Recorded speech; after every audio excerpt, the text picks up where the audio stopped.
Chapter 542. Just as Gentian's group left Lore City, thousands of miles away in Yellow Pavilion City, the head of the Xiao family, Xiao Yun, sat on the main seat in the spacious meeting hall. Below him, there were more than a dozen young men kneeling.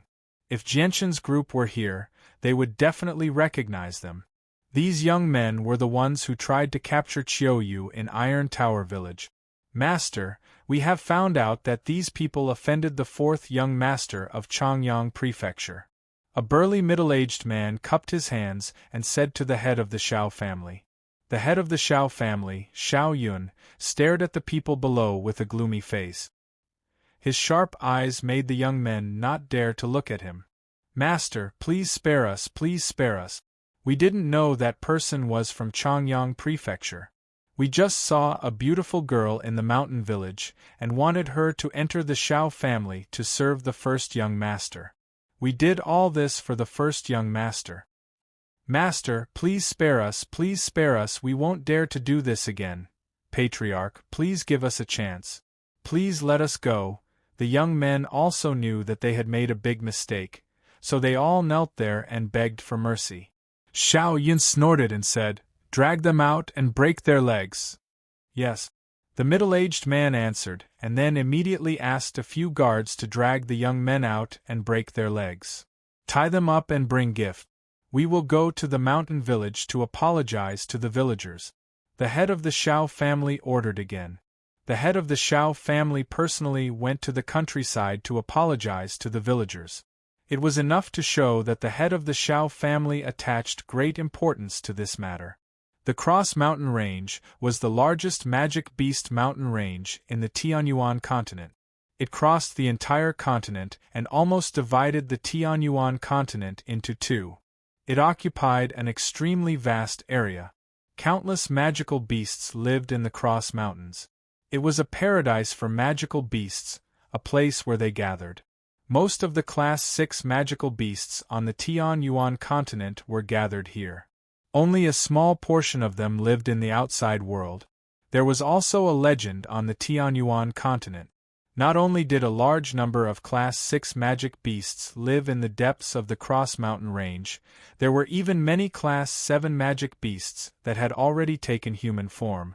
It was a forbidden area for humans.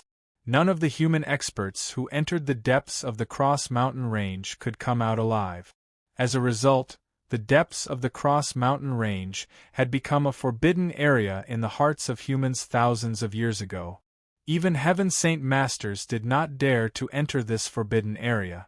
At this moment, in the depths of the Cross Mountain Range, stood a 3-meter-tall, bare-chested, middle-aged man.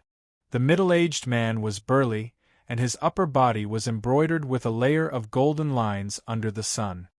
His bronze muscles bulged high, and he was very well developed. On his lower body, he only wore a pair of shorts that only covered his knees, and his feet were bare. The middle-aged man's hands hung by his sides as he stood there hesitantly. The light in his eyes flickered as if he was making up his mind about something. He was standing at the border between the Cross Mountain Range and the outside world. I've already searched the depths of the Cross Mountain Range. There's no presence of the winged tiger at all. Even Rum Guinness' presence has vanished. Looks like Rum Guinness has left the depths of the Cross Mountain Range with the winged tiger long ago. They've gone to human territory. The only way to kill the winged tiger is to enter human territory, the middle-aged man muttered to himself as he frowned. Rum Guinness has already violated the treaty we made with the humans. Do I have to spread the news and let the humans deal with her? The middle-aged man pondered, but soon shook his head and said, "No, this matter involves the ancient divine beast, the winged tiger. It's a matter of great importance. We can't let the humans know. Otherwise, if the humans tamed the winged tiger in its infancy, it would be a huge disaster for us magical beasts in the future. It looks like the winged tiger can't stay in human territory for long. We have to kill it as soon as possible. But once I step into human territory..." The middle-aged man's voice gradually faded away as a deep fear appeared in his eyes. A moment later, the middle-aged man's eyes flashed. The light emitted from his eyes made the space in front of him tremble. He seemed to have finally made up his mind and said in a low voice, "Almost all of the human powerhouses are in seclusion. As long as I hide carefully, they won't find me." The middle-aged man suddenly stepped forward and crossed the border between the Cross Mountain Range and the outside world. Then his body shook slightly and shot forward at an incredible speed, disappearing in the blink of an eye. 2 days later, at the border fortress of the Blue Wind Kingdom, a group of mercenaries escorted a large number of carriages into the fortress. In the crowd, 7 Class 3 magical beasts were riding side by side. They followed the flow of people at a leisurely pace. 6 men and 1 woman sat on the magical beast. Although some of them wore simple clothes, they had an imposing appearance. With a glance, one could tell that they weren't ordinary people. The surrounding people didn't dare to get too close to them. They all stayed far away from them, afraid that they would accidentally offend these people who were obviously not simple people with a single glance. After 2 days of trekking, Genshin's group finally arrived at the Blue Wind Kingdom. After entering the territory of the Blue Wind Kingdom, Genshin's group didn't stop at all. They hurried on their way to Wake City. The Class 3 magical beasts ran on the ground at an extremely fast speed. Along the way, they kicked up clouds of yellow dust. From afar, it looked like an earth dragon. Just like this, after half a day of travel, Genshin's group finally arrived at Wake City when the moon finally set in the west. At this time, it was already evening and the horizon was covered in a dusky color. In the distance, only a small portion of the fiery red sun was left outside. However, it still emitted a bright red light that illuminated half the sky. At the wide city gates of Wake City, there were very few people going in and out. There were only a dozen tired-looking soldiers guarding the city gate. Genshin's group slowly approached Wake City on their magical beast mount.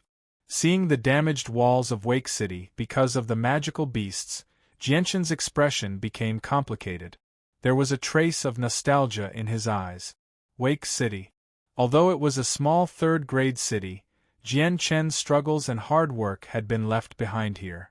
Here, Genshin had left behind far too many deep memories, fragments of memories of him growing up step by step. Mingdong and the others were also curiously sizing up the somewhat old walls of Wake City. Mingdong suddenly opened his mouth and said, "Genshin, your mercenary group isn't in this city, right?"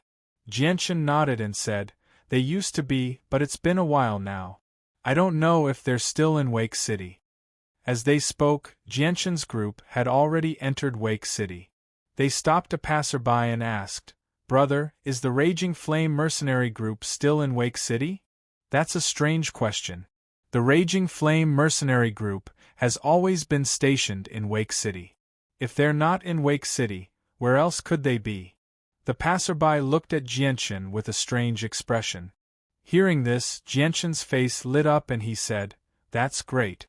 I didn't think that the Raging Flame mercenary group would still be in Wake City. I was worried that they would move elsewhere. Brother, may I know the exact location of the Raging Flame mercenary group?" "They're in the Kai clan's courtyard in the southwest," the passerby replied. "Thank you for telling me."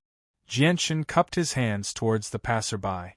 Then he mounted his Class 3 magical beast mount and led the 6 of them towards the Kai clan. At this moment, there was already a large group of tall and sturdy men gathered outside the Kai clan's entrance.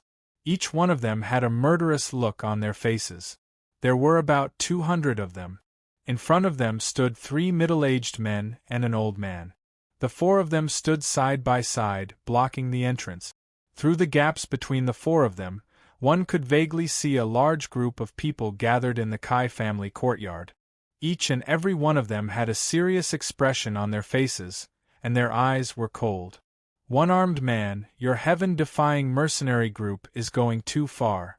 Although our Raging Flame mercenary group is not as strong as before, we're not so easy to bully. Do you believe that we can make your heaven-defying mercenary group suffer heavy losses before you destroy us?" The old man standing at the entrance stared at the group of people in front of him with a sharp gaze and said in a deep voice. The middle-aged man standing at the very front, who only had one right arm, sneered and said, "Raging Flame Mercenary Group, if it was half a year ago, you might have had the ability to contend against our heaven-defying mercenary group. But now, to be honest, I, the one-armed man, don't put you in my eyes. If you don't want to die, then obediently cooperate with us. From now on, you'll join our heaven-defying mercenary group. Our heaven-defying mercenary group will definitely not mistreat you." The heaven-defying mercenary group wants to swallow our Raging Flame mercenary group with just your heaven-defying mercenary group? You must be dreaming. Our brothers of the Raging Flame mercenary group are not cowards who are afraid of death.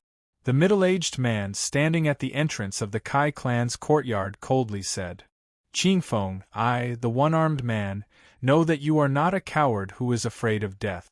You are a true man. I, the one-armed man, respect you, but your Raging Flame mercenary group is not a match for our heaven-defying mercenary group. Why not join our heaven-defying mercenary group and strengthen our heaven-defying mercenary group together? Once we become the #1 mercenary group in the Blue Wind Kingdom, all of you will have contributed greatly. From then on, you will enjoy endless glory and wealth. Why not? It's not worth it to lose your life over something like this." The one-armed man laughed. If it wasn't for the fact that our Raging Flame mercenary group's leader isn't here, how could we allow your heaven-defying mercenary group to run rampant in Wake City? We would have driven you out long ago.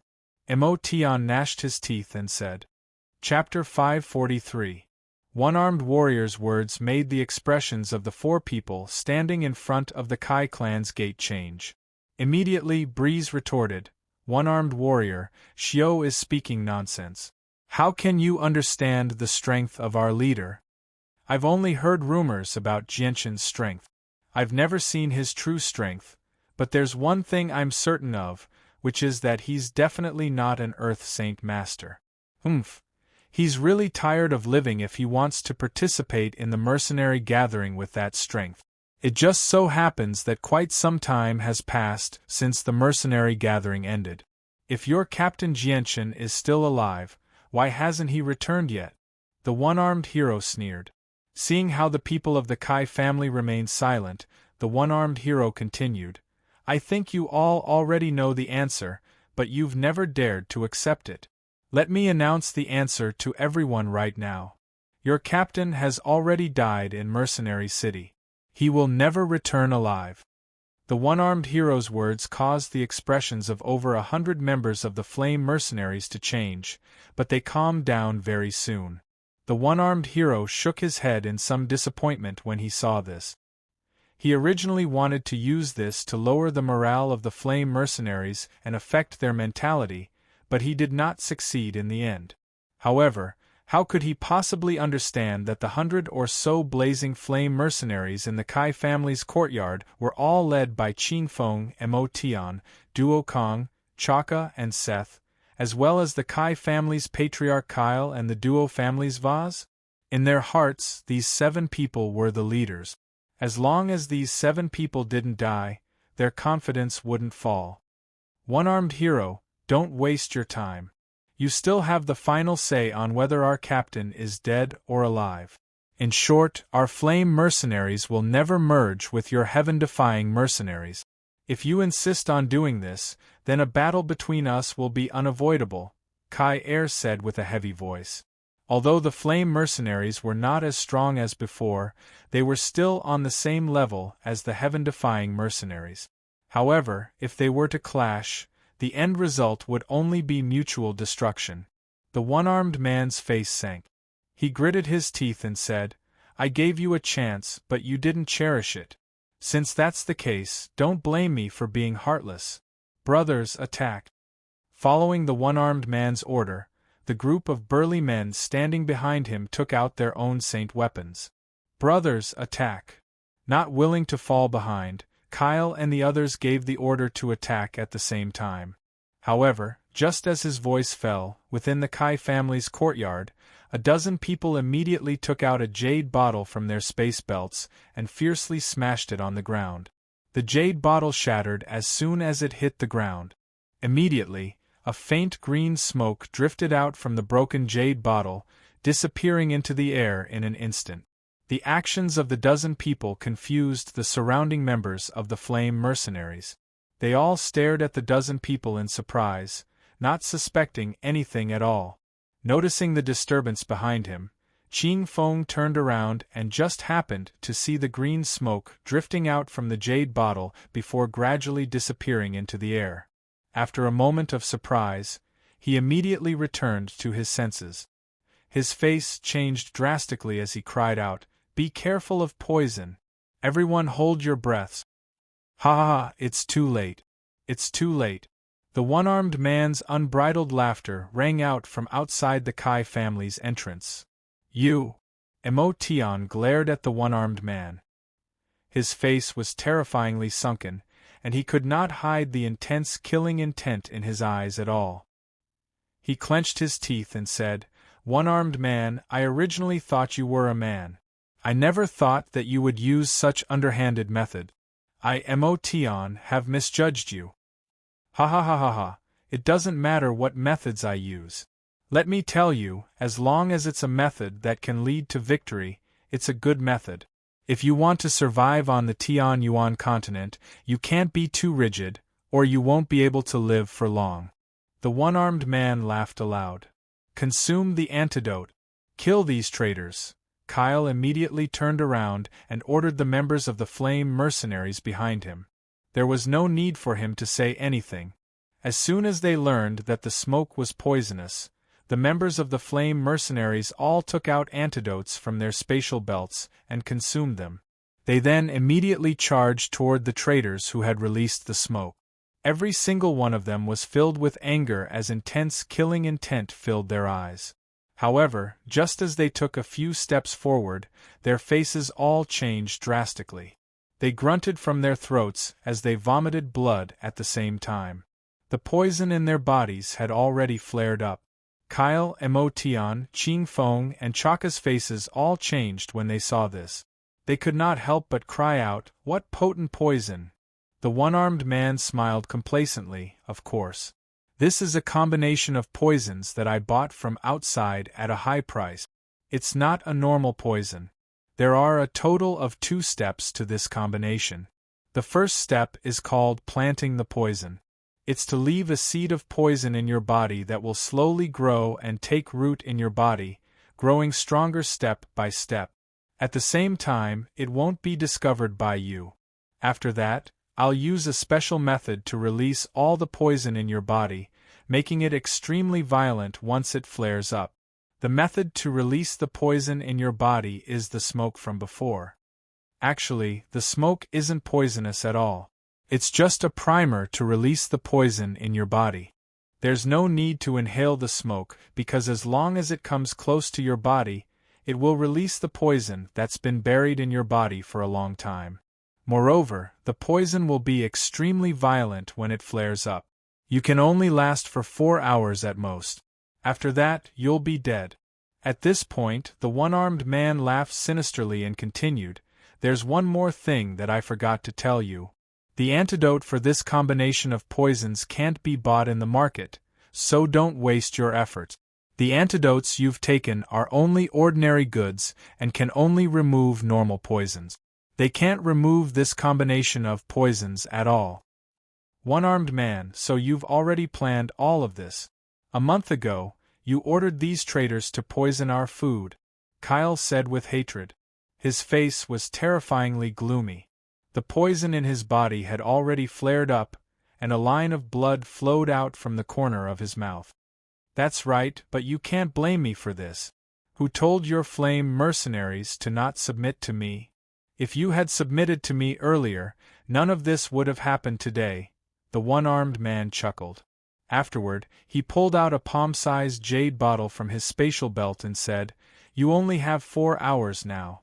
Those who submit to me will prosper and those who defy me will die.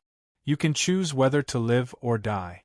There's not much antidote, so it's first come, first serve. Once it's all gone, there won't be any left. The flame mercenaries fell silent. The poison in their bodies was indeed extremely potent. At this moment, all of their faces paled as blood constantly flowed from the corner of their mouth. One-armed man, don't even think about using such a despicable method to subdue us. I, Emotion, won't let you off easily even if I have to risk my life.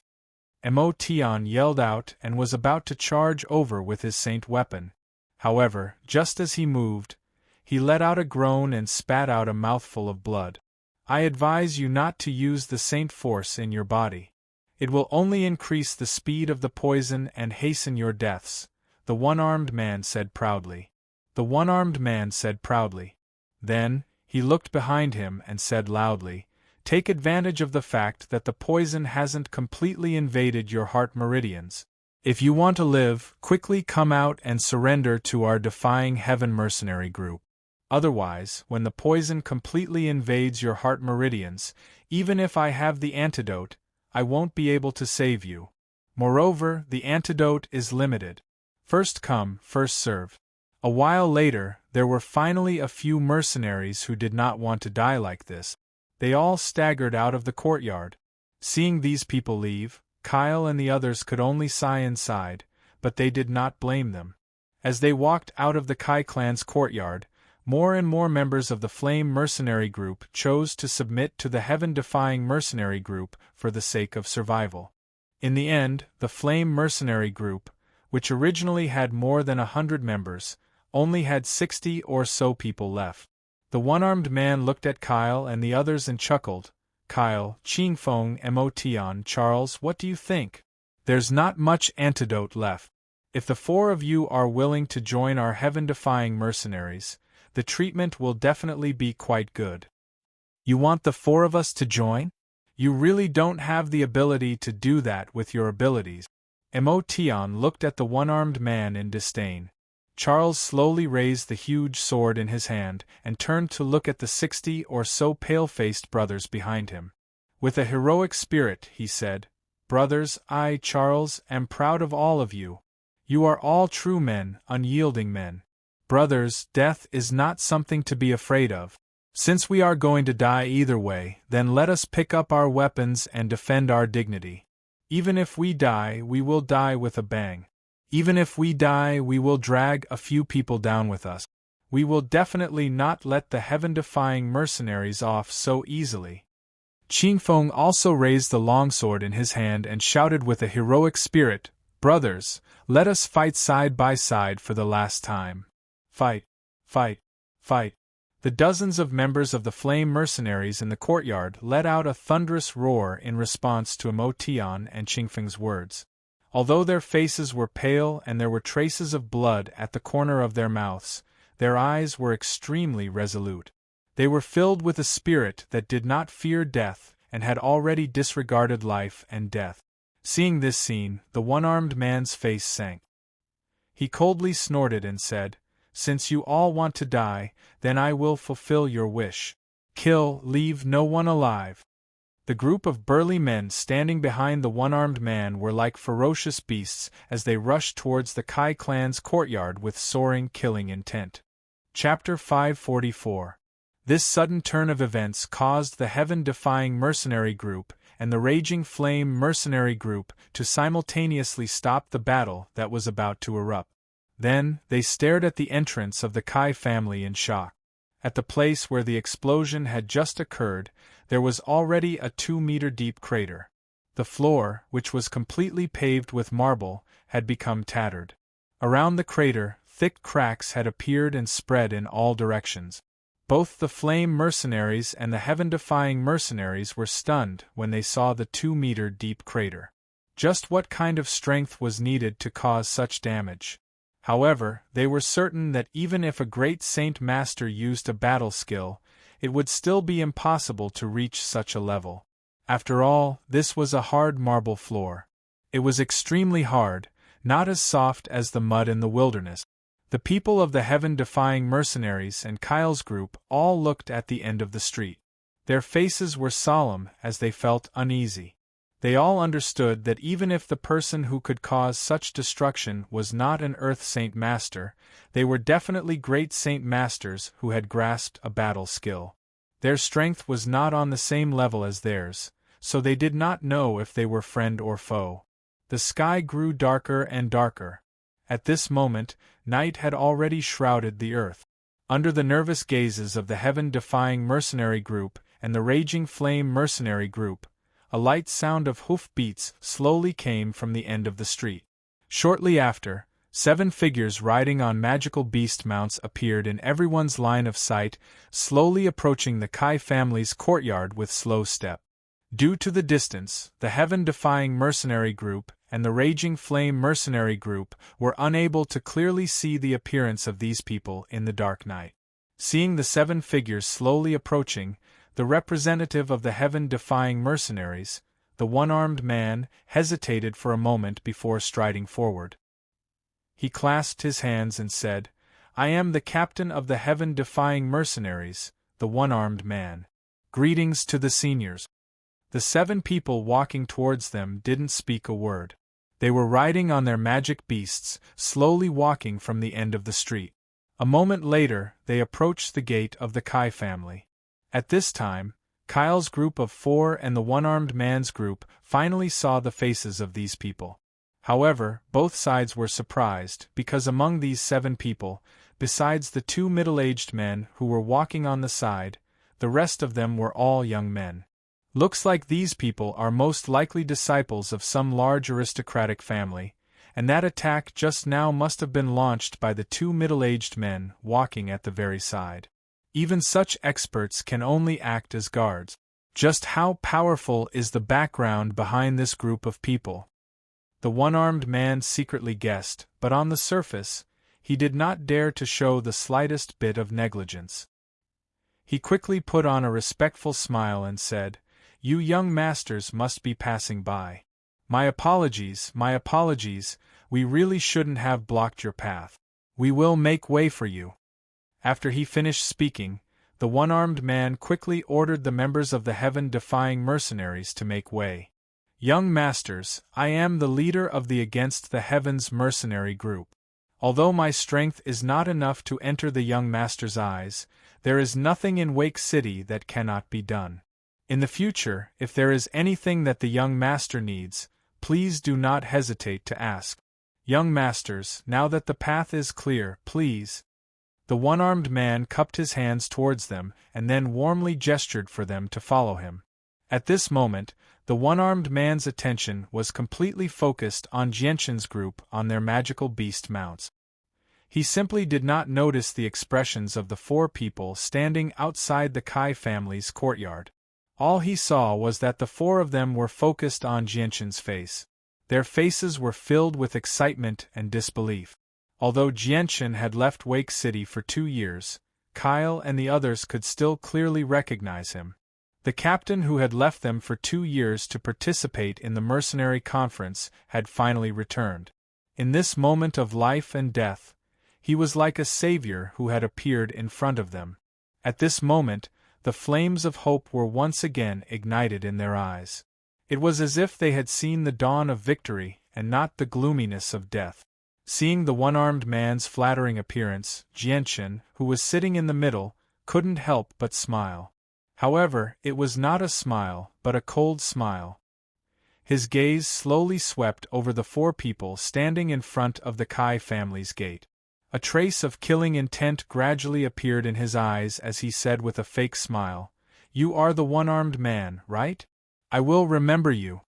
The one-armed man simply didn't think that the youth in front of him was the captain of the Raging Flame mercenary group, Jianshan. He only thought that this youth was a young master of some family who happened to be passing by. Therefore, he didn't hear the hidden meaning in Jianshan's words. But when he heard Jianshan's words, he was unable to contain his joy. With a face full of joy, he said, "It is my honor to have young master remember my name. Young master, now that the path has been cleared, I won't delay young master's precious time any longer. Young master, this way please." Jianshan coldly smiled and said, "One-armed man, who said I was going to pass by here? This is the place I want to go. Hearing this, the one-armed man was startled.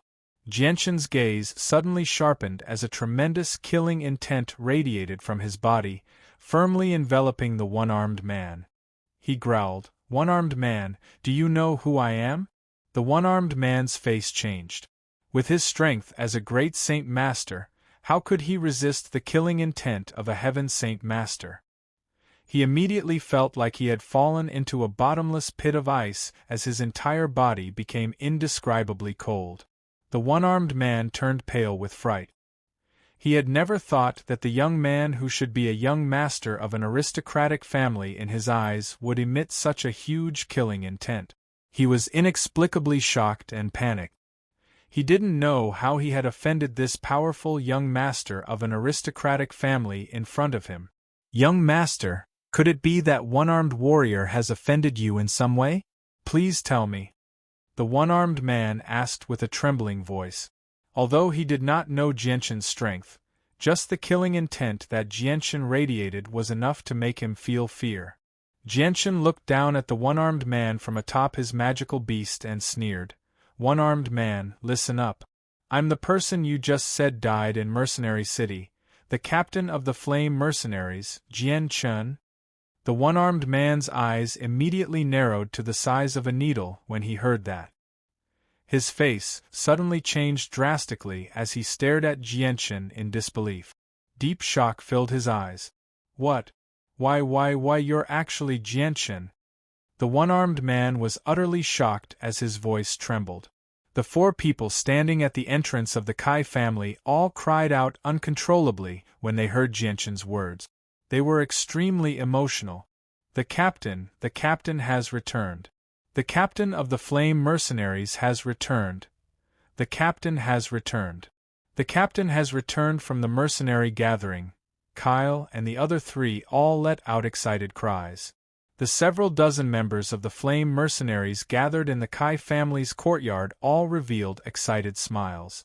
At this moment they, who were in the midst of death, seemed to have grasped onto a life-saving vine in the dark abyss and saw the dawn of victory. Jianshan did not have the time to catch up with them when he saw their pale faces. He glared at the one-armed man and sneered, "One-armed man, you're quite bold to actually attack my Flame Mercenaries." The one-armed man's face alternated between green and white. He looked at Jianshan's young and handsome face in both shock and fear. When he thought of the tremendous presence that Jianshan had just erupted with, he felt a chill run down his spine. "You're actually the captain of the Flame Mercenaries, Jianshan? Didn't you go to the mercenary gathering? How did you come out alive?" The one-armed man asked with a trembling voice. Jianshan sneered, "Cut the crap and hand over the antidote immediately." A gleam of light flashed through the one-armed man's eyes when he heard that. He immediately thought of a plan to escape. He pulled out a white jade bottle from his spatial belt and gripped it tightly in his hand before rapidly retreating. He immediately pulled away from Jianshan and stood 20 meters away, staring at Jianshan in fear. He said, "Jianshan, there's only one portion of the antidote. Do you believe that I won't smash it right now and make it so that you'll never be able to obtain the antidote for this combination of poisons?" Jianshan stared at the one-armed man in disdain and sneered, "Do you still want to negotiate with me?" The one-armed man glanced at Jianshan, Yunjing, and Seniorin in fear. After witnessing their strength, his fear for them had reached a peak. However, in order to escape unscathed, he had no other choice. He had already poisoned the people of the Flame Mercenaries, so he knew that Jianshan would never let him go. "Jianshan, you can obtain the antidote, but you have to swear that you'll let all of us leave safely," the one-armed man yelled out. Before Jianshan could reply, he waved his hand at the people of the heaven-defying mercenaries. "Brothers, retreat." The people of the heaven-defying mercenaries could tell that they were at a disadvantage, so they did not hesitate at all. They quickly put away their weapons and fled into the distance. "You want to leave? Not so easy." Jianshan's face turned cold. He said with a heavy voice, "Mingdong, Dugufeng, Yunjing, Seniorin, stop them. Kill everyone who tries to escape. Haha, alright. Ming Dong laughed and immediately flew up from his mount. His body turned into a faint cyan light in midair and disappeared in a flash. In the blink of an eye, he crossed the distance of 100 meters and blocked the path of the heaven-defying mercenary group.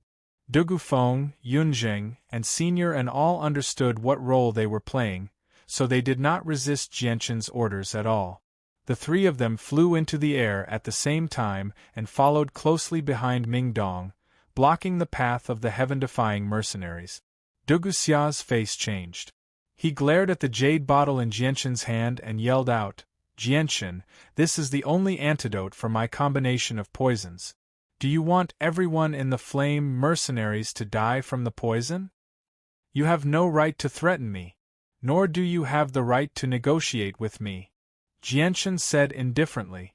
With a thought, the energy in the surroundings began to wildly surge. It gathered around the one-armed man, locking him in place. Afterward, Jianqin opened his hand slightly and the antidote in the man's hand automatically flew into Jianqin's hand. The one-armed man was only a great saint master. He had never seen the abilities of a heaven saint master before, so he was quite frightened by Jianqin's miraculous abilities. His face was filled with fear.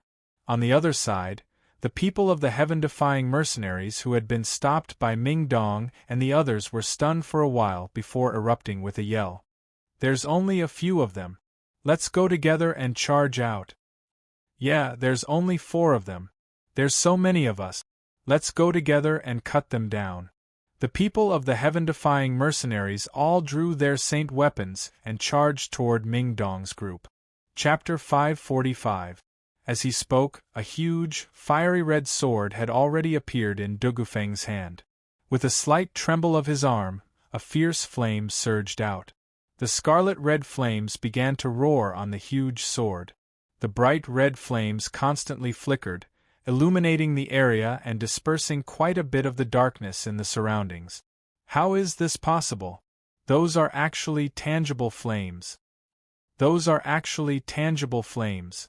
Heavens, he's actually an Earth Saint Master. Everyone retreat. He's an Earth Saint Master. Seeing this scene, some of the experienced members of the heaven-defying mercenary group turned pale with fright. The morale they had just accumulated disappeared without a trace. They didn't have the slightest bit of courage to fight again, and they all retreated with frightened faces. A sharp light flashed through Du Gufeng's eyes. He suddenly swung the huge sword in his hand, and the flames on the sword dyed the sky red. A fiery red ripple shot out from the tip of the sword, striking the street with lightning-like speed. Boom! Dust immediately rose up from the street. The tough marble was as fragile as tofu, easily creating a foot-wide crack that stretched across the entire street. Saint force surged into the ground, causing the entire street to tremble slightly. The members of the heaven-defying mercenary band all paled in fright when they sensed the might of Du Gufeng's casual strike. At that moment, all of them could not help but think that an Earth Saint Master was just too powerful. Du Gufeng slowly pulled back his sword. He looked at the members of the defiant mercenaries emotionlessly and coldly said, "Whoever crosses this line will be killed without mercy." The heaven-defying mercenary group's members were all huddled together, trembling with fear. The crack that crossed the entire street happened to be right in front of them. Everyone looked at this crack that seemed to represent death with pale faces, and no one dared to take a single step forward. On the other side, the one-armed man also stared at the red-robed Du Gufeng in shock. His eyes were stunned. He found it very difficult to believe what had just happened. The captain of the Flame Mercenaries was actually able to command an Earth Saint Master. In the tiny lore city, great Saint Masters could already be considered as peak experts.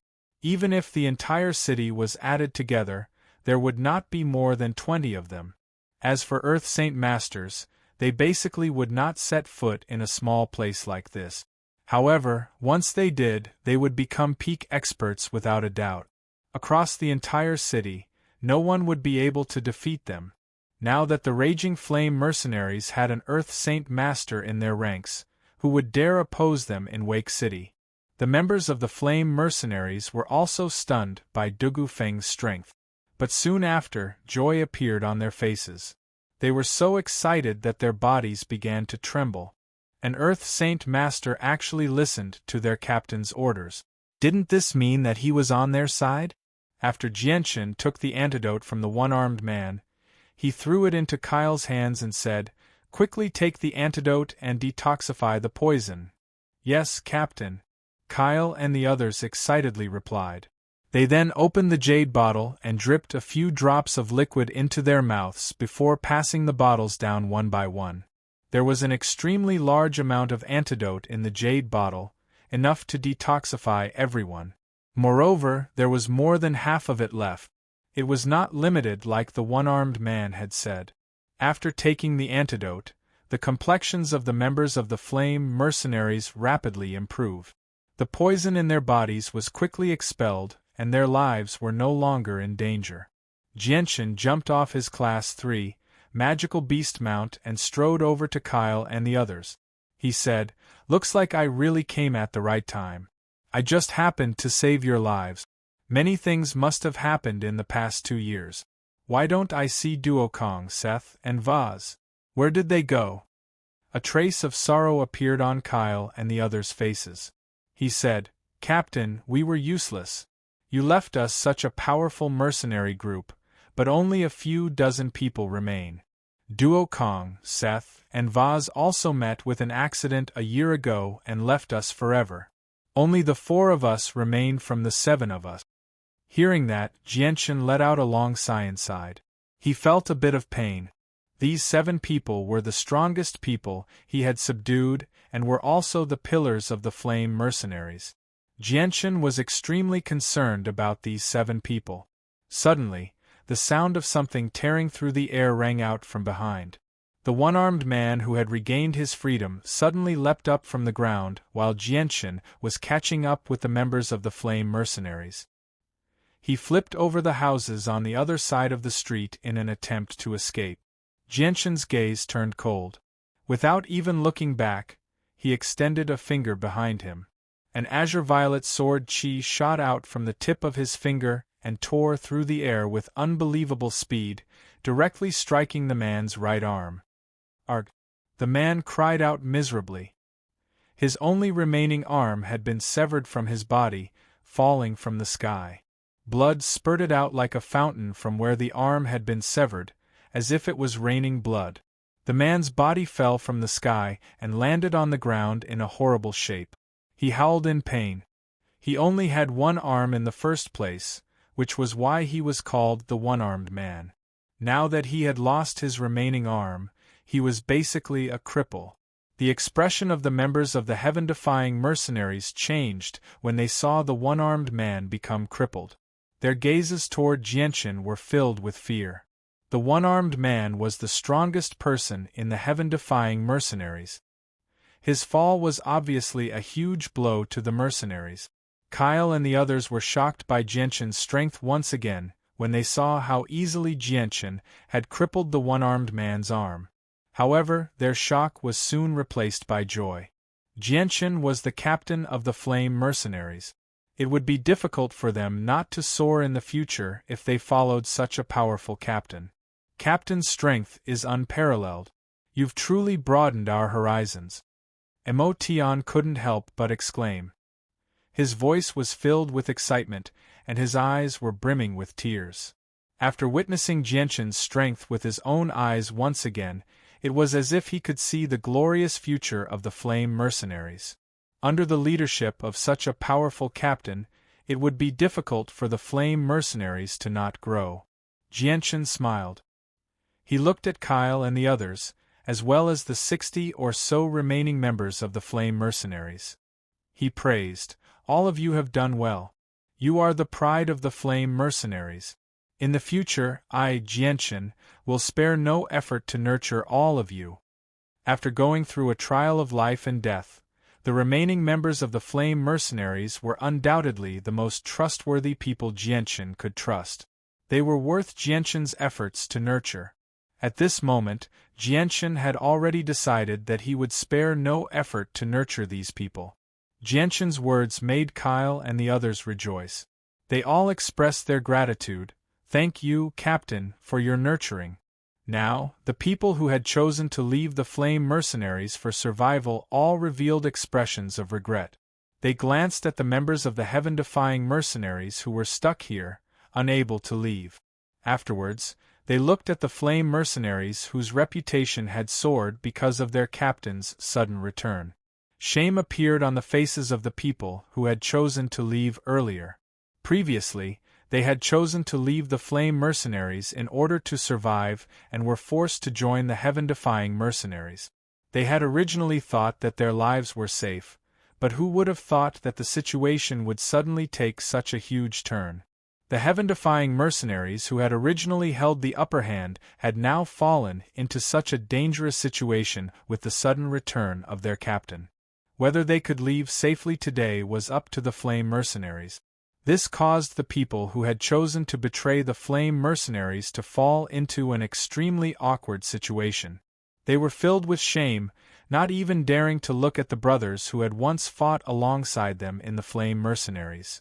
Jianchen calmly glanced at the people of the heaven-defying mercenaries, causing the people who had chosen to leave to lower their heads in shame, not daring to meet his gaze.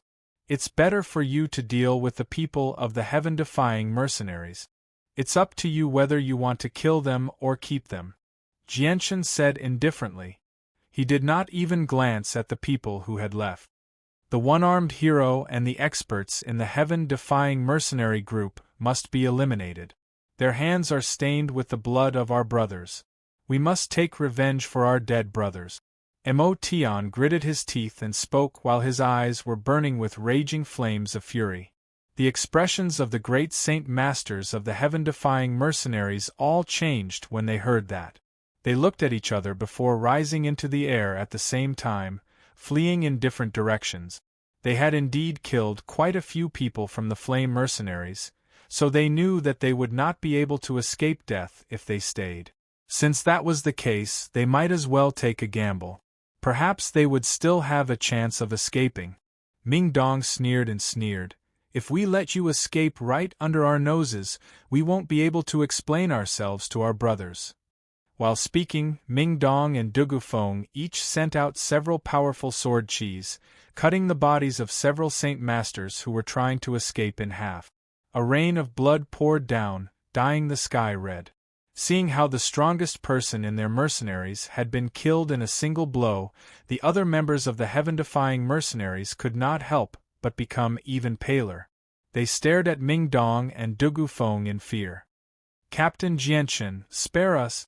Captain Jianchen, spare us! We're willing to leave the heaven-defying mercenaries and join your Flame Mercenaries. We're willing to do anything for you. Please, Captain Jianchen, spare us. We still have wives and children to take care of. Captain Jianchen, spare us." The heaven-defying mercenaries knew that the situation was hopeless. A few of them who were unwilling to die all knelt on the ground and kowtowed as they begged for mercy. Qingfeng took a step forward and said, "Our Flame Mercenaries can't kill everyone, but we can't let you go for nothing. Hand over your spatial belts and you can leave." "I'll hand them over. I'll hand them over." Qing Feng's words were like a blessing to the heaven-defying mercenaries. Everyone felt as if they had been granted amnesty. Without the slightest hesitation, they nimbly removed their space belts and obediently handed them over. The appearance of two Earth Saint Masters was just too much pressure for them to bear. At this moment, one of the members who had chosen to leave the Flame Mercenaries arrived before Qingfeng. He said, "Captain, can you let me return to the Flame Mercenaries? You know that I have a family. I'm not as carefree as my brothers. I can't just die like this. I had no choice but to do what I did before." Qingfeng said nothing. He turned his head toward Jianchen. Jianchen pondered for a while before waving his hand. He said, "All of you can leave. Seeing that you've been in the Flame Mercenaries before, I can let you keep your belongings. There's no need to hand them over." The members of the heaven-defying mercenary group all handed over their spatial pouches and safely left this place. The flame mercenary group didn't kill them to the last one, but they tied up the dozen traitors who had poisoned them. Chapter 546. The people who had poisoned the flame mercenaries had long since been bribed by the heaven-defying mercenaries. Kyle and the others were merciless in dealing with these people. They immediately cut off their heads and had them thrown into the wilderness outside of Wake City. After the matter was settled, Ming Dong and the others walked in from outside and gathered in the Kai clan's main hall. Within the Kai clan's main hall, Jianchen sat high up on the throne that symbolized the patriarch. Below him sat Ming Dong's group of 6, as well as Kyle's group of 4, the leaders of the flame mercenaries. Kyle, Qingfeng, Mo Tian, Charles, what happened in the years that I was gone? How did the flame mercenaries end up in such a miserable state? Jianchen's gaze fell on the 4 of them as he asked in a deep voice. Captain, we were useless. Not only did we fail to strengthen the flame mercenaries, we ended up in such a miserable state. If it weren't for Captain's sudden arrival today, I'm afraid that our flame mercenaries would no longer exist. Kyle said with a face full of shame. Tell me the details so that I can understand what happened, Jianchen said. The 4 of them muttered to each other for a while before Kyle said, Captain, let me explain. After you left, we did our best to develop the strength of the Raging Flame mercenary group according to the mission you gave us.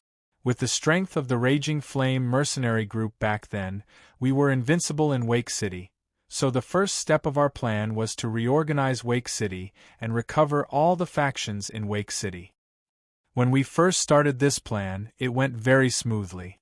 Without expending much effort, we were able to subdue a few small families and small mercenary groups, raising the strength of our Raging Flame mercenary group to another level. However, there were many factions in Wake City that weren't willing to submit to our Raging Flame mercenary group, so they formed an alliance to resist our Raging Flame mercenary group. This alliance brought together more than 10 families and mercenary groups from Wake City, and their combined strength wasn't any weaker than our Raging Flame mercenary group. During this time, our Raging Flame mercenary group secretly fought with them a few times, and both sides suffered losses. But half a year later, we discovered a Class 5 magical beast cub in the Magical Beast Mountain Range, and after the news spread, the Alliance's people were drawn over. At that time, our Raging Flame mercenary group and the Alliance's people finally broke out in a large-scale battle over the Class 5 magical beast cub, causing both sides to suffer heavy losses. Although we were able to wipe out the Alliance's people and emerge victorious, Vaz and Seth also died in battle. When he heard about the infant of a Class 5 magical beast, Jianchen's eyes flashed. He asked, was that the infant of a Class 5 magical beast the infant of a golden fur tiger king? That's right. That infant of a Class 5 magical beast was the golden fur tiger king. Because it was too young, it didn't have any offensive capabilities. In the end, our flame mercenaries obtained it, but unfortunately, Kyle let out a long sigh. His face was filled with pain. Unfortunately what? Jianchen's eyes flashed as he stared at Kyle. There was an unforgettable hatred between the infant of a Class 5 magical beast and the flame mercenaries. Back then, it was because of this infant that the first captain of the flame mercenaries, Uncle Kendall, had died. At the same time, it was because of this infant that everyone in the flame mercenaries, except for himself, had died in the Magical Beast Mountain Range. Sigh, it's all our fault for being too careless. The infant of the Golden Fur Tiger King was actually stolen by a mysterious person in the middle of the night. Duo Kong gave chase, but was killed in the middle of the street. From the destruction of the surroundings, we can already confirm that the mysterious person who stole the infant had already mastered a battle skill. Breeze sighed. His face was filled with regret. It's all our fault for being too careless. Mo Tian's face was also filled with regret. His expression was filled with unconcealable sorrow, as if he was grieving over Duo Kang's death. Jianxin's expression became somewhat gloomy. He said, "Then did you find out who the person who stole the infant was?" "No, there wasn't the slightest bit of news. That mysterious person didn't leave behind any clues, so there was no way to find out. Furthermore, the infant of the Golden Fur Tiger King has never appeared in Wake City." Charles shook his head. Jianxin's brows slightly furrowed as he lowered his head in contemplation. Kyle continued, "After this incident, our Raging Flame mercenary group and the Alliance's strength were greatly reduced. Both sides were in a stalemate. However, what we didn't expect was that there was actually internal strife within the Alliance, and internal strife actually broke out. This caused the Alliance that had always been opposing us to crumble, and once again become a pile of loose sand.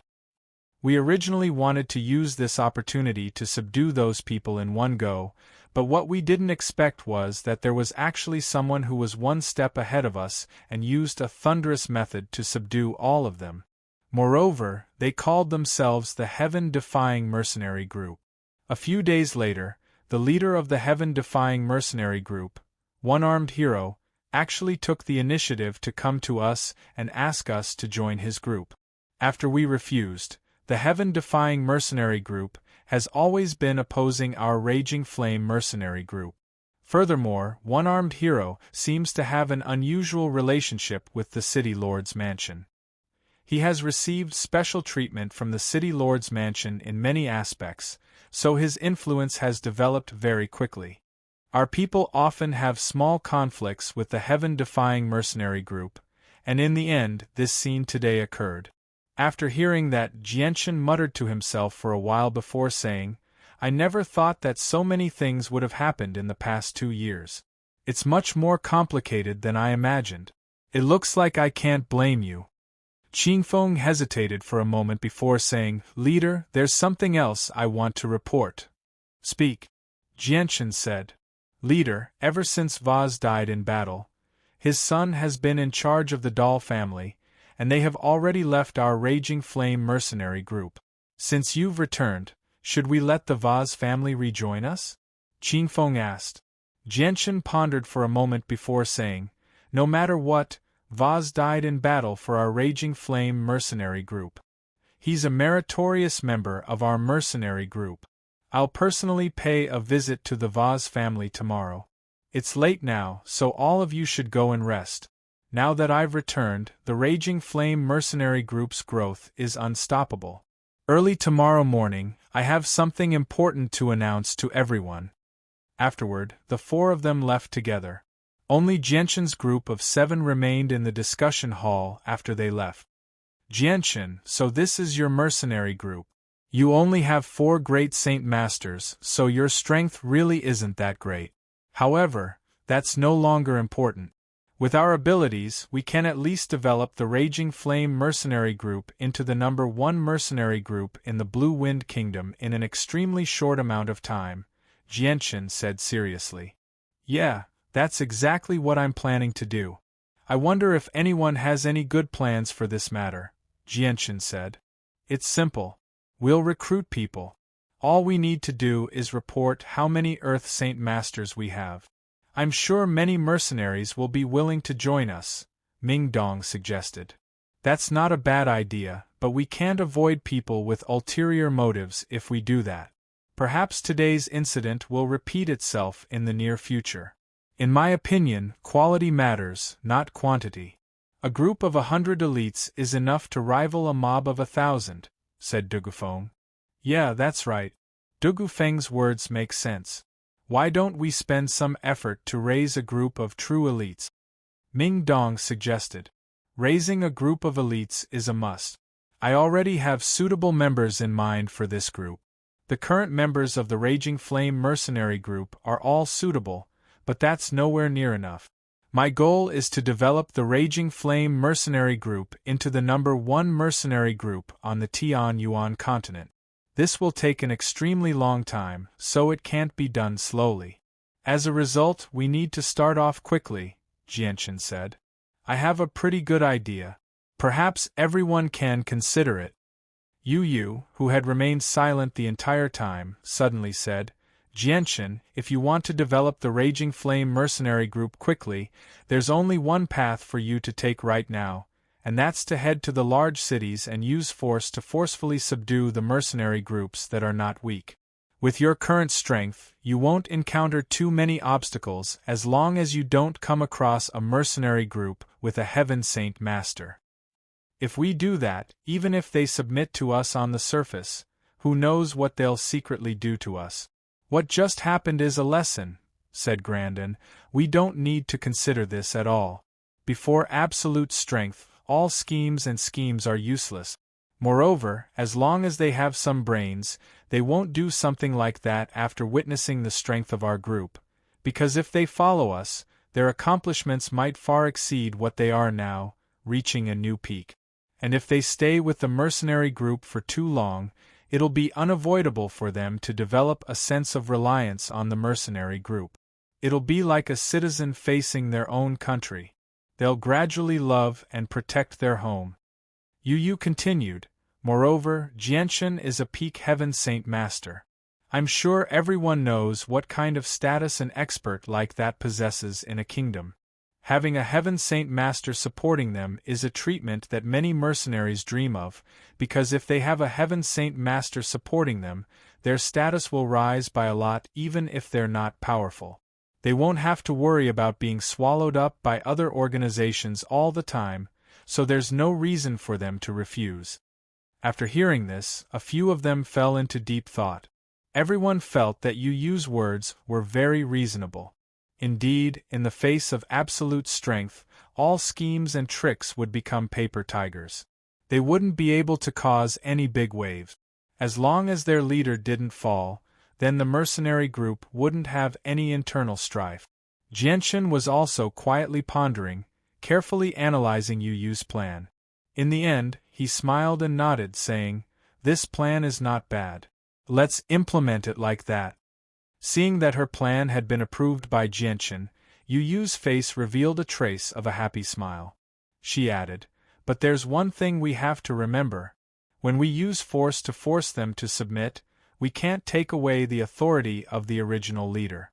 Otherwise, even if they really submit, they'll have resentment in their hearts. After all, they've spent a lot of effort to develop the mercenary group. If they hand over their years of hard work to someone else, I don't think anyone will accept it." Chapter 547. Of course, Yu, this method of yours is very good. In the future, our Raging Flame mercenary group will develop according to this method and strive to become stronger in the shortest amount of time possible. Jianshan said with a big laugh. His face was full of happiness, but soon after, he seemed to have thought of something and his smile gradually disappeared. He muttered, "But before we develop the mercenary group, I still have a few things to take care of. Okay, today's matter ends here. Everyone go rest, we'll discuss the rest tomorrow." Kyle had already arranged the best rooms for everyone in the mansion. Jianshan and the others all returned to their own rooms to rest. Only a few servants of the Kai clan were still cleaning up the broken door. In the quiet night, waves of noises could be heard from time to time. After Jianshan and the others went to rest, the news of what happened outside the Kai clan's courtyard quickly spread to the City Lord's mansion. In the City Lord's mansion, City Lord Yunli was sitting in front of a table leisurely drinking tea. Normally, City Lord Yunli would have already gone to rest at this time of night, but he didn't do so today because he knew that tonight, the heaven-defying mercenary group would make a big move against the Raging Flame mercenary group. After tonight, there might be no more Raging Flame mercenary group in Wake City, only the heaven-defying mercenary group. At this time, a black-clothed man quickly ran in from outside. He knelt on one knee and said, "Reporting to City Lord, the leader of the Raging Flame mercenary group has returned. The heaven-defying mercenary group has been defeated. Their leader, the one-armed man, has his right arm crippled and has been captured by the Raging Flame mercenary group. In addition, the heaven-defying mercenary group's great Saint Masters have all been killed. The rest of the members have all handed over their spatial belts to survive. They've all safely escaped." What, the leader of the Raging Flame mercenary group, who left 2 years ago, Jianchen, has suddenly returned. And the one-armed man has also been captured? City Lord Yunli turned pale with fright. This result was far beyond his expectations. Yes, City Lord. Right now, the heaven-defying mercenary group's great Saint Masters have all been killed. The mercenary group has already been disbanded, the scout said. City Lord Yunli's expression suddenly changed a few times, but soon after, he gradually calmed down. He lightly waved his hand and said, "You're dismissed. This subordinate will take his leave." The scout immediately retreated and disappeared from the main hall. After the scout left, Yun Li's expression became dignified. His eyebrows were tightly knitted together as he murmured, "I didn't think that Jianchen would actually come back at this time. Man proposes but God disposes." Sigh, the distance between the Blue Wind Kingdom and Mercenary City was at least a few 100,000 kilometers. It would take at least half a year just to get there, so the news had not reached here yet. Naturally, City Lord Yunli did not know what had happened in Mercenary City. The next morning, the remaining 60 members of the Raging Flame mercenary group stood quietly in a square formation in the Kai family's courtyard. All of them were burly and their eyes shone brightly. Across them, Jianchen, Mingdong, Dugufeng, Yunzheng, Senioren, Taita, and Yu stood there very casually. Jianchen's sharp gaze slowly swept past everyone before he gave an impassioned speech. He began to announce, "From today onwards, our Raging Flame mercenary group will truly stand up.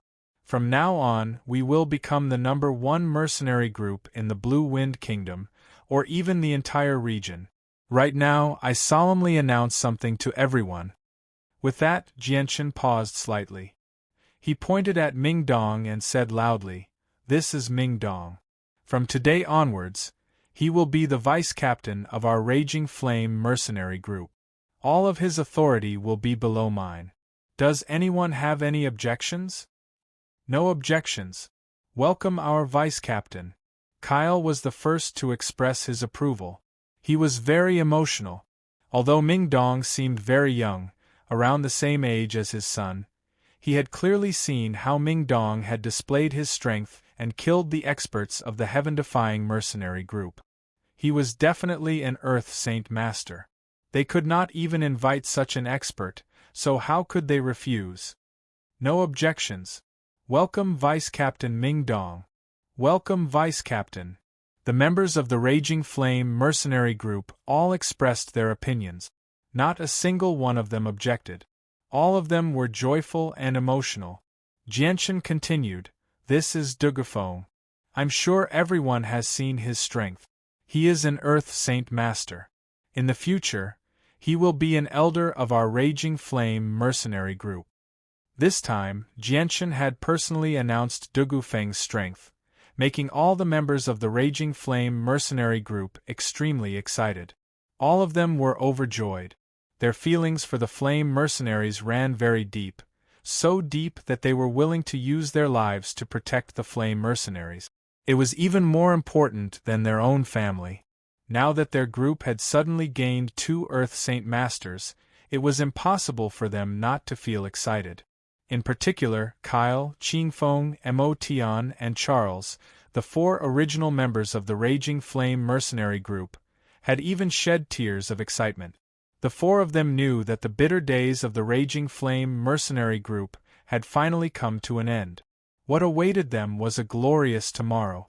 Jianchen's heartstrings were gently tugged at when he saw how excited everyone was. He looked at them with deep emotions. These people were the true backbone of the Raging Flame mercenary group. Even though they were not very powerful, they were completely loyal to the Raging Flame mercenary group. Jianchen sucked in a deep breath and dismissed his emotions. He then continued with the introductions. "These 3 are Yunzheng, Senioren, and Taita. Yunzheng and Senioren are Earth Saint Masters. The 2 of them will be protectors of the Raging Flame mercenary group." As soon as they heard that Senioren and Yunzheng were actually Earth Saint Masters, the Raging Flame mercenary group immediately erupted with cheers. Everyone was extremely excited. The cheers lasted for a while before Jianchen raised his hand to signal for everyone to quiet down. He then continued, Tai Ta is also a great saint master.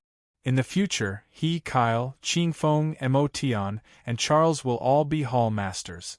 At the same time, everyone present today will become true core members of the Raging Flame mercenary group. All the resources you need for cultivation and living expenses will be borne by the group. The group will provide you with an endless supply of monster cores and assist you in increasing your strength as much as possible.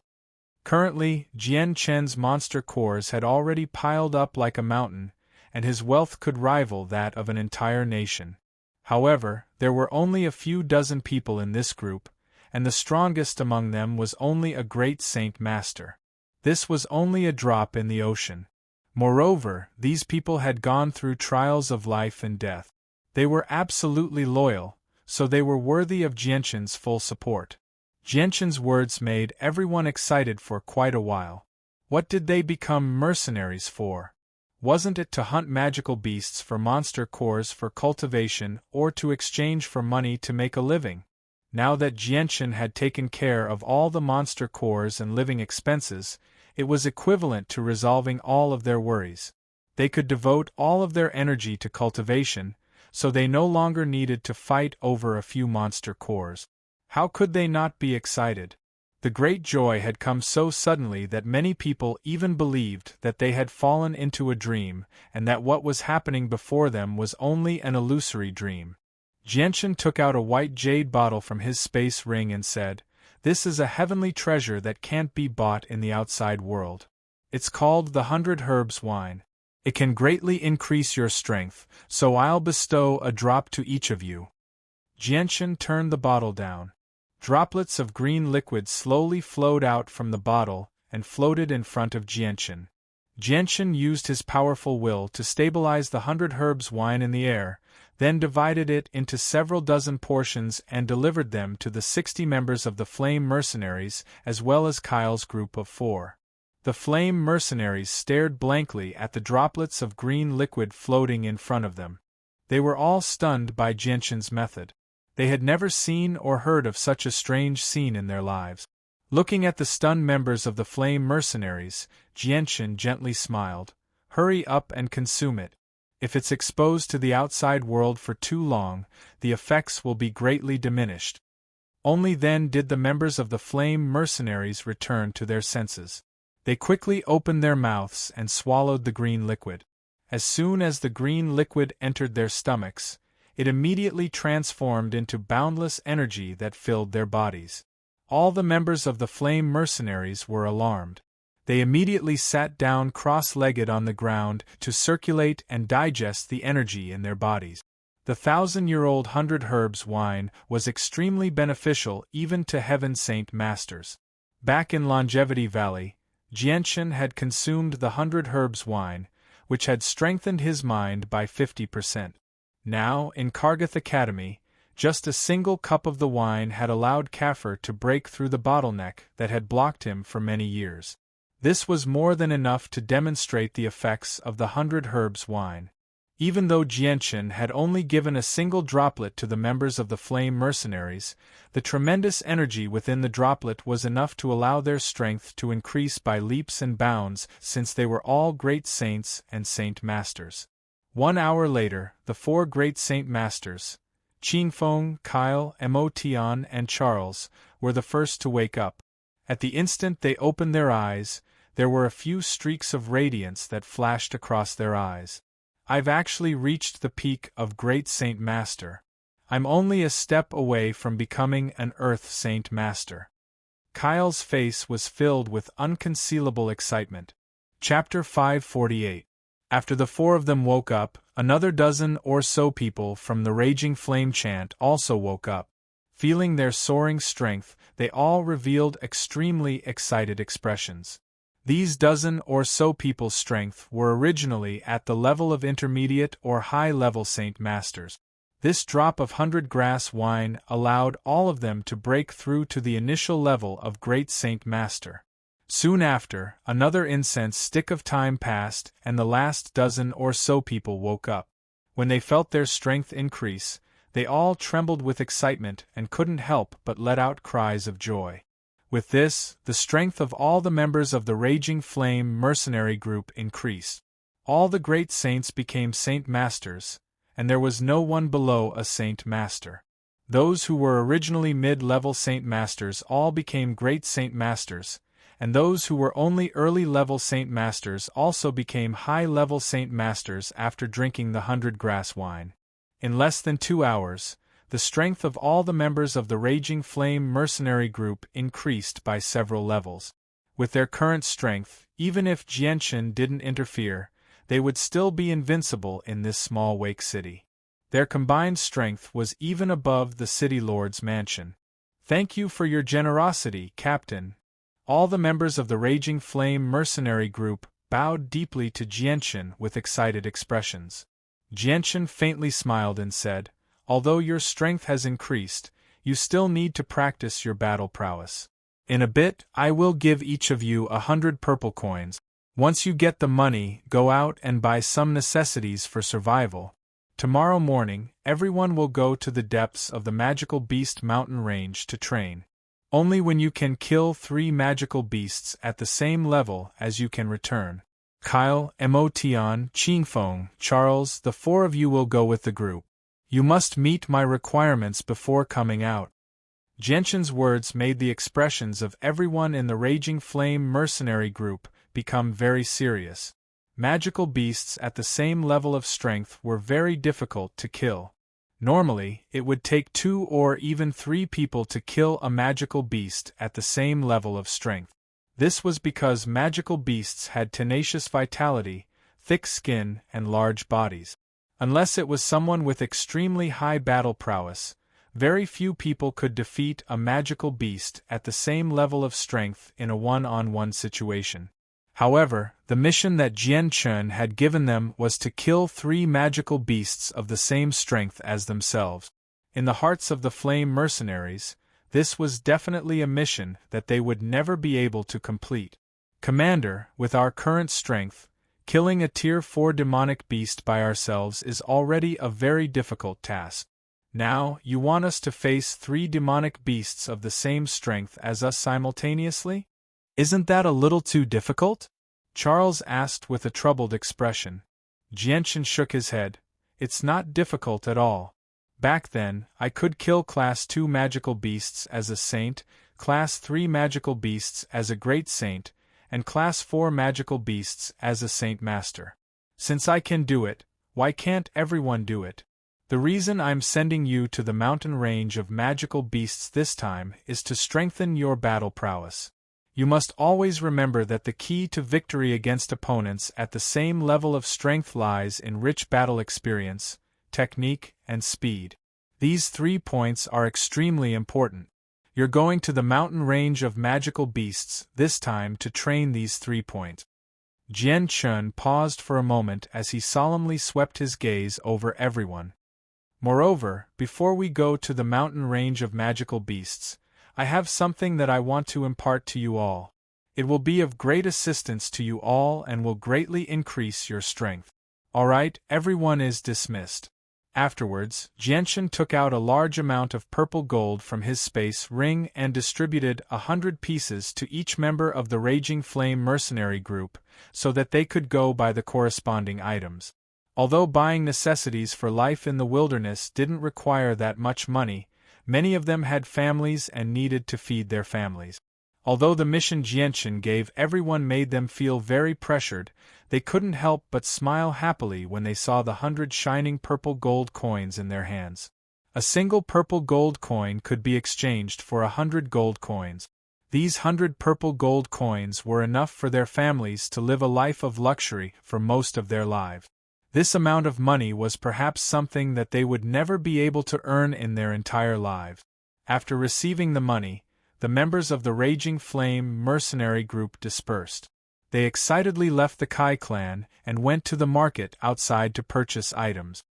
"Kyle, Qingfeng, Emotion, Charles, the 4 of you come with me." Jianchen called out to the four of them before making his way to his room by himself. Kyle and the others followed closely behind Jianchen and entered Jianchen's room. When they arrived, Jianchen was already seated on the table. Before him was a thick stack of books with simple covers. Jianchen pushed all the books before the four of them and said, "There are a total of 8 battle skills here. 6 of them are human tier battle skills and 2 are earth tier battle skills. Take them and cultivate." The four of them trembled violently when they heard that it was a battle skill. Their gazes immediately became scorching hot when they looked at the books. In particular, when they heard what Jianchen had said at the end, they became uncontrollably excited. Their entire bodies trembled violently. Charles became completely red from excitement. With a trembling voice, he said, "Captain, what did you say? These are 6 human tier battle skills and 2 earth tier battle skills? And they're all for us to cultivate." Battle skills were extremely valuable items on the Tianyuan continent.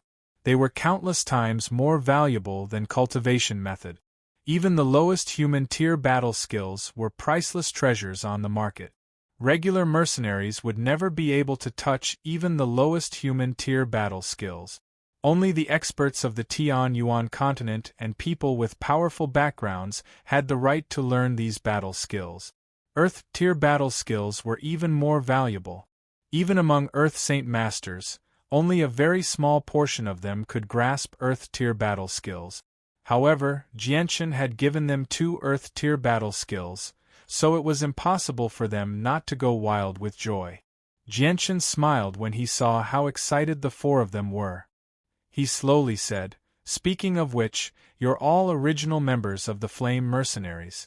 Coupled with the fact that you've suffered quite a lot for the development of the Flame Mercenaries over the years and your loyalty, I, Jianchen, will obviously do everything I can to nurture you. Take these 8 battle skills and pass them on to the other brothers. Those below Great Saint Master can cultivate the human tier battle skills because earth tier battle skills are not something they can use. As for the earth tier battle skills, anyone who has reached Great Saint Master can cultivate them. Captain, you've spent so much effort to nurture us, so we definitely won't disappoint you.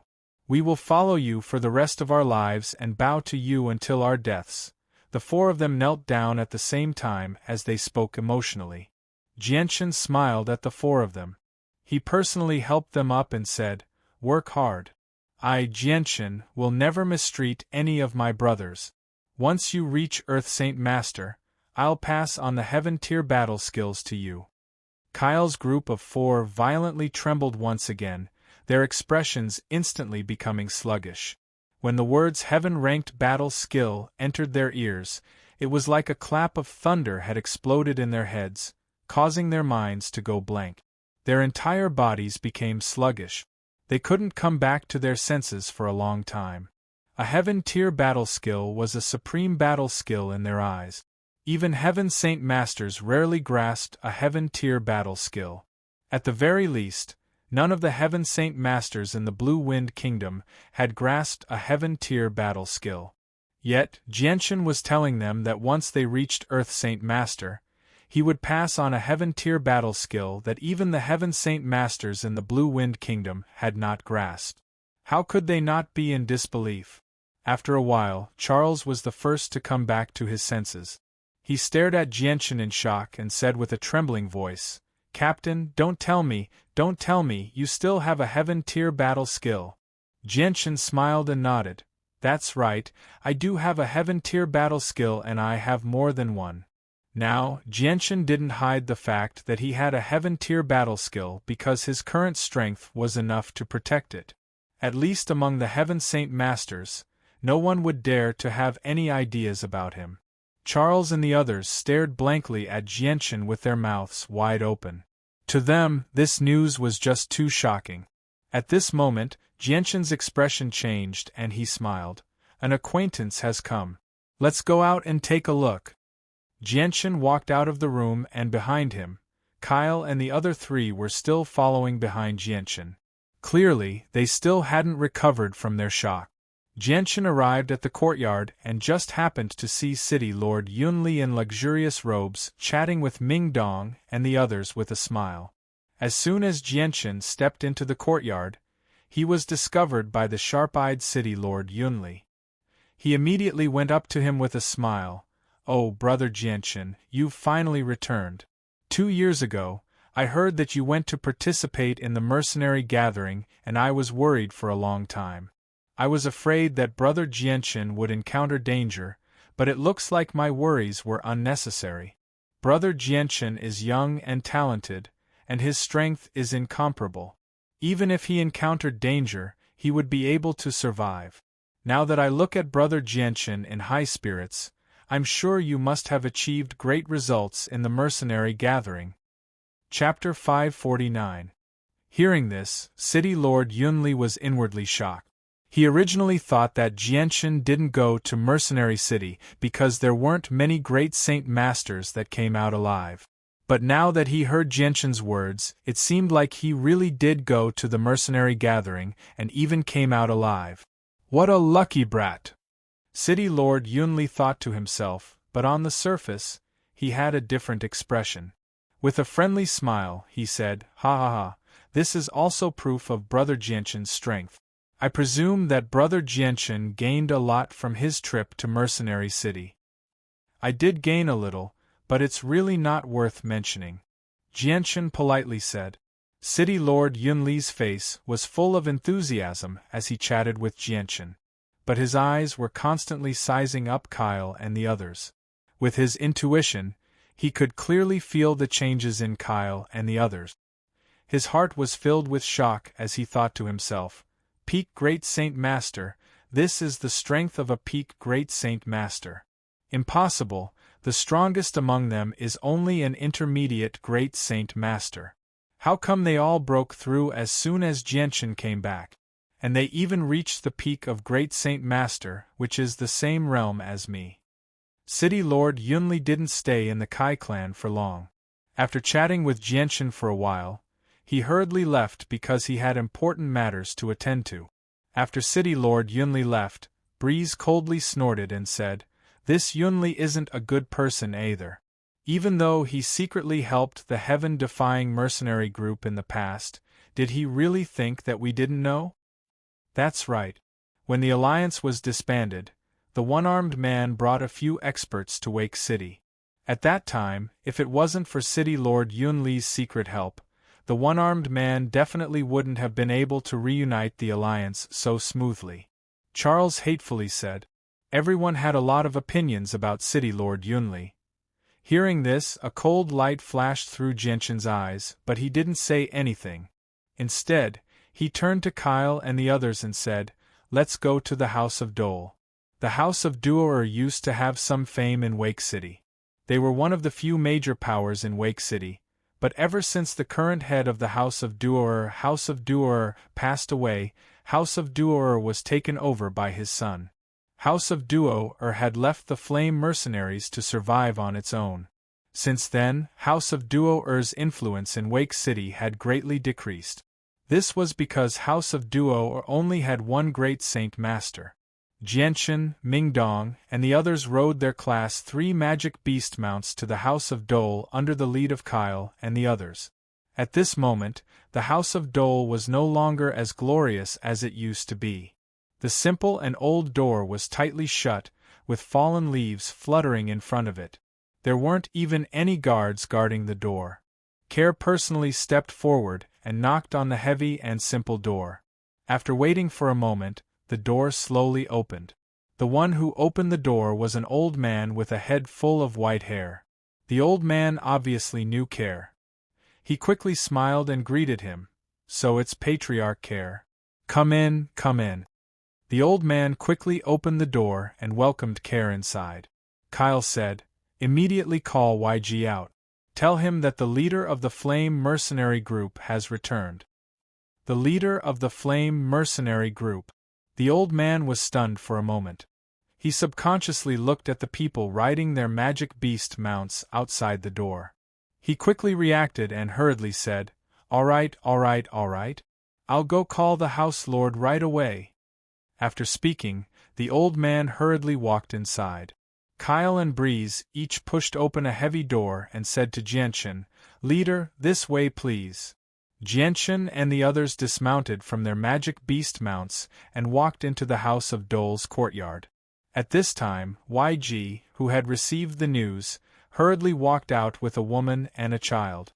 YG was the current head of the House of Dole and was also Vaza's only son.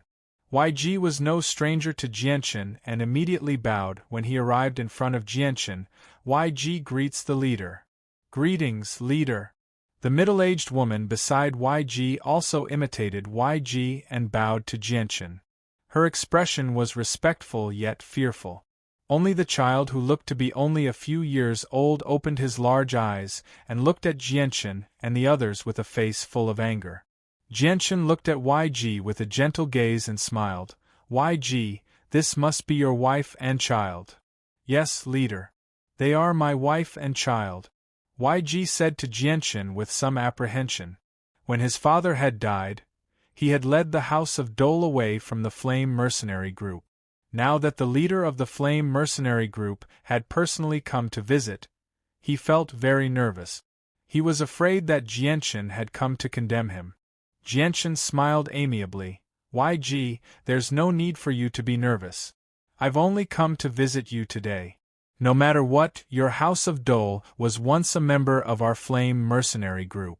Moreover, your father died for the Flame Mercenary Group.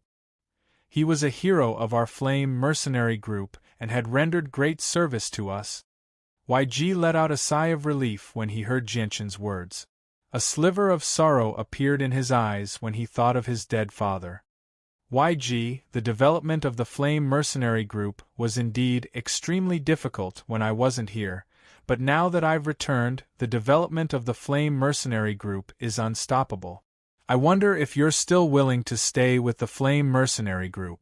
I'll put all the hard work your father has done for the Mercenary Group on your head. I'll nurture you with all my strength," Jianchen continued. YG hesitated when he heard that. He looked at his wife and child and shook his head. "Leader, YG is extremely grateful for your good intentions, but YG doesn't have any lofty ambitions. Right now, I just want to guard this little piece of land and live a stable life. I don't want to go back to the struggles of the past where I would struggle all day and lose my life at any time." Jianchen sighed gently. "That's fine too. Since you like a stable life, I, Jianchen, won't force you.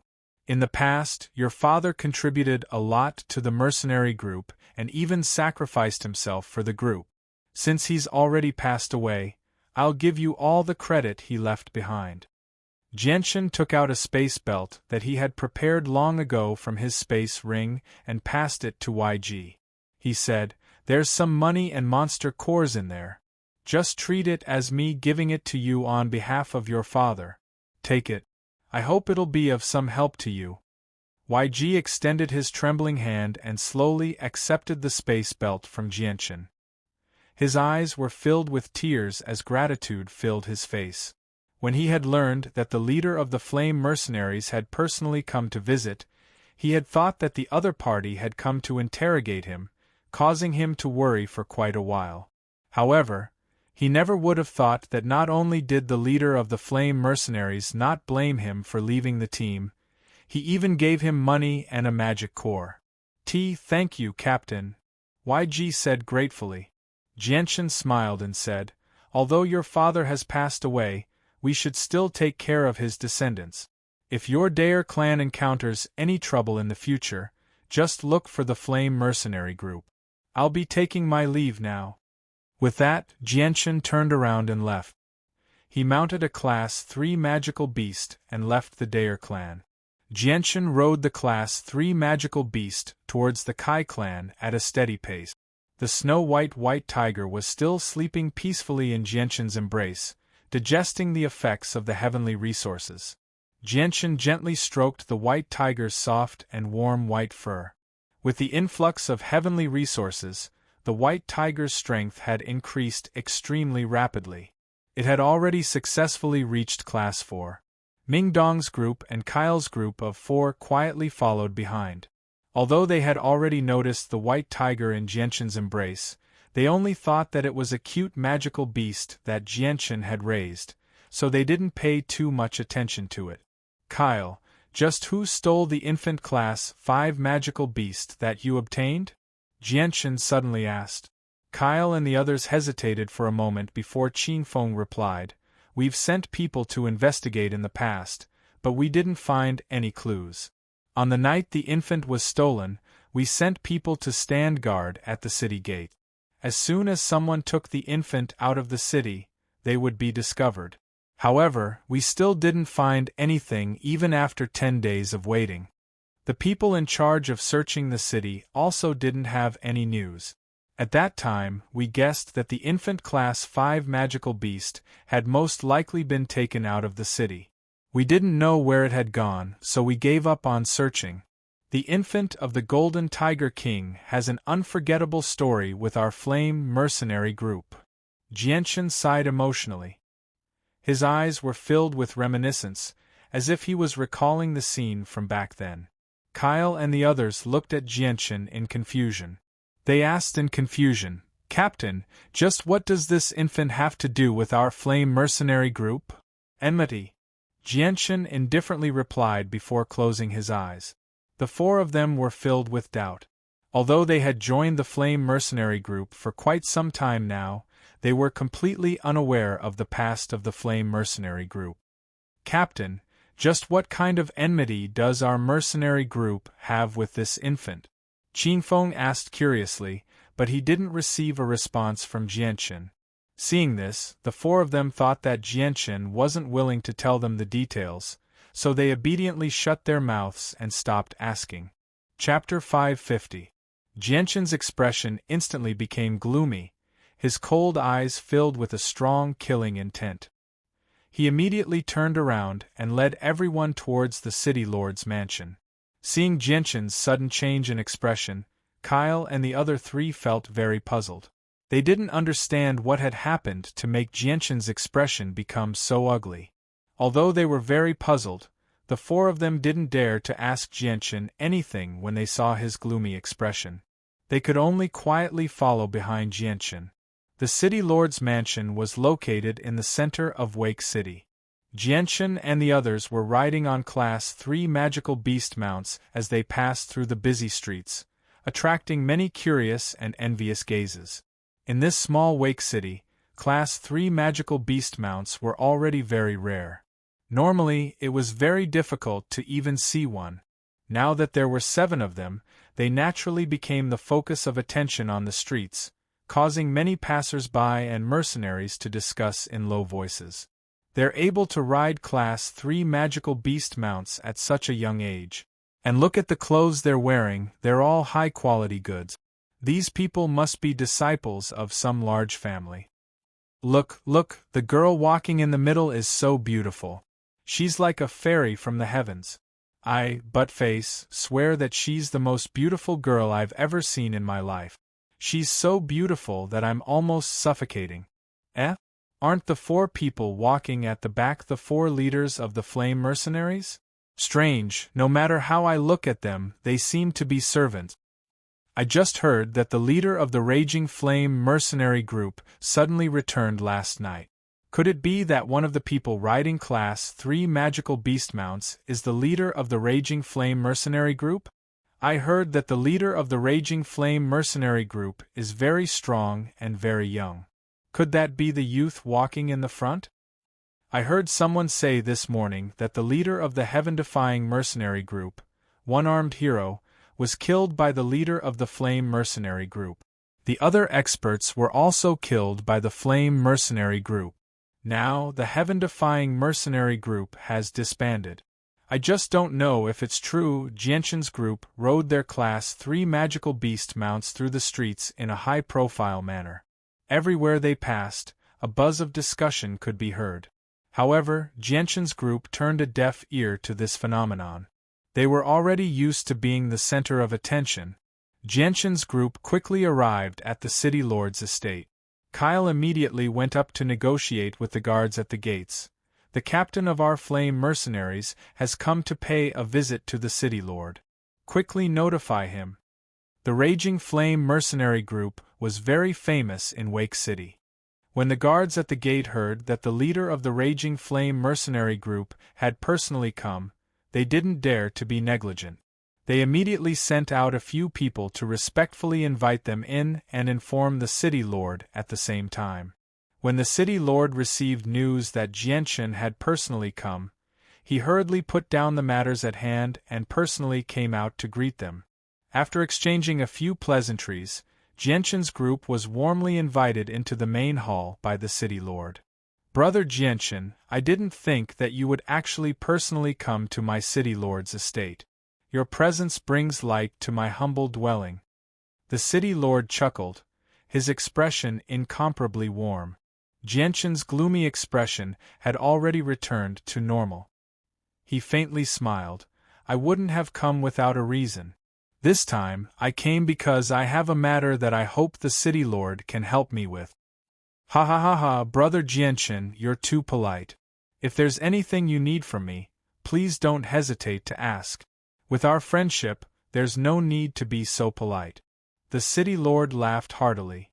Jianchen muttered to himself for a while before saying, "Sir City Lord, a few days ago, our flame mercenary group obtained a Class 5 magical beast cub. Unfortunately, it was stolen by a powerful and mysterious person at night. Furthermore, that person even killed one of our founding members. Although our flame mercenary group has spent a great deal of effort to find this mysterious person's whereabouts, we haven't found the slightest clue. Thus, I hope that Sir City Lord can assist our flame mercenary group in finding the culprit as soon as possible." "No problem. Brother Jianchen, don't worry. I'll immediately send people to search the entire city and do my best to help you find the culprit." The city lord waved his large hand and agreed without hesitation to cooperate with Jianchen in finding the culprit. "Then I'll have to trouble you, Sir City Lord." Jianchen cupped his hands and smiled. The city lord chuckled. "It's no trouble at all. Brother Jianchen, I, Yunli, am older than you by 20 years. If you don't mind, let's call each other brothers. In the future, if Brother Jianchen needs anything from me, I'll definitely do my best to help you." Hearing those words, Kyle, Qingfeng, Motian, and Charles all snorted inwardly. Their gazes towards the city lord were filled with disdain. Although they didn't know what realm Jianchen's strength had reached, since Jianchen could even take out a heaven-tier battle skill, his strength couldn't be underestimated. The position of such an expert was completely different from that of a mere city lord like Yunli. "Sir City Lord, let's talk about other matters after we find the culprit. This culprit killed one of my Raging Flame mercenaries' senior figures. No matter who he is, I, Jianchen, will definitely not let him off. So right now I'm in a hurry to find this culprit." Jianchen's tone was indifferent. It was equivalent to rejecting City Lord Yunli's offer. Although he was rejected by Jianchen, City Lord Yunli wasn't angry at all.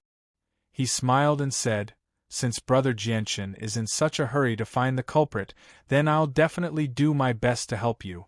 At least in Wake City, there's nothing that I can't solve."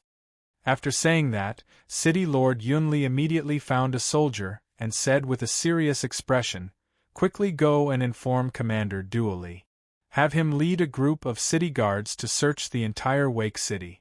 Pay close attention to any unknown foreign expert." This subordinate obeys. The soldier replied and then retreated. "Wait." Jianchen suddenly opened his mouth. "Sir City Lord, there's no need to go through so much trouble to find the culprit. That mysterious expert is wearing a mask and none of us know what he looks like. However, one thing we can be sure of is that the mysterious expert is after the Class 5 magical beast's young.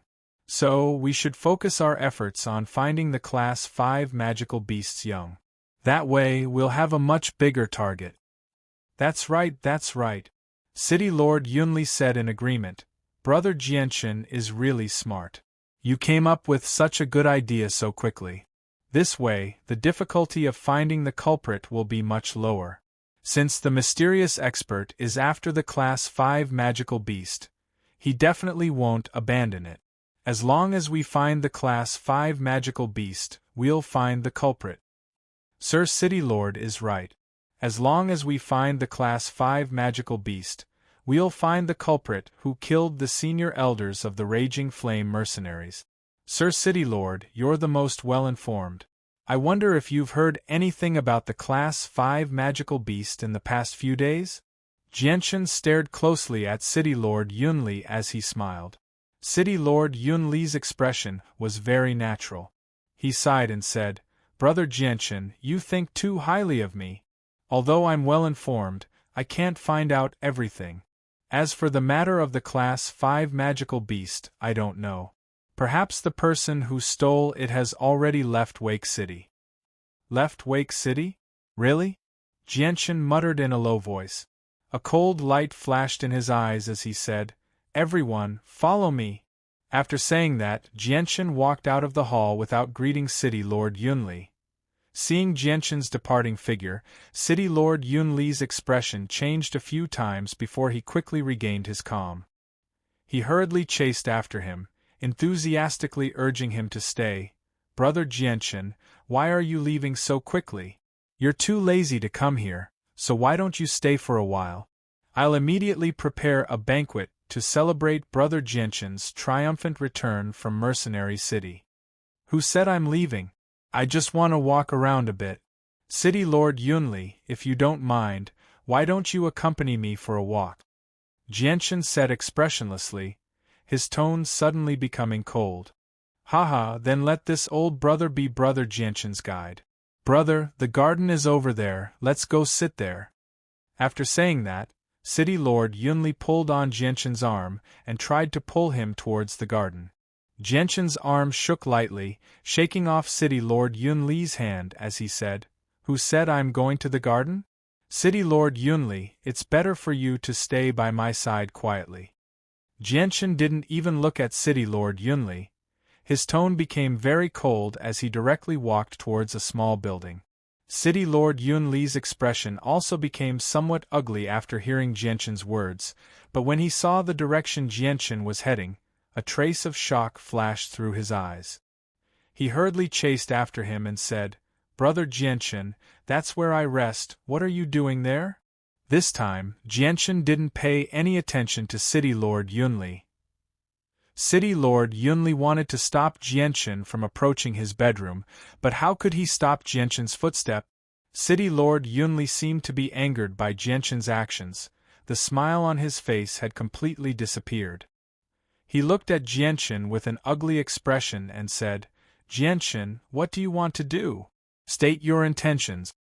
"You'll know in a moment." Jianchen sneered, and at this time, he had already arrived in front of the small building. He directly kicked open the door and strode in. City Lord Yunli's expression changed greatly as he moved to block Jianchen and shouted, "Jianchen, what is the meaning of this? This is my City Lord's mansion, how can I let you do as you please?" Jianchen sneered, and his hand made a grasping motion, and a majestic world's yuan qi quickly gathered in his hand. Then before City Lord Yunli could react, he suddenly bombarded the ground. With a loud bang, the whole ground shook violently, and dust filled the room, blocking everyone's vision. A gust of wind blew through the room, carrying away all the dust. When everyone's vision became clear, they saw that in the center of the room, there was a dark hole that led to the basement. Seeing this hole, City Lord Yunli's expression changed greatly, and his whole body became sluggish. Jianchen looked at City Lord Yunli with a sharp gaze and coldly snorted, "Kyle, Qingfeng, Charles and Mo Tian, the four of you go in." "Yes." Kyle and the other three responded and jumped into the hole at the same time, entering the basement. Chapter 551. City Lord Yunli's expression was extremely ugly as he watched this scene unfold. Since things had already gotten to this point, he knew that there was no way for him to explain himself. Even if he made up a perfect lie, he wouldn't be able to hide it. After all, Jianchen and the others weren't idiots. Kyle and the other three's expressions were incomparably gloomy as they glared at City Lord Yunli. Their eyes were filled with undisguised killing intent. "Sir City Lord, So the mysterious expert who snuck into our Raging Flame mercenary group and stole the cub was you, and Duo Kong was also killed by you. Who would have thought that the murderer we've been searching for so long would actually be the City Lord? Mo Tian gritted his teeth as he spoke. His gaze towards City Lord Yunli was like that of a bloodthirsty beast. He couldn't wait to skin him, eat his flesh, and drink his blood. City Lord Yunli was completely stunned. At this moment, he couldn't find anything to say. Although he really wanted to push this matter away, when he thought of his conversation with Jianchen, as well as the appearance of the rank 5 cub, he couldn't find anything to say. Jianchen's words weren't wrong.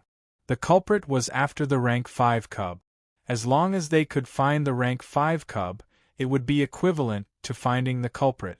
City Lord Yunli, I never would have thought that you were the one who stole the rank 5 cub and killed Duo Kong at the same time.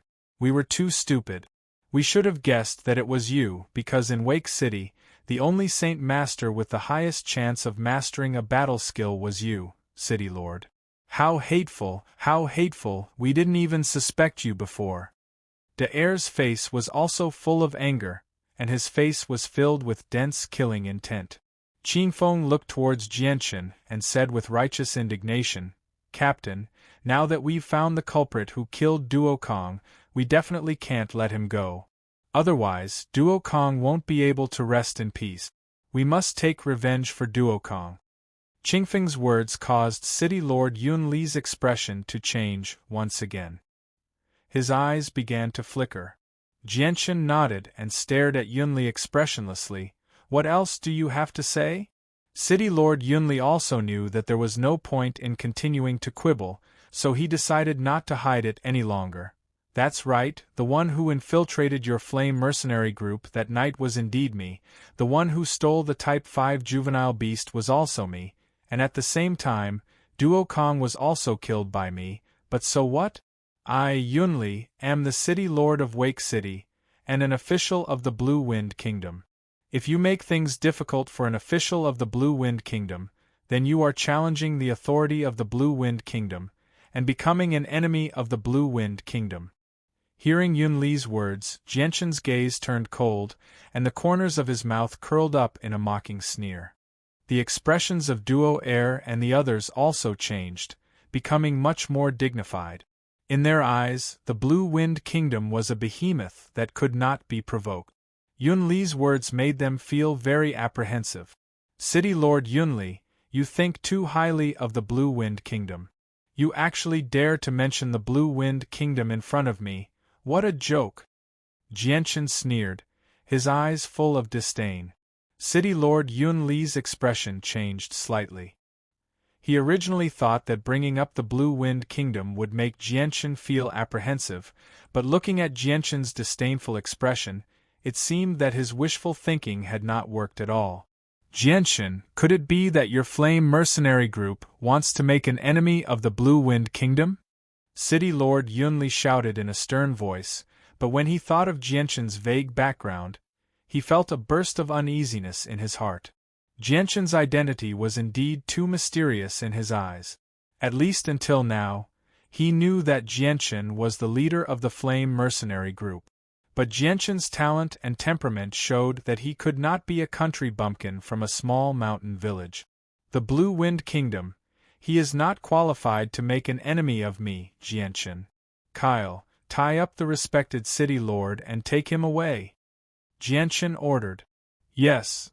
Kyle and the others also understood from Jianchen's words that their leader did not put the Blue Wind Kingdom in his eyes. Their courage was immediately boosted, and they responded in unison. At the same time, they stepped forward to try to capture City Lord Yunli. Let's see who dares. I am the City Lord of the Blue Wind Kingdom, a bureaucrat of the kingdom. Let's see who dares to capture me. City Lord Yunli's aura soared, and he looked at Kyle and the others fearlessly. A two-handed greatsword appeared in his hand, and he planned to resist with all his might. Jianchen's face sank and he shouted, "Capture him!" Kyle and the others did not hesitate in the slightest, and they all took out their saint weapons and rushed towards City Lord Yunli. City Lord Yun Li's eyes flashed with a cold light, but he did not want to meet them head-on.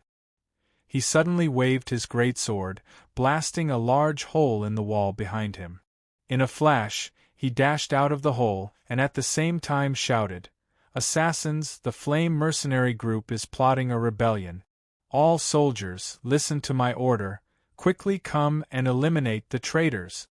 City Lord Yun Li's voice was very loud. Not only did all the soldiers in the City Lord's mansion hear it, even the people on the streets outside heard it clearly. All the soldiers in the City Lord's mansion immediately moved, and large batches of soldiers came from all over the City Lord's mansion. On the streets outside, everyone who heard this voice was stunned, and soon after, a fierce discussion erupted. "Did I hear wrong? The Flame mercenary group is plotting a rebellion. The Flame mercenary group is our Wake City's strongest mercenary group. What are they plotting a rebellion for? I heard that the leader of the Flame mercenary group returned last night. Could it be that their leader is plotting something? 2 years ago, when the magical beasts attacked our city, the leader of the Flame mercenary group made a great contribution to protect our city. How could he be plotting a rebellion?" City Lord Yun Li's words caused a huge commotion. Everyone who heard this voice, whether they were merchants or mercenaries, were curiously discussing it, and all of them expressed their puzzlement. Within the City Lord's mansion, over 300 soldiers had already gathered, surrounding Jianshan's group so tightly that not even a drop of water could pass through. City Lord Yun Li stood in the distance, surrounded by more than 10 soldiers, as he coldly sneered at Jianshan. The expressions of Jianshan's group did not change even though they were surrounded by over 300 soldiers. They remained composed, especially Ming Dong, Dugu Feng, Yun Zheng, and Serene. They did not seem to care at all. They did not even glance at the surrounding soldiers, directly treating them like they were nothing. "Respected City Lord, I have to say that you are too naive. Do you think that these soldiers can do anything to us?" Ming Dong looked at City Lord Yun Li with a face full of ridicule. City Lord Yun Li said in a deep voice, "Indeed, these soldiers can't do anything to you, but don't forget that our Wake City has 100,000 soldiers. Your Flame mercenary group is plotting a rebellion, and from today onwards, there will be no place for you in our Blue Wind Kingdom." City Lord Yun Li knew that Jianshan wouldn't let him go, so he was prepared to throw caution to the wind and give it his all. In his heart, his biggest reliance was the 100,000 soldiers of Wake City. Once the Flame mercenary group killed the soldiers of the city, the significance would be completely different from killing a normal merchant or mercenary. It would be the same as directly making an enemy out of the Blue Wind Kingdom. Naturally, there would be people from the upper echelons coming to deal with them. According to City Lord Yun Li's thoughts, once the Flame mercenary group committed a grave crime, they would be charged with the crime of plotting a rebellion. At that time, even if there were people behind them, it wouldn't matter. Plotting against the law, plotting a rebellion. "Esteemed City Lord, you've put a huge label on our head." Ming Dong chuckled. "But do you think that's enough to scare us? A group of traitors. Even at death's door, you are still so arrogant. All soldiers, listen up, kill everyone without mercy." City Lord Yun Li decisively gave the order. The 300 soldiers didn't hesitate and charged toward Jianshan's group. Ming Dong laughed coldly. His entire body turned into a green light, and in a flash, he dashed towards Yun Li with incredible speed. Before Yun Li could react, Ming Dong was already in front of him. He struck out with both hands, sending a dozen soldiers in front of Yun Li flying. Then, he reached out with his right hand and grabbed Yun Li's neck. Ming Dong's speed was just too fast. City Lord Yun Li couldn't see anything clearly until he felt a suffocating sensation coming from his throat. Only then did he realize in horror that his neck was firmly gripped by his opponent. At the same time, Yun Zheng, Serene, and Dugu Feng all struck out with their palms. Powerful saint force surged out from their bodies and formed a powerful shockwave that sent all the soldiers in the surroundings flying. Many of them spat out blood as they were heavily injured. With their strength as Earth Saint Masters, they didn't need to expend too much energy to deal with these weak soldiers. City Lord Yunli looked at Ming Dong in horror. His face was filled with disbelief. He couldn't believe that Ming Dong had such strength at such a young age. Brother, the city lord has been captured by me. How should we deal with him? Should we kill him or cripple him? Ming Dong asked Jianchen. Hearing this, City Lord Yun Li's face changed drastically. He wanted to say something, but his throat was tightly gripped by Ming Dong and he couldn't say anything. We can't just let him go like this. Tie him up and take him back. Jianchen said. All right, but to prevent him from playing any tricks, let's first injure him and make him lose the ability to fight. Ming Dong said and struck City Lord Yun Li's chest with his palm. Spurt. A mouthful of blood spurted from City Lord Yun Li's mouth. He had been heavily injured by Ming Dong's casual strike. Afterwards, the four of them found a chain from the City Lord's estate and tied up the heavily injured and pale City Lord Yunli. They were taken away from the estate under the gaze of several hundred soldiers. No one dared to stop them. The City Lord has been captured by the traitors of the Flame Mercenaries. Go inform Commander Duoli. A few soldiers hurried out of the estate to inform Commander Duoli. Chapter 552. Jianchen and Ming Dong's group of 7 rode their Class 3 magical beasts through the streets, heading towards the Kai family at a normal pace. Behind them, Kai Er and the other 3 were dragging the chained-up City Lord Yunli. Because City Lord Yunli had been heavily injured by Ming Dong, his body was extremely weak. Adding on the fact that Kai Er and the other 3 were quite strong, City Lord Yunli didn't waste any energy trying to break free from the chains. He knew very well that it would be very difficult for him to escape. Jianchen's group swaggered down the streets with the City Lord Yunli in tow. Along the way, everyone stopped to look at them. Everyone looked at them with shock and disbelief. No one would have thought that the Flame Mercenaries would actually tie up the City Lord Yunli like a prisoner. The people of the Raging Flame Mercenary Group are conspiring against the Blue Wind Kingdom. They are traitors to the Blue Wind Kingdom, so we can't let them go. Quickly raise your weapons and kill all of them. In the future, you will all be heroes of the Blue Wind Kingdom. Although City Lord Yunli was tied up, he could still speak. He was using his words to accuse Jianchen's group of crimes, trying to use the surrounding people to cause trouble for Jianchen's group. Hearing this, the gazes of the surrounding people towards the Flame Mercenaries immediately changed. Soon after, they began to discuss in low voices. However, they weren't idiots. They wouldn't conclude that Jianchen's group were all traitors just based on City Lord Yunli's words. Adding on the fact that the Flame Mercenaries were a huge deterrent in Wake City, no one dared to go up and stop Jianchen's group. Jianchen looked at City Lord Yunli with disdain and said, City Lord Yunli, 2 years ago, I, Jianchen, had some respect for you. I thought you were a straightforward and upright person. But I didn't expect you to hide so deeply. Your heart is actually so despicable. After being exposed for stealing my Flame Mercenaries Class 5 magical beast and killing my High Elder, you actually want to accuse me of crimes. I really misjudged you. Kai Er gag his mouth. Jianchen, you're too arrogant. I am an official of the Blue Wind Kingdom. Treating me like this is challenging the authority of the Blue Wind Kingdom. In the future, there will be no place for you in the Blue Wind Kingdom. City Lord Yunli's mouth was gagged.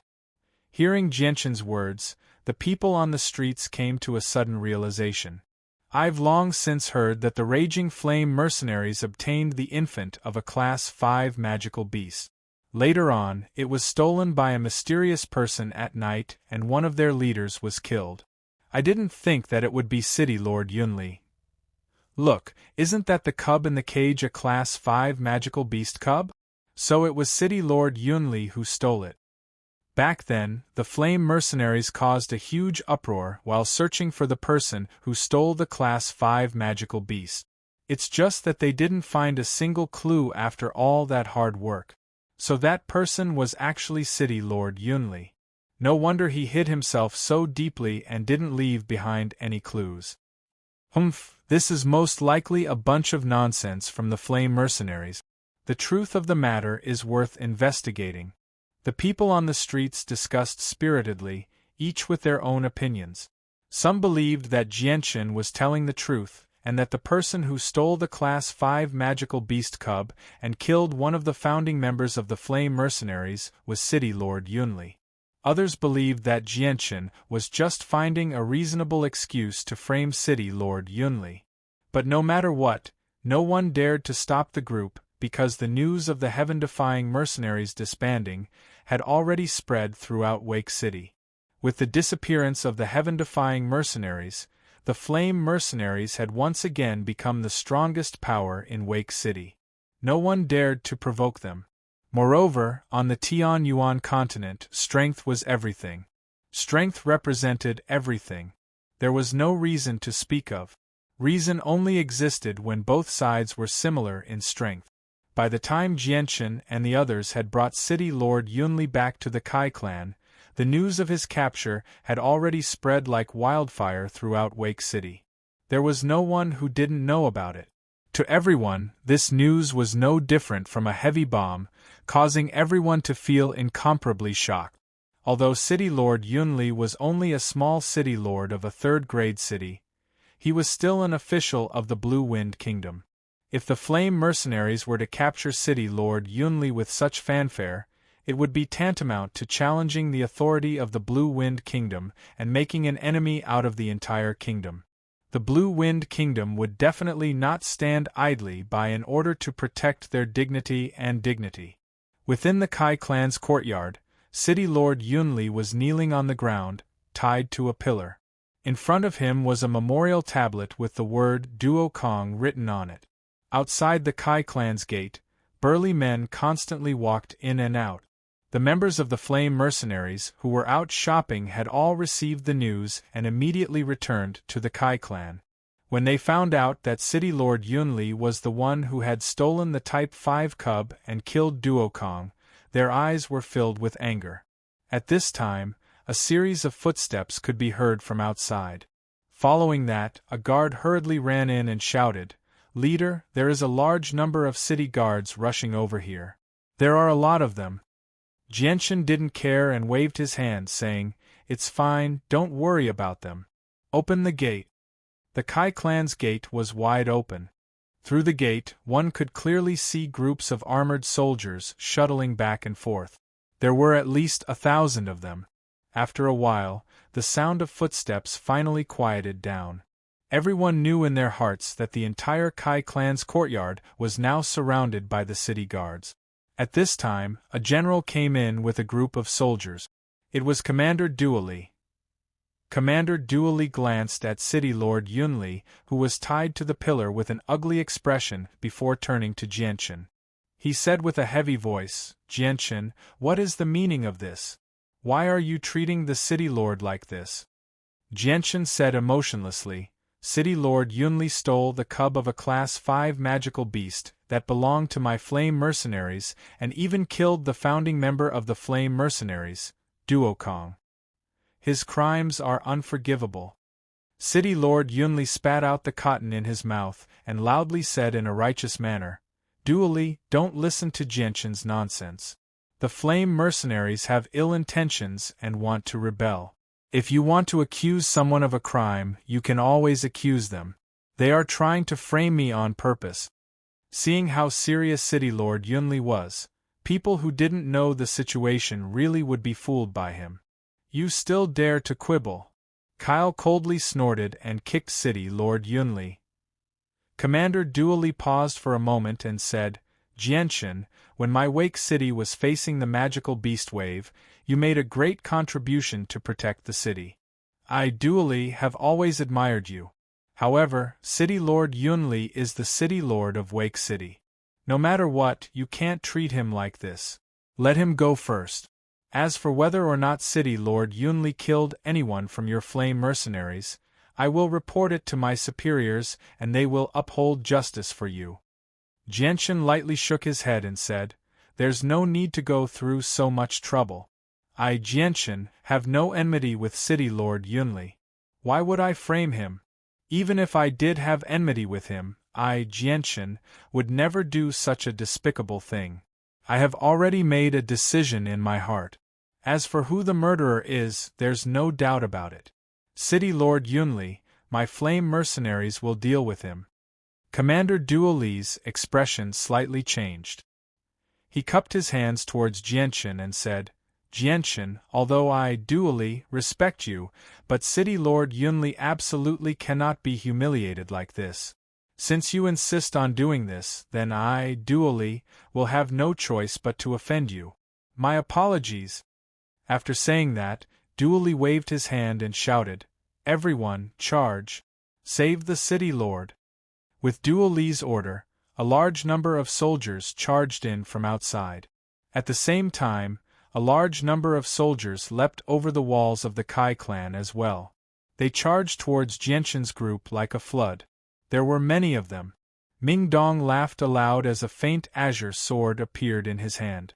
He said, Come on, I'll let you experience the power of an Earth-tier battle skill, Whirlwind. Surging wind-attributed Saint Force surged out of Ming Dong's body and quickly turned into a tornado that wreaked havoc in the surroundings. It pierced through the sky and caused the clouds in the sky to surge violently. The thick layer of clouds actually began to rapidly disperse. A violent gale suddenly swept through the courtyard of the Kai clan. The walls and the surroundings only lasted for a few seconds before collapsing. The large number of soldiers who charged towards Jianchen's group were thrown off balance by the tornado. They were unable to maintain their balance and could fall to the ground at any time. However, Jianchen's group, who were in the eye of the tornado, were not affected at all. Seeing the terrifying tornado, Commander Duoli's expression drastically changed. He trembled as he said, I Earth-tier battle skill. I this power. You're an Earth Saint Master. Ming Dong roared out and suddenly swung his sword.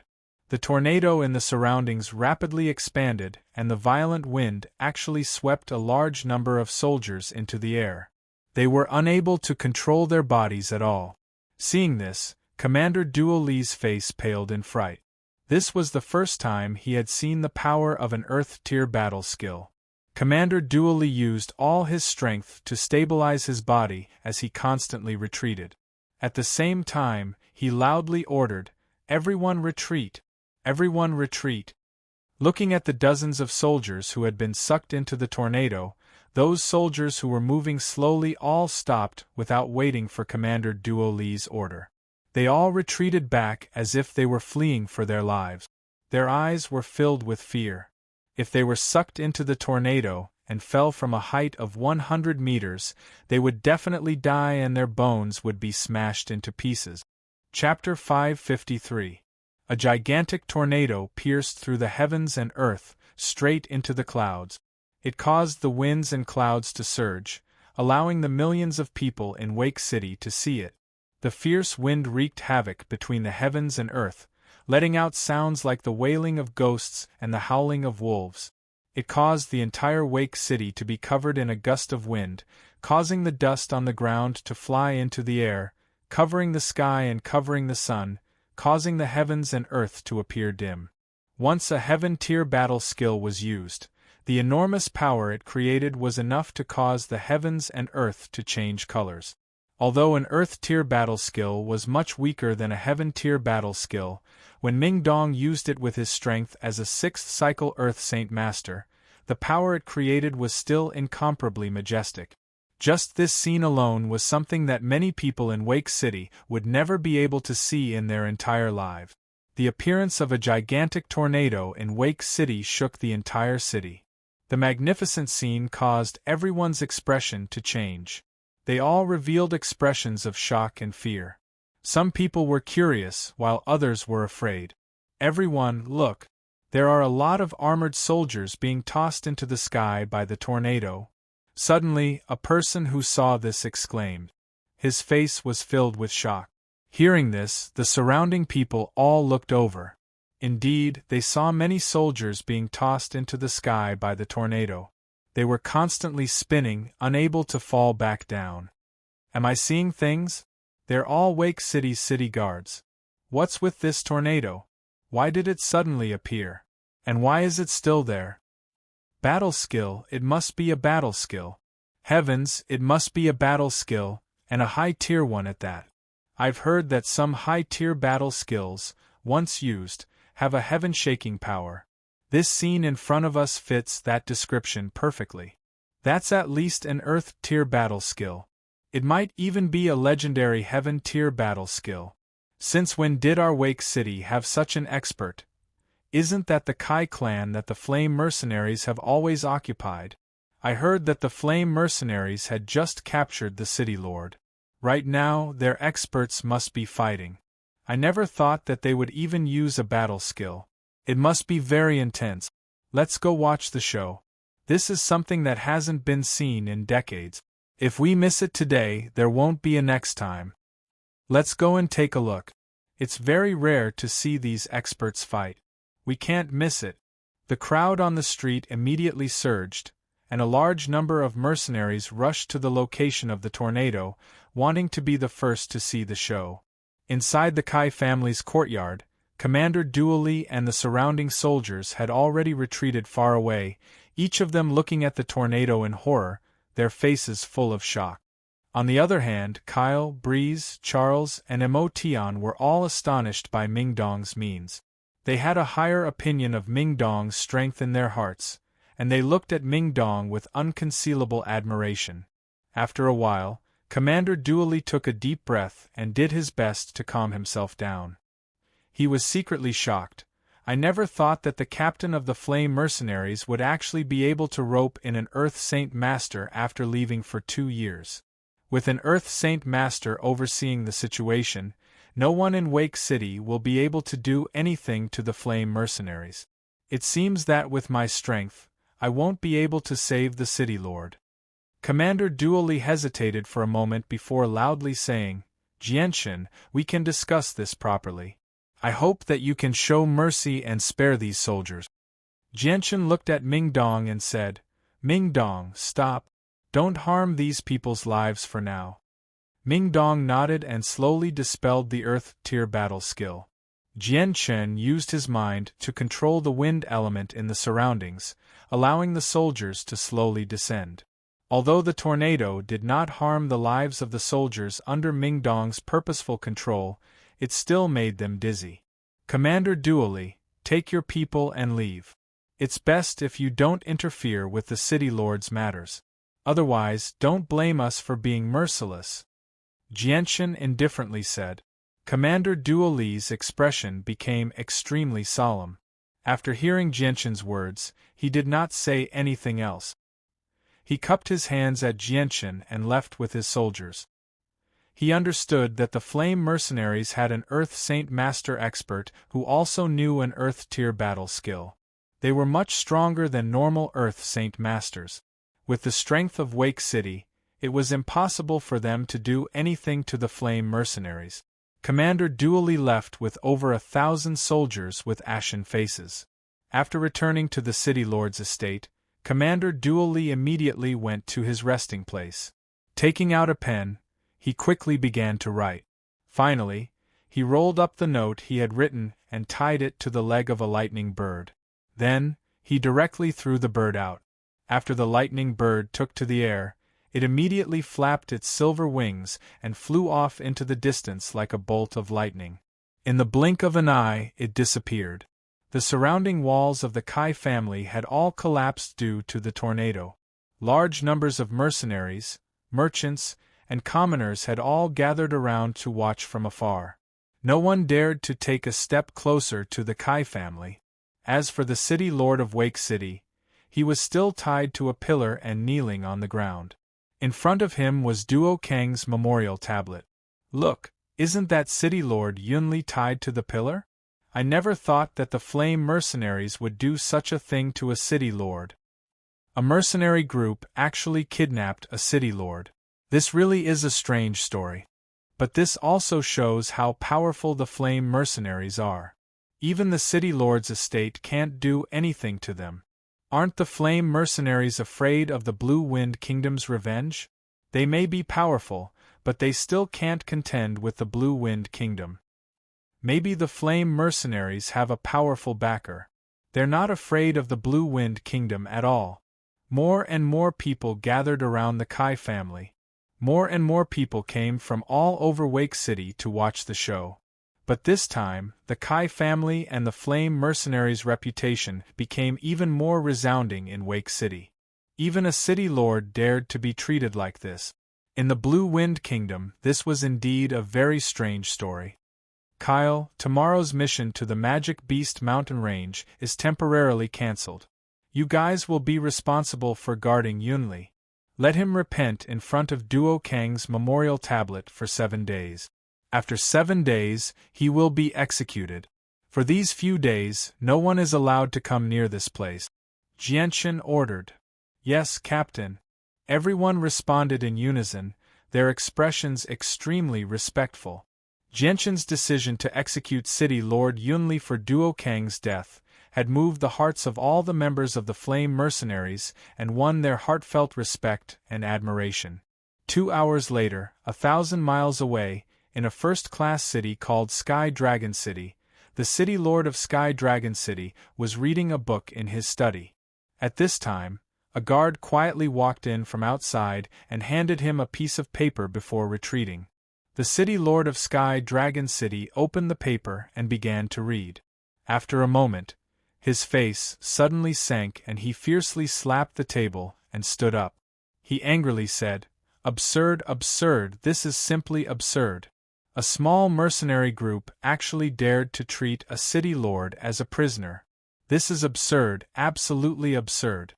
Men, immediately call Katata, Katafii, and Cloud Dragon over." Very quickly, Katata, Cloud Dragon, and Cloud Dragon arrived in the study. They were all around 40 years old middle-aged men. Katata cupped his hands and said, "City Lord, why did you call us brothers over in such a hurry? Is there something important?" This is truly absurd.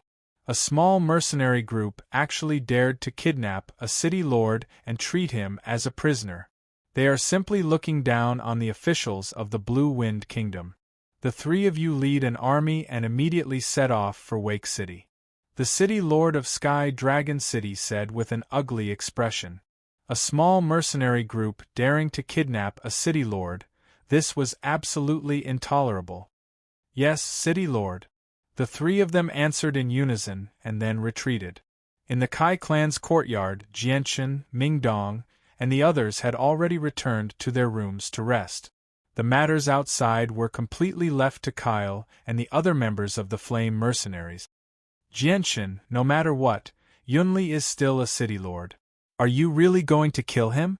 This is the Blue Wind Kingdom, not the kingdom of Jessen. Tai Ta worriedly said. Although he knew that Jianchen was a Heaven Saint Master, this was still an enemy of the entire Blue Wind Kingdom.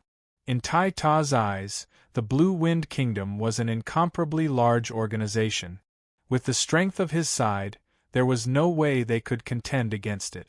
Jianchen gently smiled and said, "Tai Ta, I know what I'm doing. Your worries are completely unnecessary.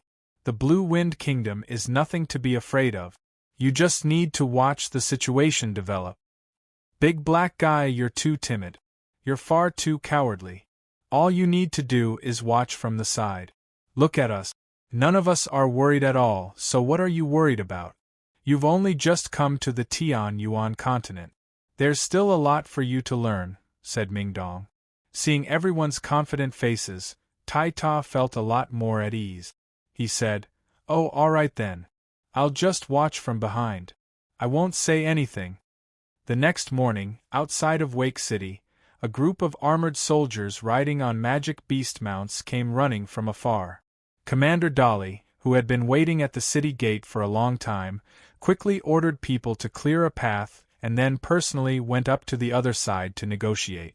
After a simple negotiation, the group of soldiers that had rushed over from the outside began to move once again.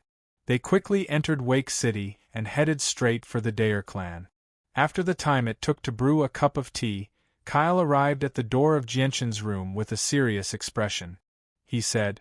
Captain, people from Sky Dragon City have come. Chapter 554. Yes, Captain. Kyle retreated, and then quickly rushed towards the Kai clan's main gate. Looking past the collapsed walls, one could clearly see a large group of soldiers wearing bright armor riding on their mounts slowly approaching the Kai clan's main gate. Kyle, Breeze, Emotion, and Charles were already waiting at the main gate. Behind them, several dozen members of the Raging Flame mercenary group were also quietly standing there.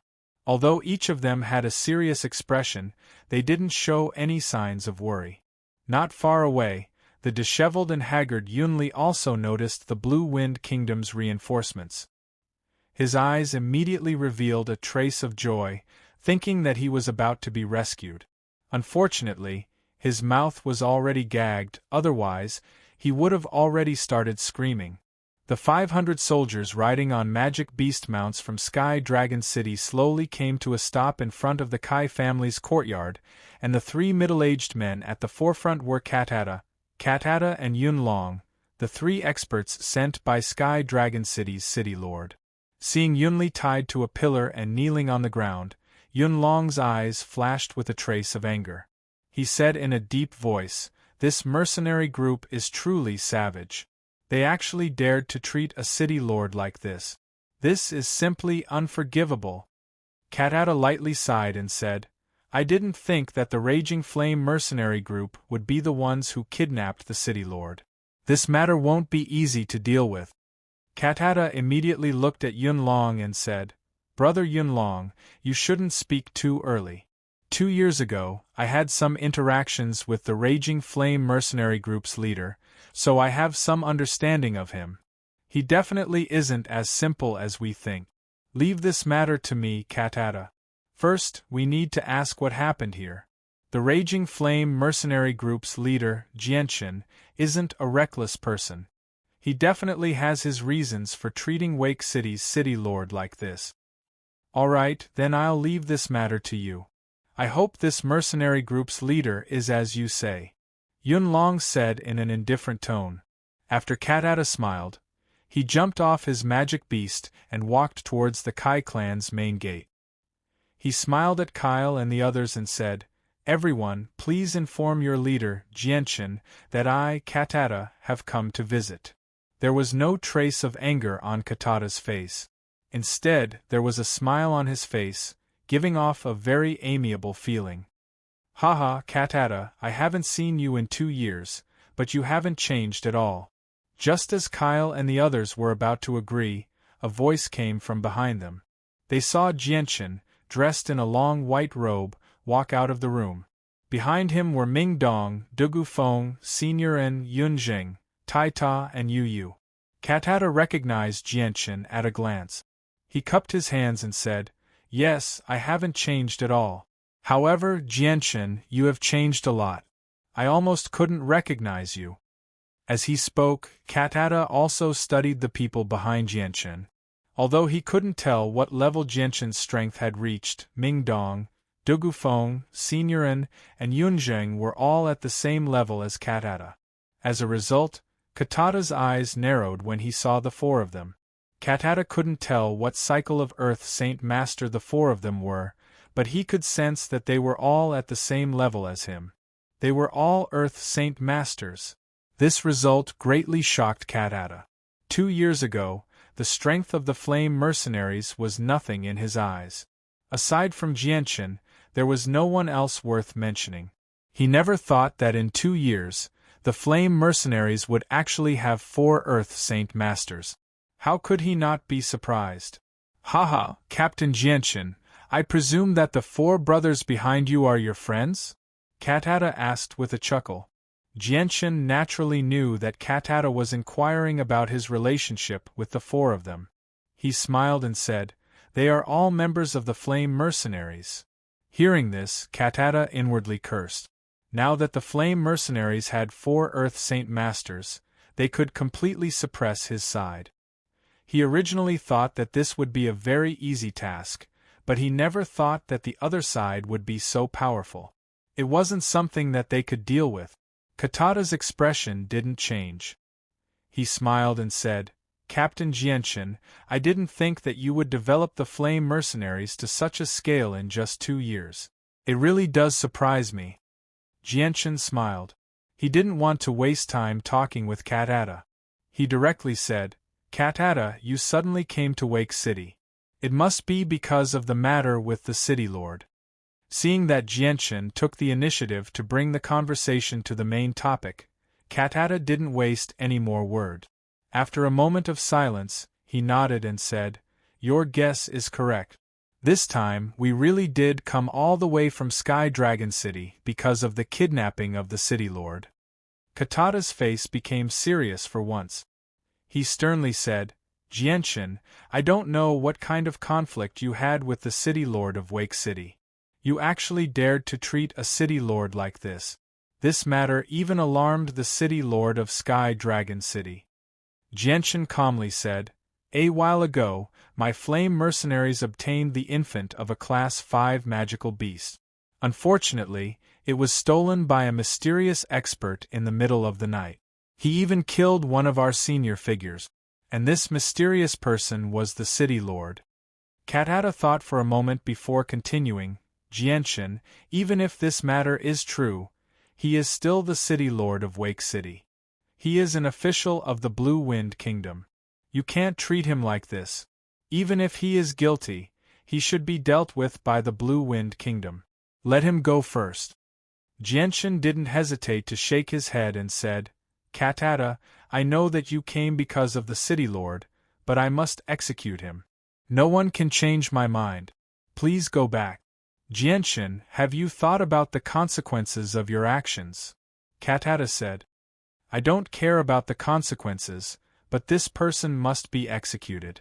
Jianshan said. Looking at Jianshan's indifferent appearance, Katata secretly sighed. Jianshan's appearance made him understand that continuing to speak would only be a waste of time. Cloud Dragon walked up from behind and coldly said, Flame mercenaries, immediately release the city lord of Wake City. There is still room for negotiation. Otherwise, you won't be able to bear the consequences. Cloud Dragon and Jianshan didn't have the slightest friendship, so his tone wasn't as gentle as Katata's. Although he could sense that there were 4 Earth Saint Masters present, he didn't feel the slightest bit of fear. This was because he had the support of Sky Dragon City and represented the Blue Wind Kingdom. A mere mercenary group was nothing in his eyes. Cloud Dragon's words caused Jianshan to frown.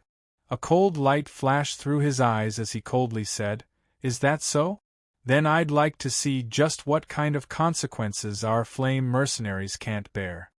Cloud Dragon coldly snorted and said in a deep voice, Since you want to die, then don't blame me.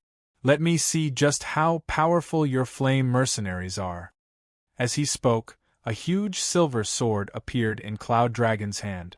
An intense white light shot out from the sword as he charged at Jianshan. Seeing this layer of white light, Jianshan's eyes were filled with surprise. He muttered, I never thought that it would be an Earth Saint Master with light-attributed Saint Force. So what if you have light-attributed Saint Force? Let me deal with you. As soon as Jianshan finished speaking, Ming Dong's voice rang out from behind him. Before he could finish speaking, Ming Dong's body turned into a green streak of light as he charged at Cloud Dragon. Boom!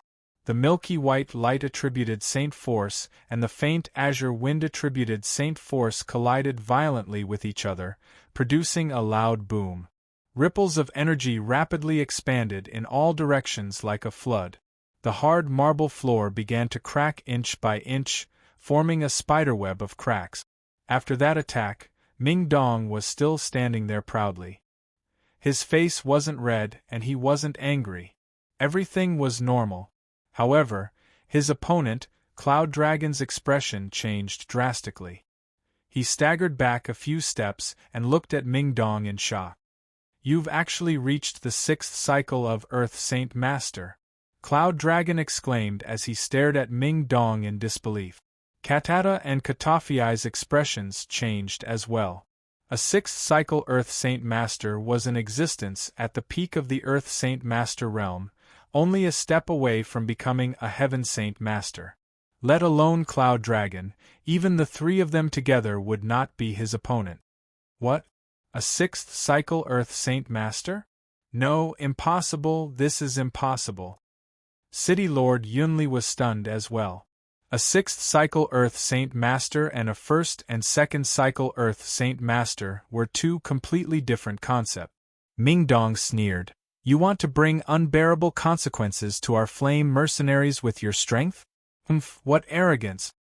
Chapter 555. Both Cloud Dragon and Katata stood there awkwardly, caught between a rock and a hard place. The strength of the flame mercenaries had completely exceeded their expectations. If they still wanted to use force against the flame mercenaries, then they would be the ones to suffer losses. If they were to just retreat like this, then they would appear too cowardly. They really couldn't afford to lose face like this. Jianshan looked at Katata and calmly said, Katata, you should go back. It's best if you don't interfere with the matter of Yunli City, because the flame mercenaries will not make the slightest concession on this matter. Although his relationship with Katata wasn't that close, they had fought side by side when Wake City was attacked by the magical beast wave 2 years ago. Thus, Jianshan didn't want to make things too difficult for Katata, so his tone was much gentler. Katata lightly sighed and looked at Jianshan with a complicated gaze. Alright, Jianshan, since you insist, then the three of us can't do anything about it.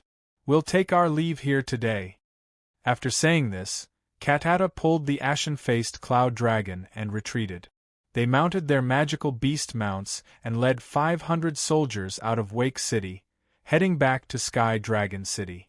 As Katata and the other two retreated, Yunli City Lord, who was kneeling on the ground, had a look of despair in his eyes. Katata and the other two had led a group of 500 elite soldiers from Sky Dragon City to Wake City to suppress the Inferno Mercenary Group. In the end, they had been scared off by the Inferno Mercenary Group. The news of them returning without any success spread like wildfire throughout Wake City, causing the entire city to be in an uproar. Soon after, everyone began to re-evaluate the strength of the Inferno Mercenary Group. Katata and the other two led the 500 elite soldiers back to Sky Dragon City. Without stopping to rest, they directly rushed to the City Lord's manor to meet with him. They recounted everything that had happened in Wake City, emphasizing that the Flame Mercenaries had 4 Earth Saint Masters and one of them had already reached the 6th cycle. After hearing this, the City Lord's expression became extremely solemn.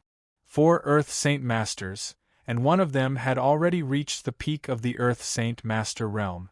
With such a lineup, even the City Lord had to take it seriously. I didn't expect an unknown mercenary group to have such strength. Did you three manage to find out the background of these people? Which power do they belong to? Sky Dragon City's City Lord asked in a deep voice. He was very concerned about this matter. The three of them shook their heads at the same time before Katata continued, City Lord, the two of us have met the captain of the Flame Mercenaries 2 years ago. At that time, he was only a great Saint Master, but the battle prowess he displayed shocked the two of us. At that time, Wake City was facing a magical beast wave and 3 Class 5 magical beasts appeared. These 3 magical beasts were all killed by the captain of the Flame Mercenaries, including the 5th Cycle Earth Saint Master Green-Scaled Ape. Katata's words were shocking, causing the Sky Dragon City's City Lord to be unable to sit still. He suddenly stood up from his chair and exclaimed with a face full of shock, What did you say? The captain of the Flame Mercenaries actually killed 3 Class 5 magical beasts as a great Saint Master. Are you sure this is true? You're not lying to me? It's absolutely true. The two of us can bear witness. City Lord, the captain of the Flame Mercenaries is not simple. He can't be underestimated. And now, he's actually found 4 Earth Saint Masters from who knows where to join the mercenaries.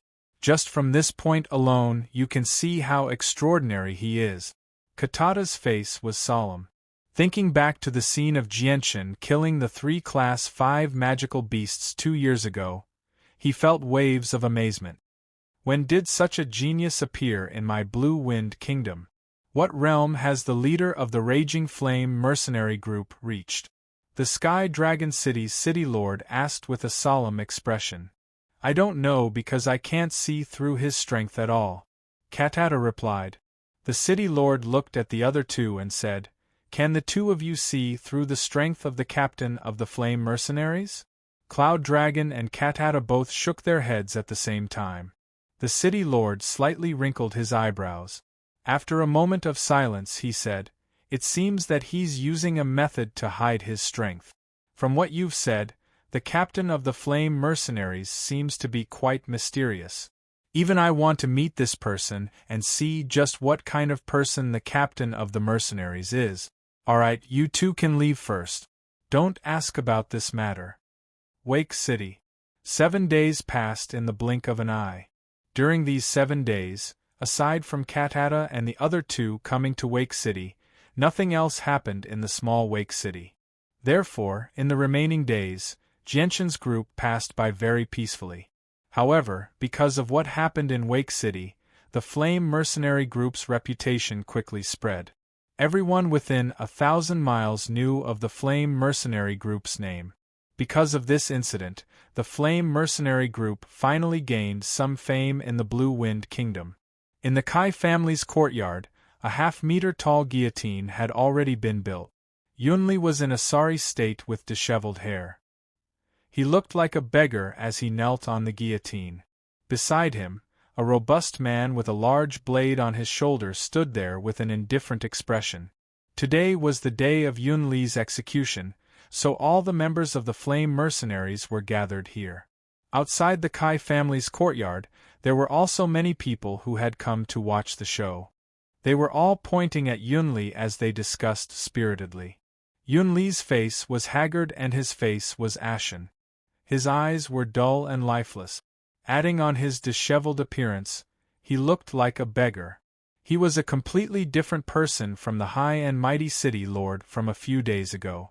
The saint weapon in his body had already been personally destroyed by Genshin, but it had saved his life.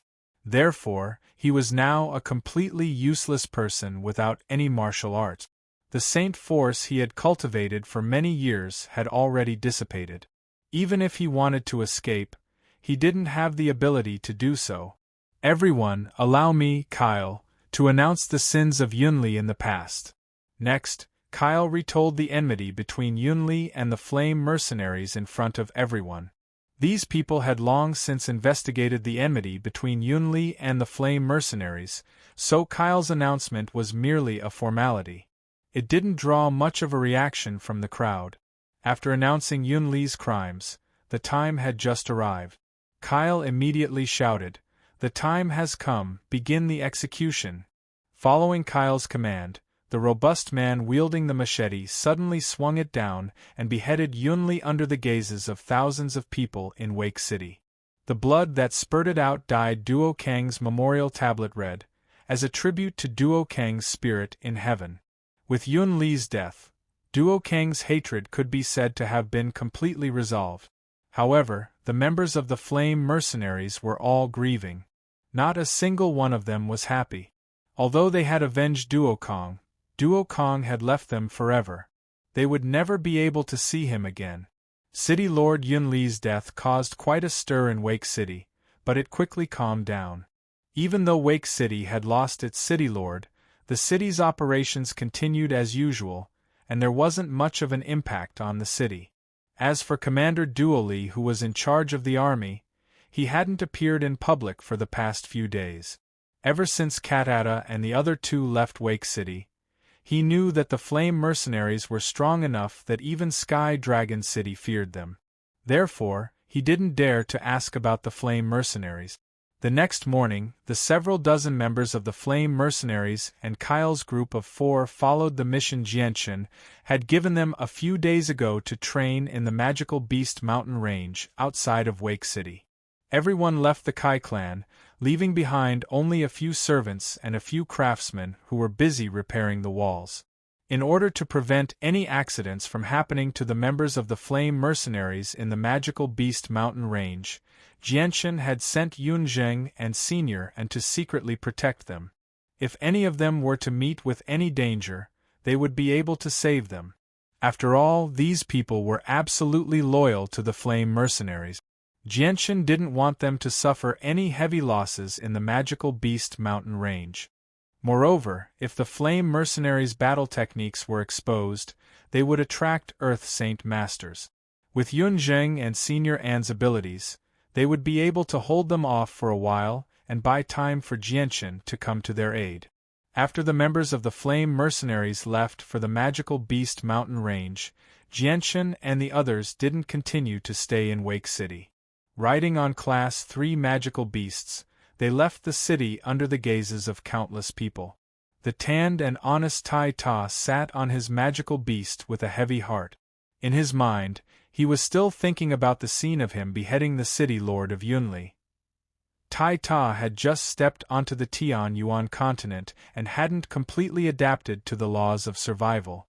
Although he had killed many magical beasts in the past, this was the first time he had seen a person being killed. Yesterday's scene had a huge impact on his heart, and he still hadn't calmed down even now. Seeing Tai Ta like this, Jianchen understood him very well and comforted him. Tai Ta, the Tian Yuan continent is a world where the strong preys on the weak. In the future, this kind of thing will happen everywhere, and it will happen almost every day. Once you experience it a few more times, you'll gradually get used to it. The Tian Yuan continent is too cruel, Tai Ta muttered to himself. Chapter 556. Jianchen and the others chatted and laughed as they made their way through the quiet tunnel, heading straight for Fengyang City. It was a long journey. Jianchen and Yu Yu both explained the situation of the Tian Yuan continent to Tai Ta so that Tai Ta could adapt as soon as possible. Even Yu Yu would chime in from time to time. As a princess, Yu Yu rarely moved around the Tian Yuan continent, but she was extremely knowledgeable. She understood the rules of the Tian Yuan continent thoroughly long ago, so she knew what kind of world it was. At this moment, there was a sudden movement in Jianchen's bosom. The white tiger that had been sleeping soundly in his embrace had finally woken up. It slowly opened its eyes that had been closed for a very long time and shook its head as it looked around in a daze. Its eyes were filled with curiosity. Jianchen could not help but smile when he saw the white tiger wake up. He gently rubbed the white tiger's furry head and jokingly scolded, "You've finally woken up, you sleepy little guy." Woo-woo. The white tiger seemed to understand Jianchen's words. It whimpered unhappily, as if it was protesting Jianchen's words. It then leapt up and landed on Jianchen's shoulder agilely. It stuck out its little tongue and licked Jianchen's face affectionately. It was extremely attached to him. "Jianchen, where did you find this little animal? I didn't pay much attention to it when it was sleeping in your embrace, but I've suddenly discovered that this little animal is extraordinarily cute." Ming Dong giggled beside Jianchen.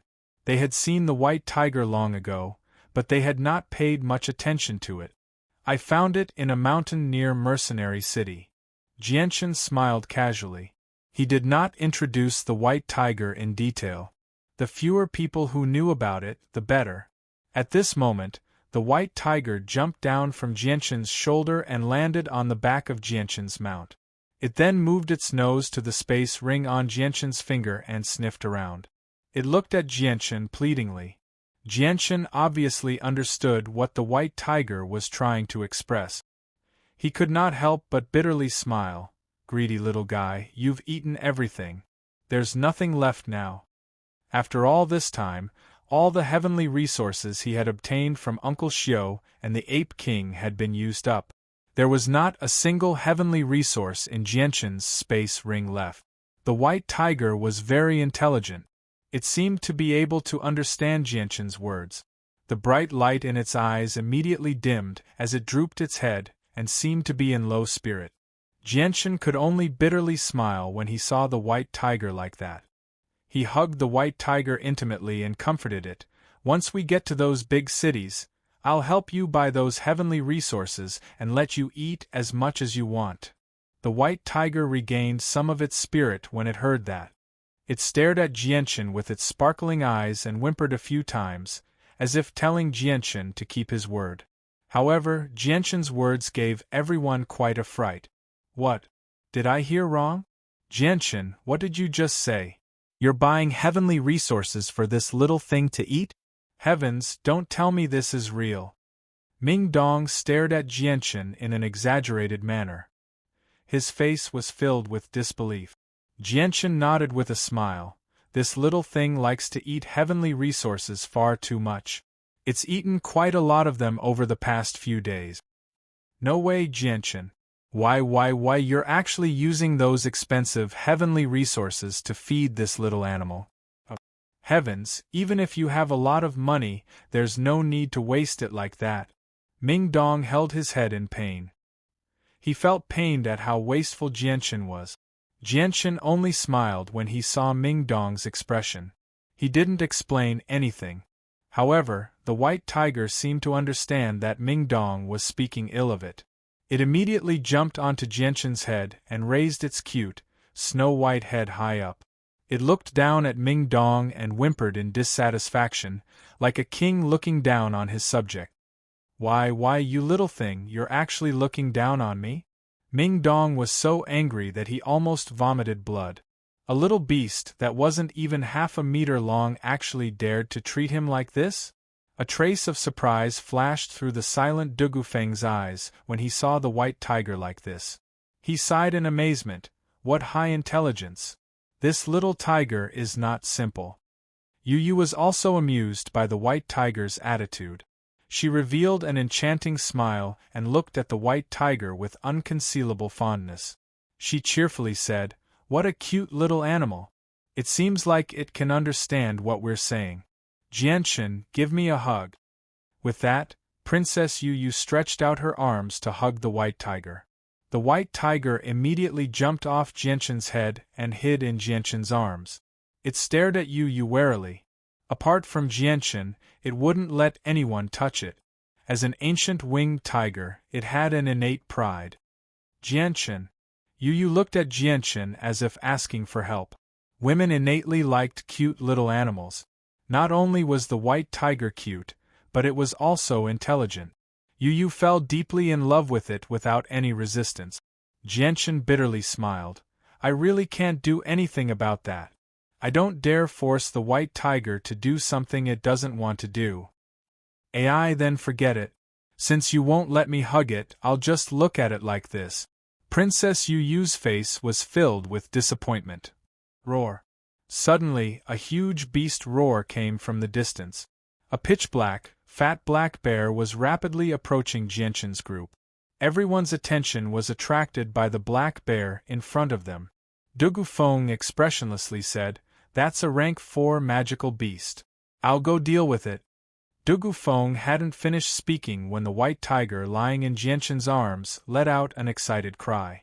Then its body turned into a white light and rushed towards the black bear with lightning speed. Jianchen didn't stop the white tiger. He lightly smiled and said, "Let the white tiger deal with that rank 4 magical beast." Now that the white tiger's strength had reached rank 4, Jianchen wanted to see how powerful the white tiger was. The white tiger's original form was the ancient winged tiger, so Jianchen wasn't worried about the white tiger's safety at all. Ming Dong stared dumbfoundedly at the white tiger in the distance and involuntarily cried out, "Heavens, it's so fast. It's actually almost catching up to me. Jianchen, just where did this little animal come from?" Ming Dong's expression was extremely shocked. He was greatly shocked by the white tiger's sudden speed. Dugu Feng and Yu also stared at the white tiger in shock. Their faces were filled with disbelief. Don't underestimate the white tiger. Although the white tiger's body is very small, it already possesses the strength of a rank 4 magical beast. As for its origins, I can't tell you that.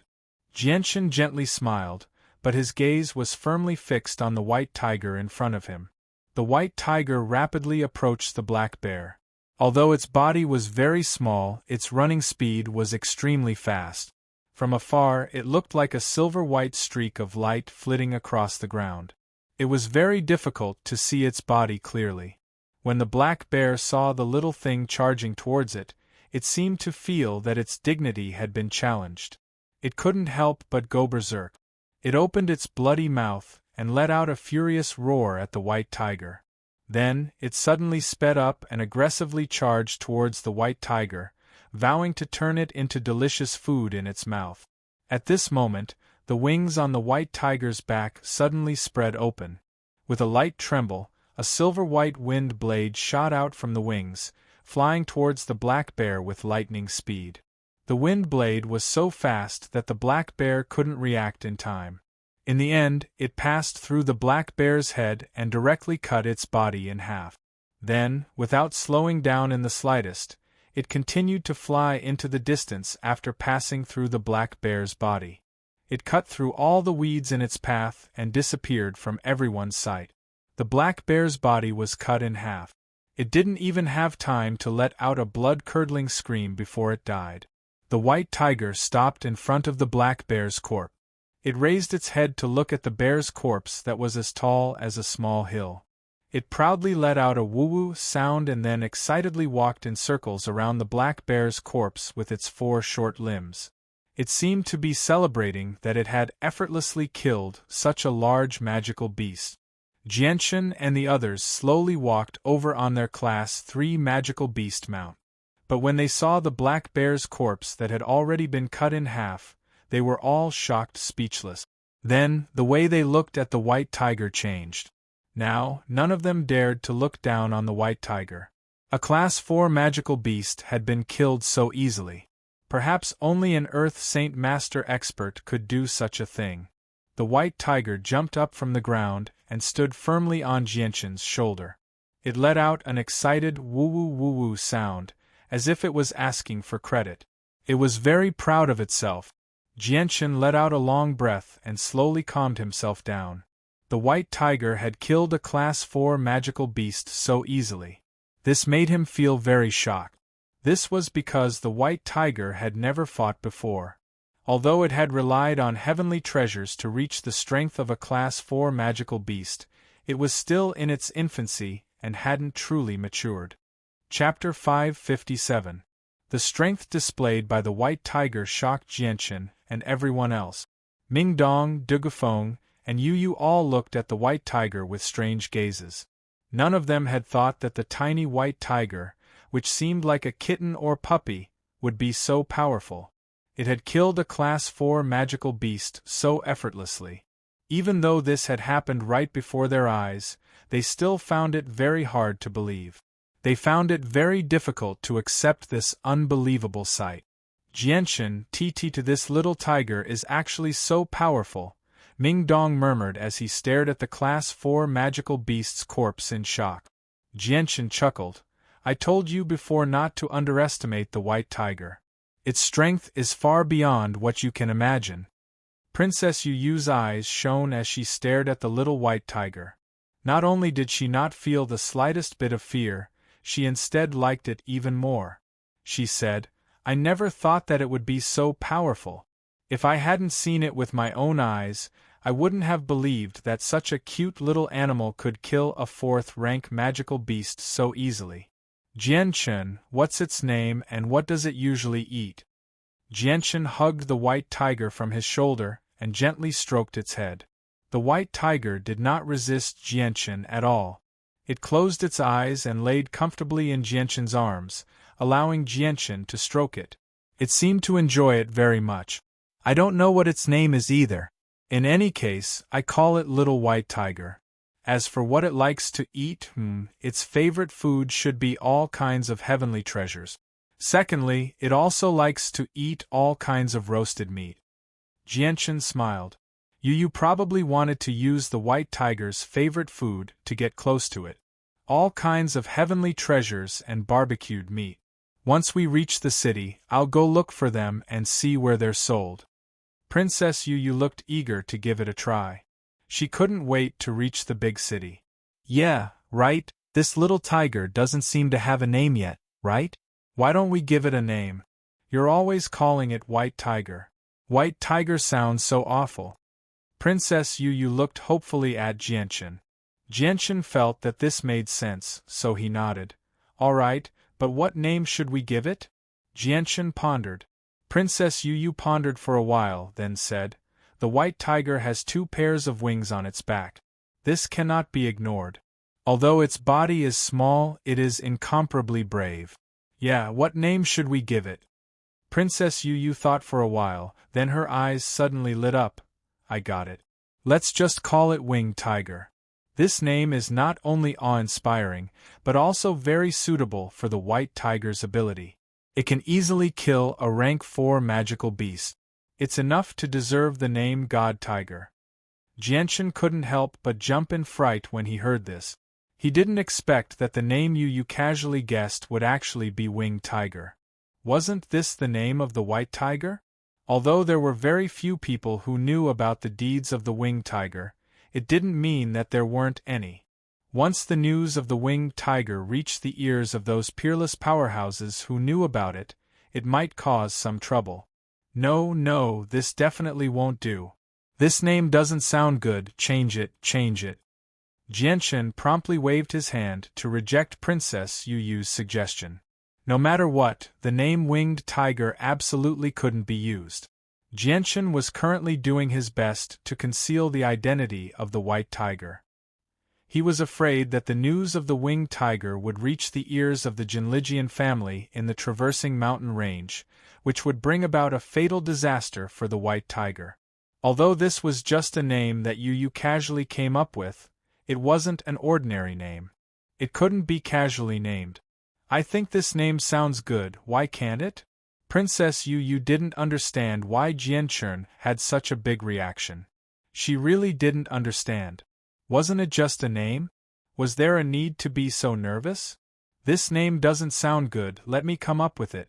Let's just call it Little White from now on. Jianchen said. Princess Yu Yu didn't know whether to laugh or cry as she looked at Jianchen. Little White, this name is too simple. It doesn't reflect the bravery of the white tiger at all. It doesn't sound good at all. I think it's pretty good. The white tiger has snow-white fur and is so small. The name Little White suits it very well.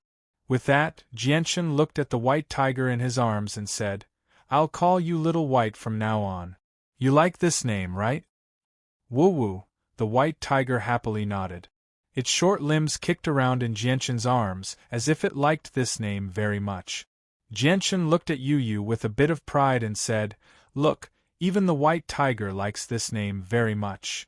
The long journey was long and quiet, and the road was desolate and uninhabited. It took a long time to occasionally encounter a group of merchants or mercenaries passing by. Jianchen's group of 5 rode on their 3rd-rank magical beast mounts at an unhurried pace, chatting and laughing as they hurried towards Fengyang City. Although Yunzheng and Senior and were missing from the group, this didn't affect Jianchen's group in the slightest. Jianchen had left the Raging Flame mercenary group alone in the magical beast mountain range outside of Wake City to train. He had to send Yunzheng and Senior and to secretly protect them. Otherwise, Jianchen wouldn't be able to rest assured of their safety. This was because not only did the Raging Flame mercenary group have man-tier battle skills and earth-tier battle skills, but Jianchen had also left the cub of the Golden Tiger King to Duo and the others to raise. In the past, it was precisely because of the Golden Tiger King's cub that the Raging Flame mercenary group had been destroyed.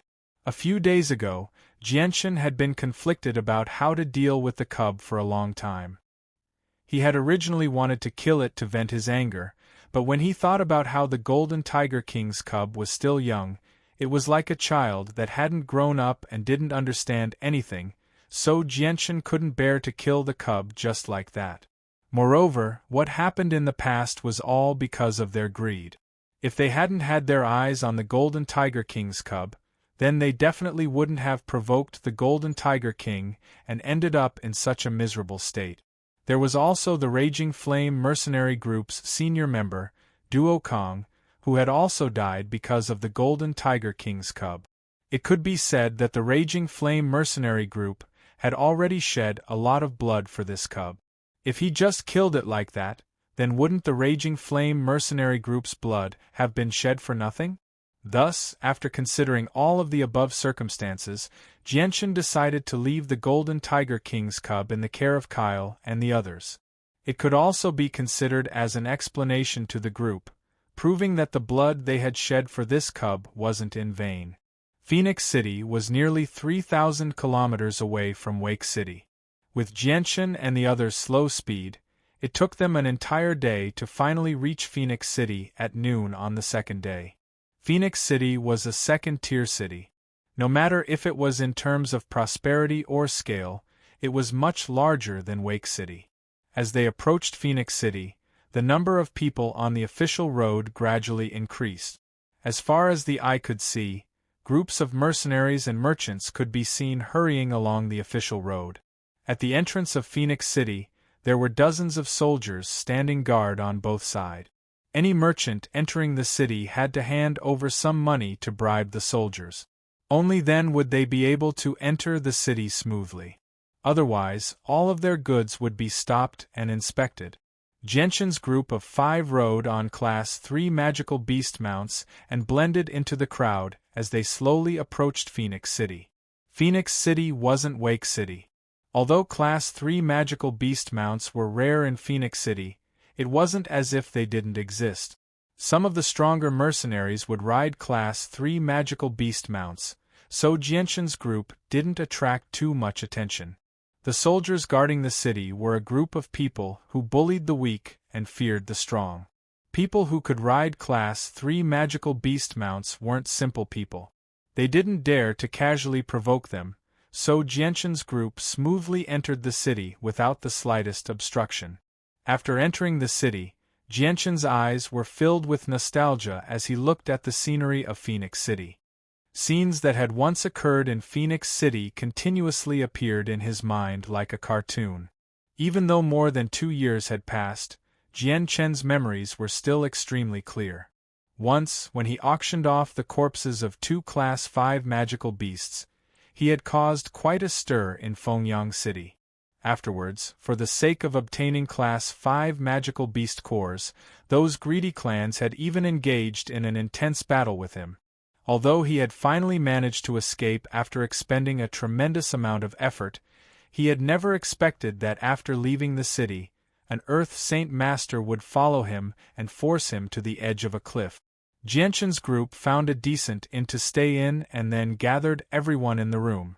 He said, "Dugufeng, in the center of Phoenix City, there is a heavenly phoenix auction house. Take these 2 Class 5 magical beast cores to the heavenly phoenix auction house. Remember not to reveal your strength. As for the specifics, I'm sure you know. Jianchen, you don't lack money. Why are you auctioning off these 2 Class 5 magical beast cores?" Ming Dong asked with a puzzled expression. Even Dugufeng and Princess Yu were puzzled by Jianchen's actions. Jianchen smiled mysteriously and said, "I naturally have my reasons for doing this. Don't ask now. You'll know when the time comes." "Okay, I know what to do." Dugufeng's tone was indifferent as he reached out to take the 2 Class 5 magical beast cores from Jianchen's hands. "Also, don't let the people of the Heavenly Phoenix auction house find out our identity.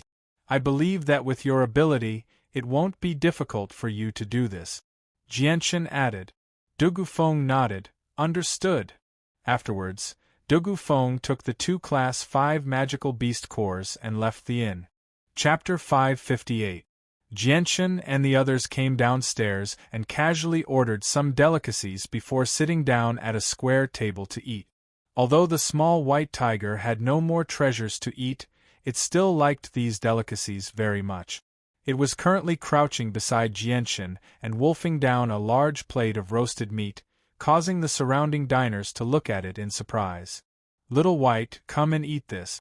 It's very delicious," Princess Yu said sweetly as she placed a large piece of roasted meat in front of Little White Tiger. Her beautiful eyes, which shone like limpid autumn water, stared at Little White Tiger without blinking. She did not conceal her deep fondness for it. However, the white tiger did not even raise its head. It continued to bury its head and eat the roasted meat on its plate with relish. The way it wolfed down its food was like a goose that had not eaten for several days. Seeing the white tiger ignore her, Princess Yu sighed gloomily. She propped up her chin with her left hand and gently stared at the white tiger wolfing down its food. Her brows were filled with worry. Jianchen, just what method did you use to capture Little White's heart? Why is it so attached to you, while it ignores me? Just what method can I use to make Little White accept me?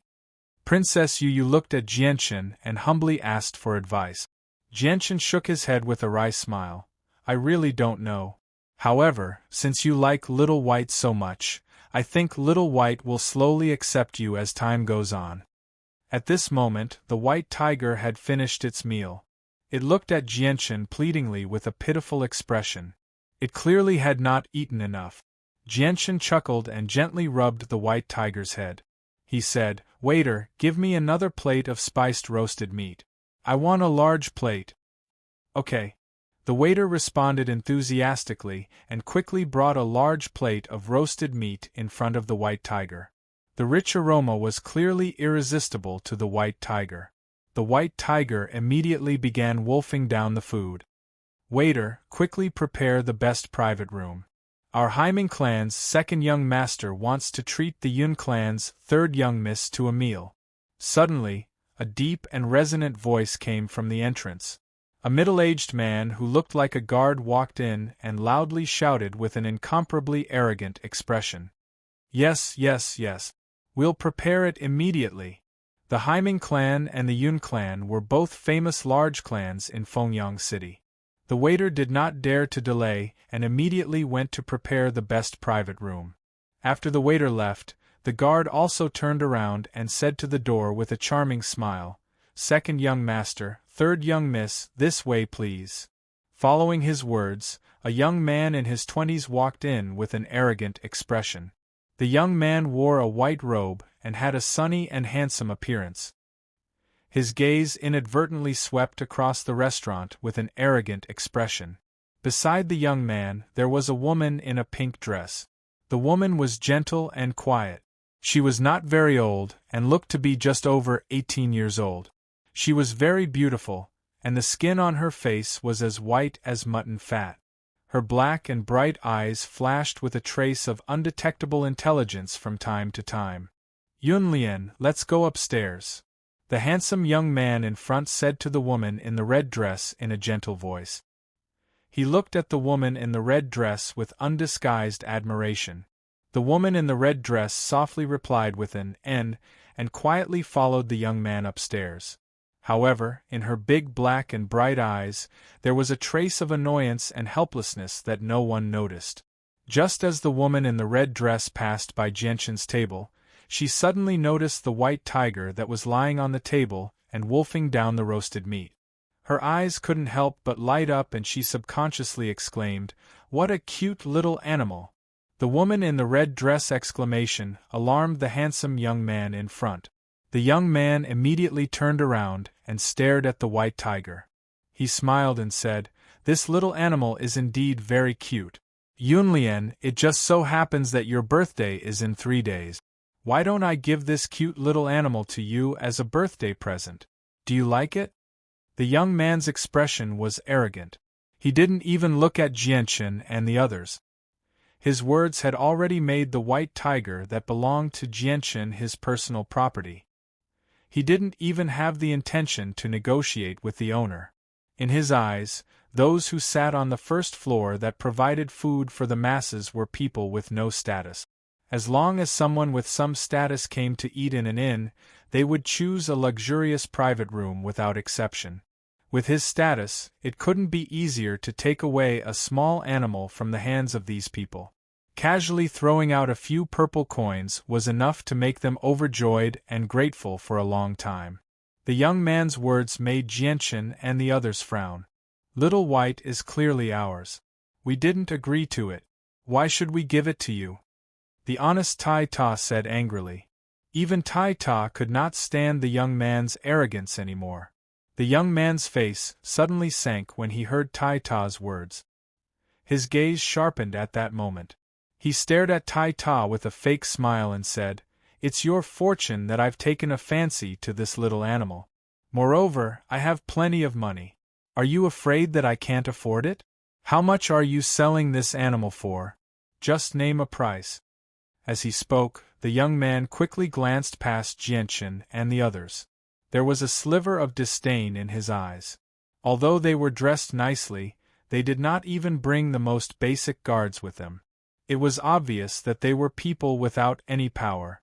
However, when the young man's gaze fell on Princess Yu Yu, his expression immediately froze. He stared blankly at Princess Yu Yu's devastatingly beautiful face. He was unable to return to his senses for a long time. Beautiful, too beautiful. She was simply too beautiful. Her beauty was suffocating. He swore that he had never seen a girl so beautiful in his entire life. Even the princess of the Blue Wind Kingdom did not possess such devastatingly beautiful looks. The young man's loss of self-control allowed the woman in red to discover Princess Yu Yu's existence. When she saw Princess Yu Yu's fairy-like appearance, she was slightly stunned. She revealed a look of amazement and envy. She was conceited that her appearance was unparalleled in Phoenix City. Even in the entire Blue Wind Kingdom, there were very few people who could surpass her in terms of appearance.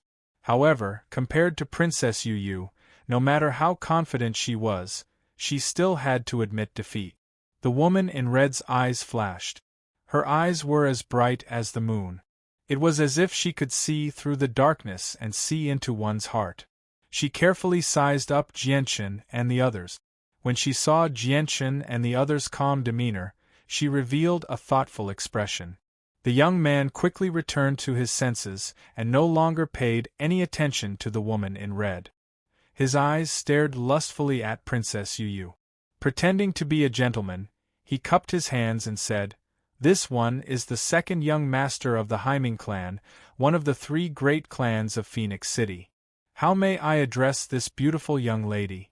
Oh, with the young lady's appearance, it would be an insult to the young lady to sit here.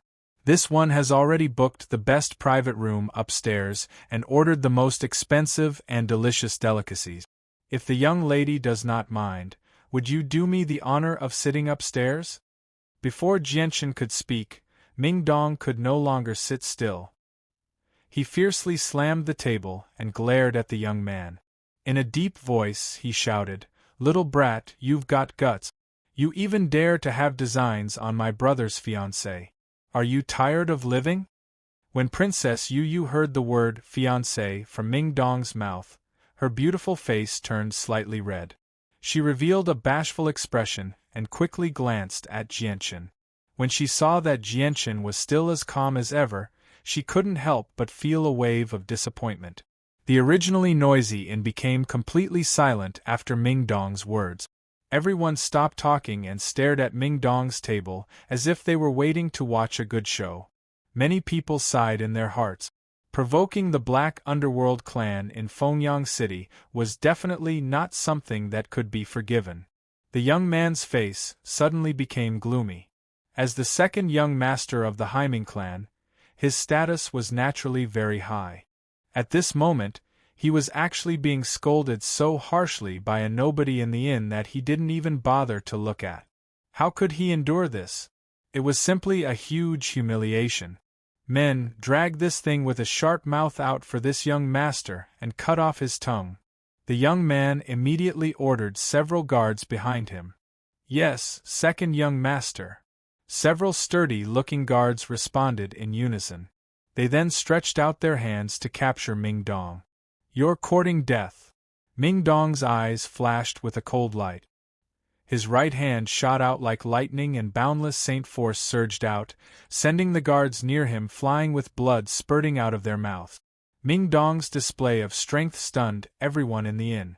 Following that, the way they looked at Ming Dong changed greatly.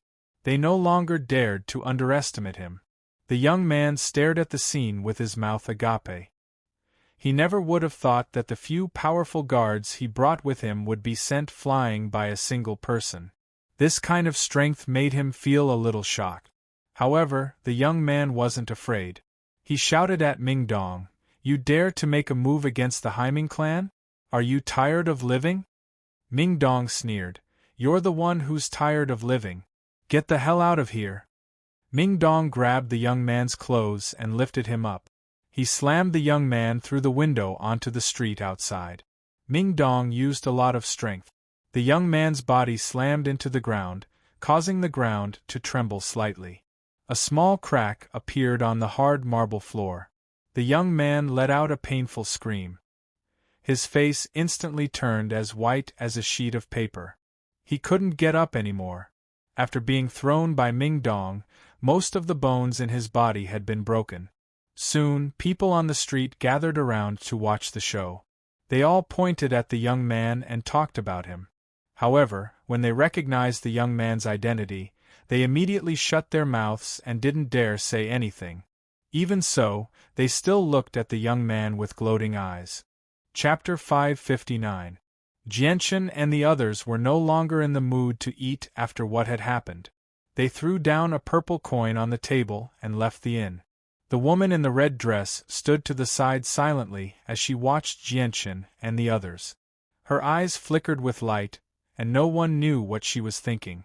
After Jianchen and the others left the inn, they began to stroll around Fengyang City. Clearly, it was Tai Ta's first time in such a bustling city. He constantly looked around as he was extremely curious about everything. He would sigh from time to time, like a country bumpkin who had just entered a city for the first time. Since the devastatingly beautiful Yu was with them, the people on the streets all turned their heads to look as they exclaimed in surprise. There were even quite a few mercenaries who did not try to hide their lustful gazes at Yu. There were even a few young masters who thought they were handsome and came from decent backgrounds who took the initiative to strike up a conversation with Yu. However, all of them were kicked far away by Ming Dong without exception. In the end, even Tai Ta could not stand it anymore and joined in to protect Yu. As for Princess Yu, although she had long since become immune to all kinds of stares, she was still annoyed by those people along the way. In the end, she simply bought a cloak from a shop and wore it on her head to hide her appearance. This saved her a lot of trouble. Before they knew it, they had already wandered around the streets for 4 hours. They went to many shops in an attempt to buy some heavenly resources, but even though there were some rare herbs in the shops, most of them were only a few decades old. There were very few that were over 100 years old, so they were of no use to the White Tiger at all. Moreover, they were ridiculously expensive, which led to Jianchen going to many famous shops to no avail. "Let's go to the free market and have a look," Jianchen suggested before heading there with the White Tiger in his arms. Jianchen glanced behind him and frowned slightly. He revealed a trace of impatience and said, "Jianchen, aren't you going to clean up those annoying flies behind us? Don't worry about them. If they want to follow us, then let them," Jianchen said indifferently without even looking behind him. At this moment, the sound of gongs and drums came from the front. A group of people in red robes walked over from the center of the city, shouting as they walked. It looked like someone was getting married and was holding a joyous occasion. However, the content of their shouts stunned everyone on the street. "Good news! Good news! Our Heavenly Phoenix auction house will be auctioning off 2 Class 5 magic cores in 7 days."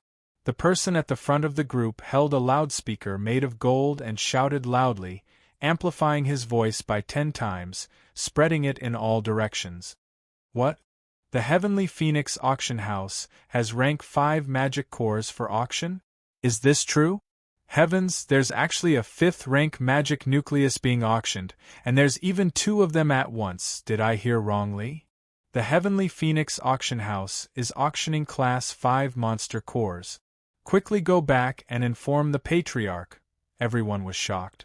Class 5 monster cores usually only appeared in first-grade cities. Moreover, they were extremely rare.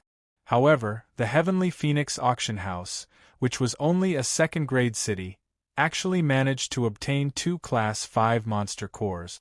How could they not be shocked? Moreover, it wasn't just 1, but 2. This news was extremely sensational.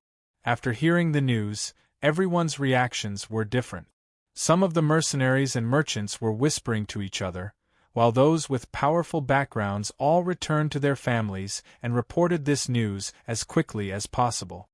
Hearing this news, Jianchen revealed a trace of a smile on his face.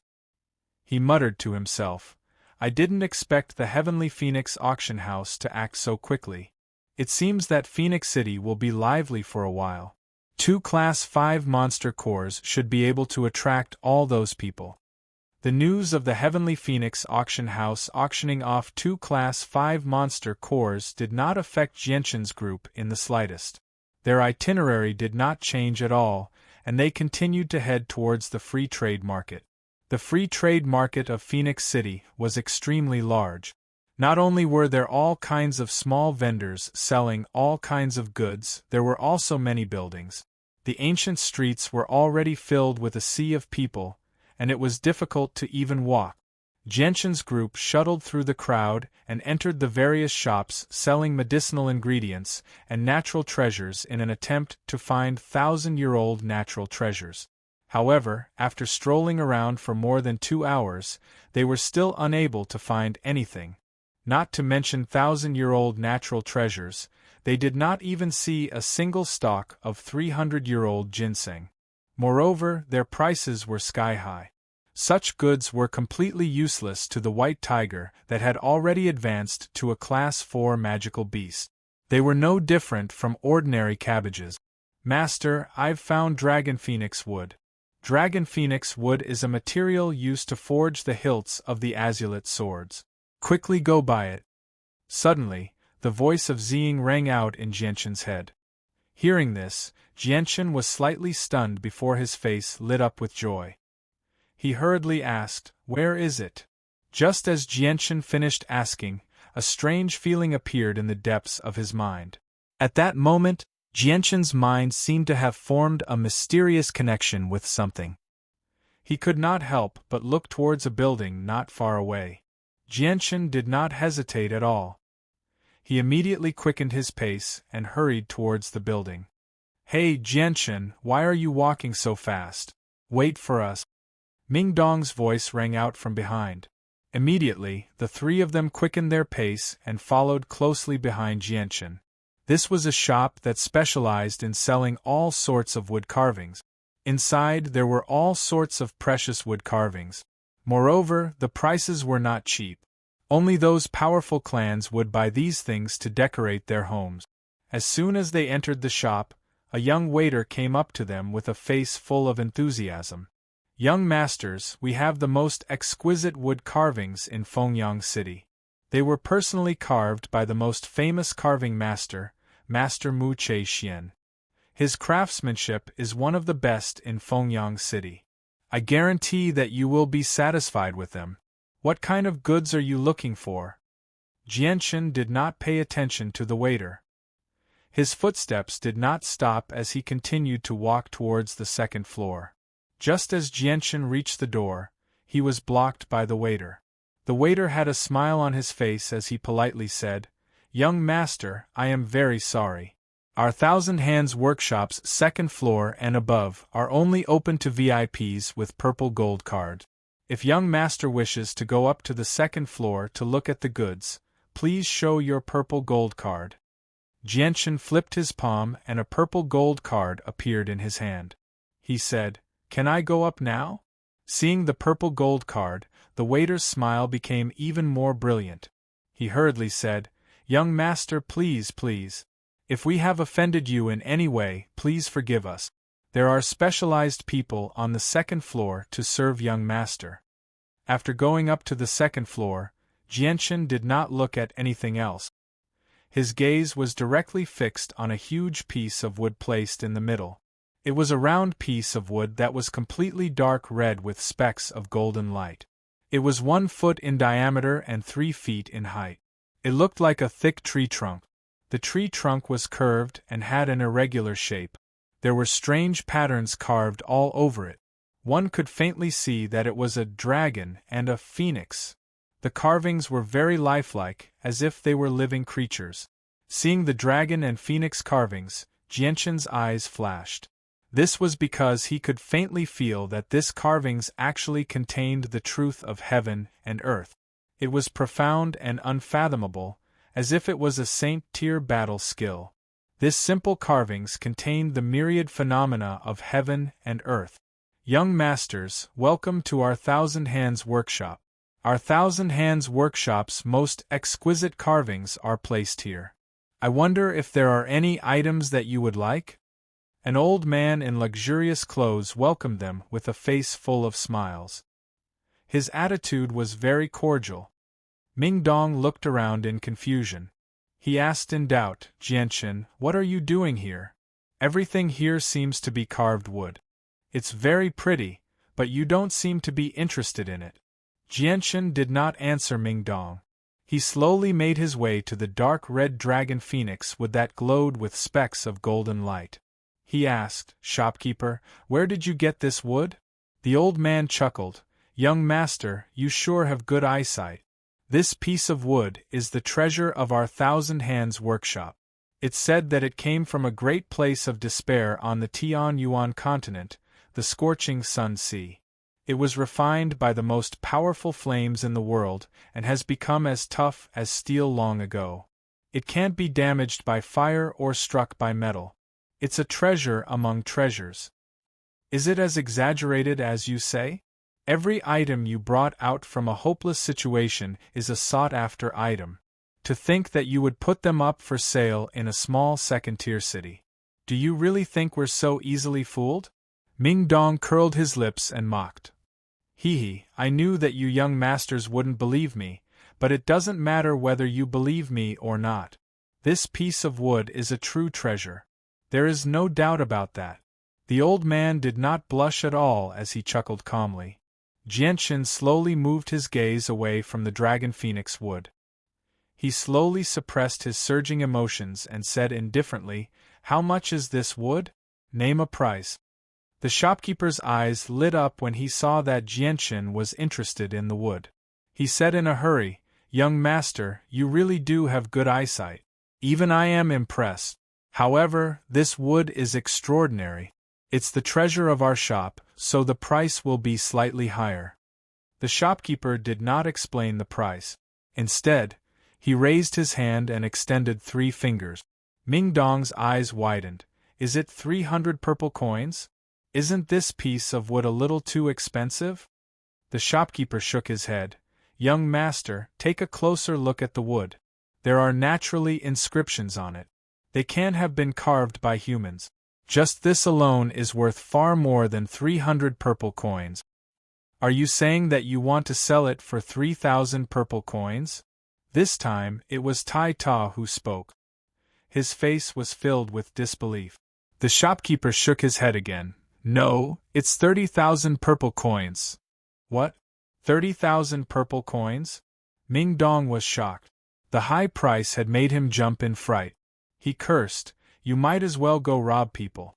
You're actually selling a piece of wood for 30,000 purple coins? I already find 300 purple coins expensive. Who would buy it at such a high price?" Jianchen smiled. "This piece of wood is indeed worth that price. Shopkeeper, I'll buy it." From Ziying's introduction, Jianchen had already learned that the dragon phoenix wood was a material used to forge the hilts of the azulate swords. It was extremely rare and precious, basically a priceless treasure. Selling it for 30,000 purple coins was far too cheap to Jianchen. Chapter 560. Seeing that Jianchen was actually willing to buy this ornamental item that was worth 30,000 purple coins, even the shopkeeper, who was used to seeing powerful people from all over the world, was clearly stunned.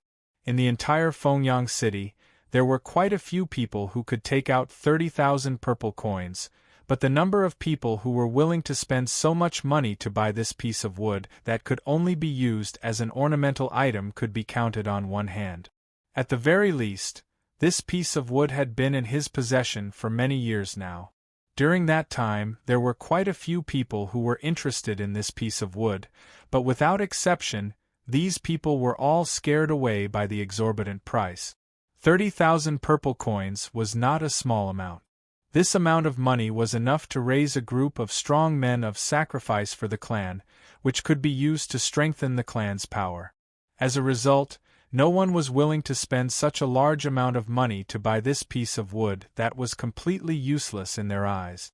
The shopkeeper looked at Jianchen in disbelief. With an excited tone, he asked, "Young master, are you sure you want to buy this piece of wood? We'll sell this piece of wood for 30,000 purple coins." The shopkeeper was afraid that Jianchen had misheard the price, so he emphasized the words, 30,000 purple coins. Jianchen directly took out a purple gold card from his space ring and said, "Let's settle the bill.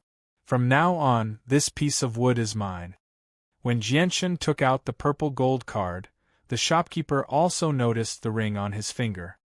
His eyes suddenly narrowed and he cried out in disbelief, "S-space ring." Suddenly, the shopkeeper's gaze towards Jianchen underwent a huge change. A space ring was an extremely expensive storage item on the Tianyuan continent.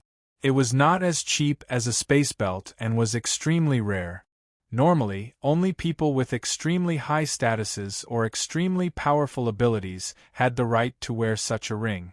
At the very least, in a second-class city like Fengyang City, there were only 4 people who had the right to wear such a ring. Without exception, these 4 people all had extraordinary statuses. One of them was the mayor of Fengyang City, while the other 3 were the leaders of the 3 great clans. Previously, the shopkeeper had only thought of Jianchen as the young master of a wealthy family in Fengyang City.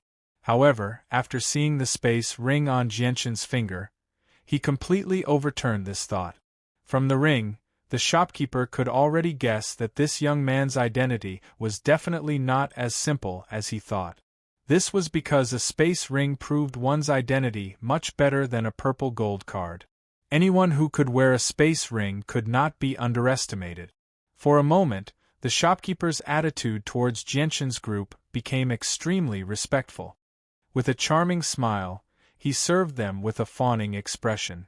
The 30,000 purple coins were quickly settled. The shopkeeper placed the purple gold card back in front of Jianchen and said with a charming smile, "Esteemed young master, this is your card. Please keep it well. This piece of wood now belongs to you, young master." Jianchen calmly accepted the purple gold card.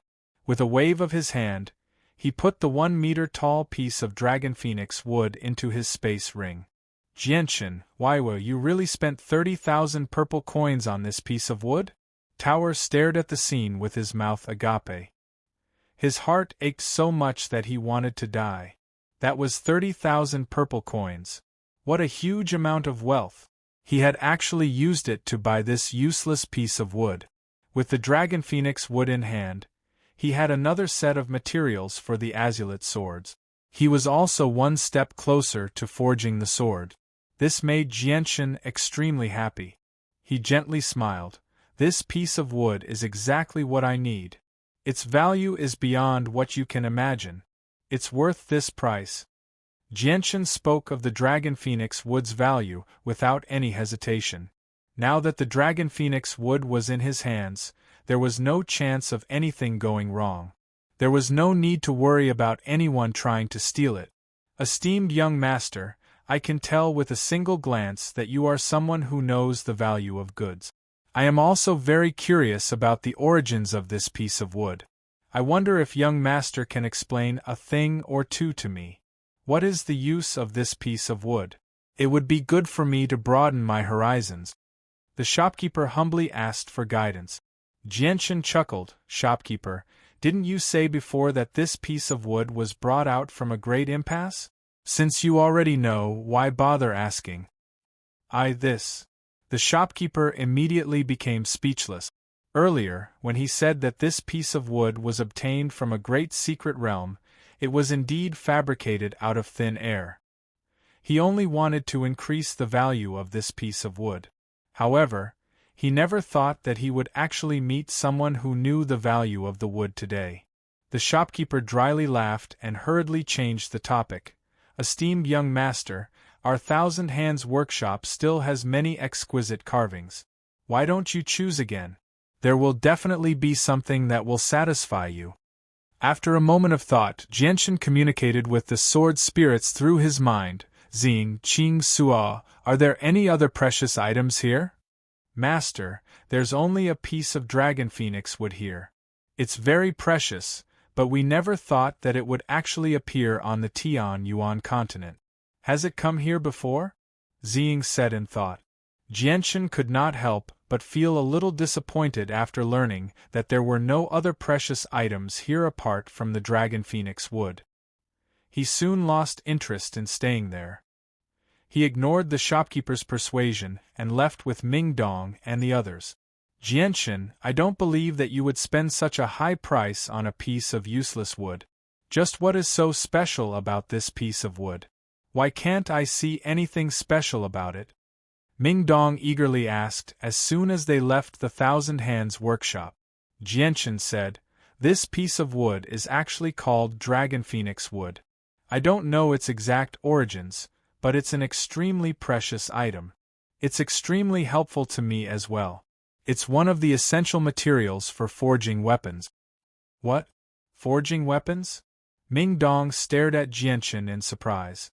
He asked in confusion, Jianshan, what did you just say? Forging weapons? Don't tell me that with your strength, you still need these weapons made of materials? Yu Yu and Tai Ta also looked at Jianshan curiously when they heard that. Forging weapons was an extremely rare term on the Tian Yuan continent. Jianshan said, I don't know how to answer that question right now, so let's not talk about it for now. Let's continue strolling around and see if we can find any heavenly resources that can help Xiaobai. There was a huge estate to the south of Fengyang City. This was where one of the three great clans of Fengyang City, the Haiming clan, resided. At this moment, a pale-faced young man lay on a bed in an extremely luxurious room of the Haiming clan. His forehead was covered in sweat as if he was in great pain. A middle-aged man in white robes slowly pulled back his hand. He tiredly said to a stern-looking middle-aged man behind him, Patriarch, the second young master's injuries are very heavy. I can't heal him in one go as a radiant saint master. I need to treat him a few more times. This stern-looking middle-aged man was none other than the patriarch of the Haiming clan. The patriarch of the Haiming clan nodded and said, Esteemed Grandmaster Chuck, you can go and rest. After Grandmaster Chuck left, the patriarch of the Haiming clan came to the window and asked in a deep voice, Jianer, who injured you? Father, you have to avenge me. The young man then told his father about the conflict he had with Jianshan and the others in the restaurant, completely pushing all the blame onto Jianshan and the others. Hearing the young man's words, the patriarch of the Haiming clan furrowed his brows.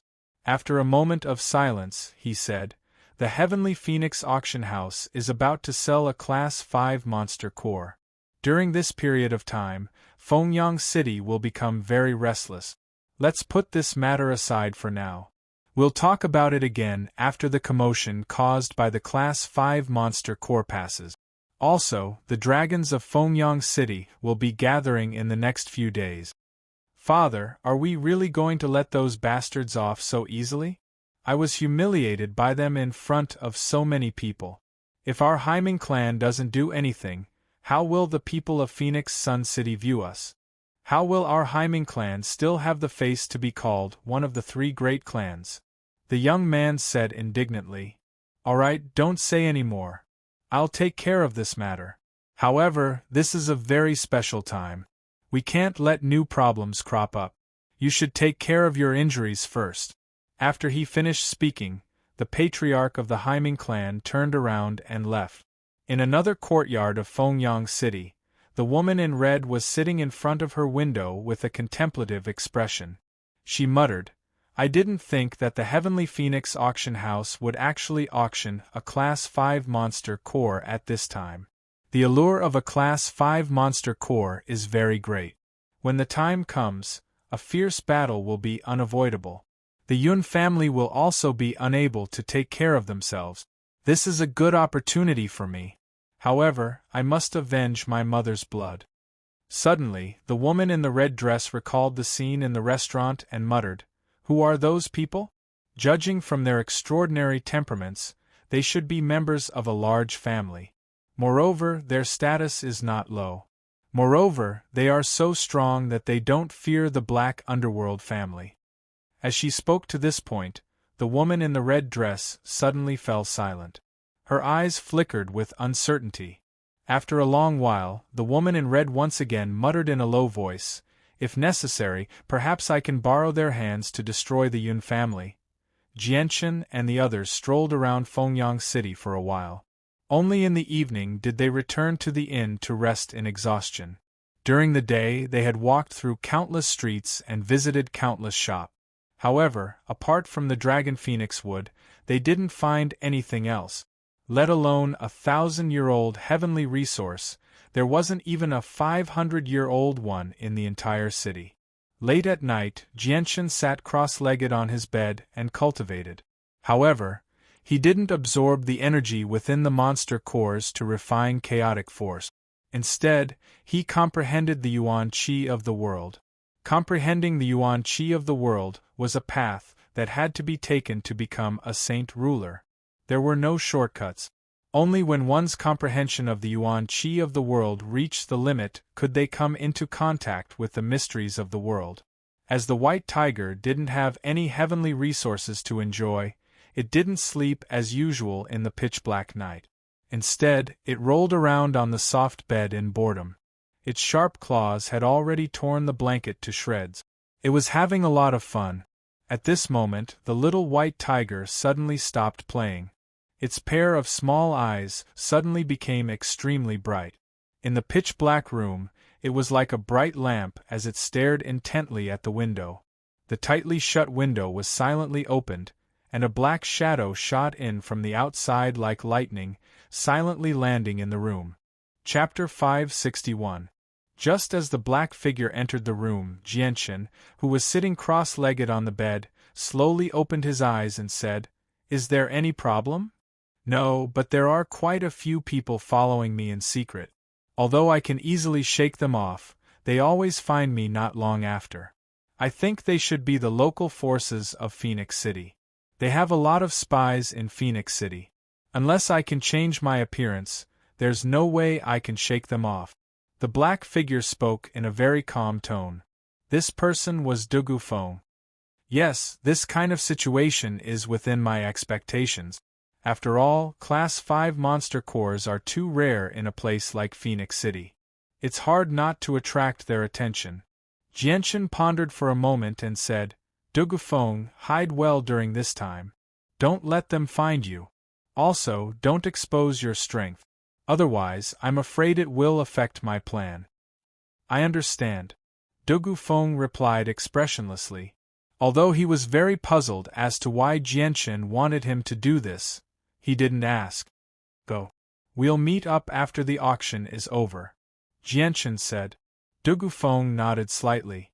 Without saying anything, he turned into a black figure and disappeared outside the window. He didn't make a single sound. Jianchen waved his hand lightly and the wide-open window automatically closed.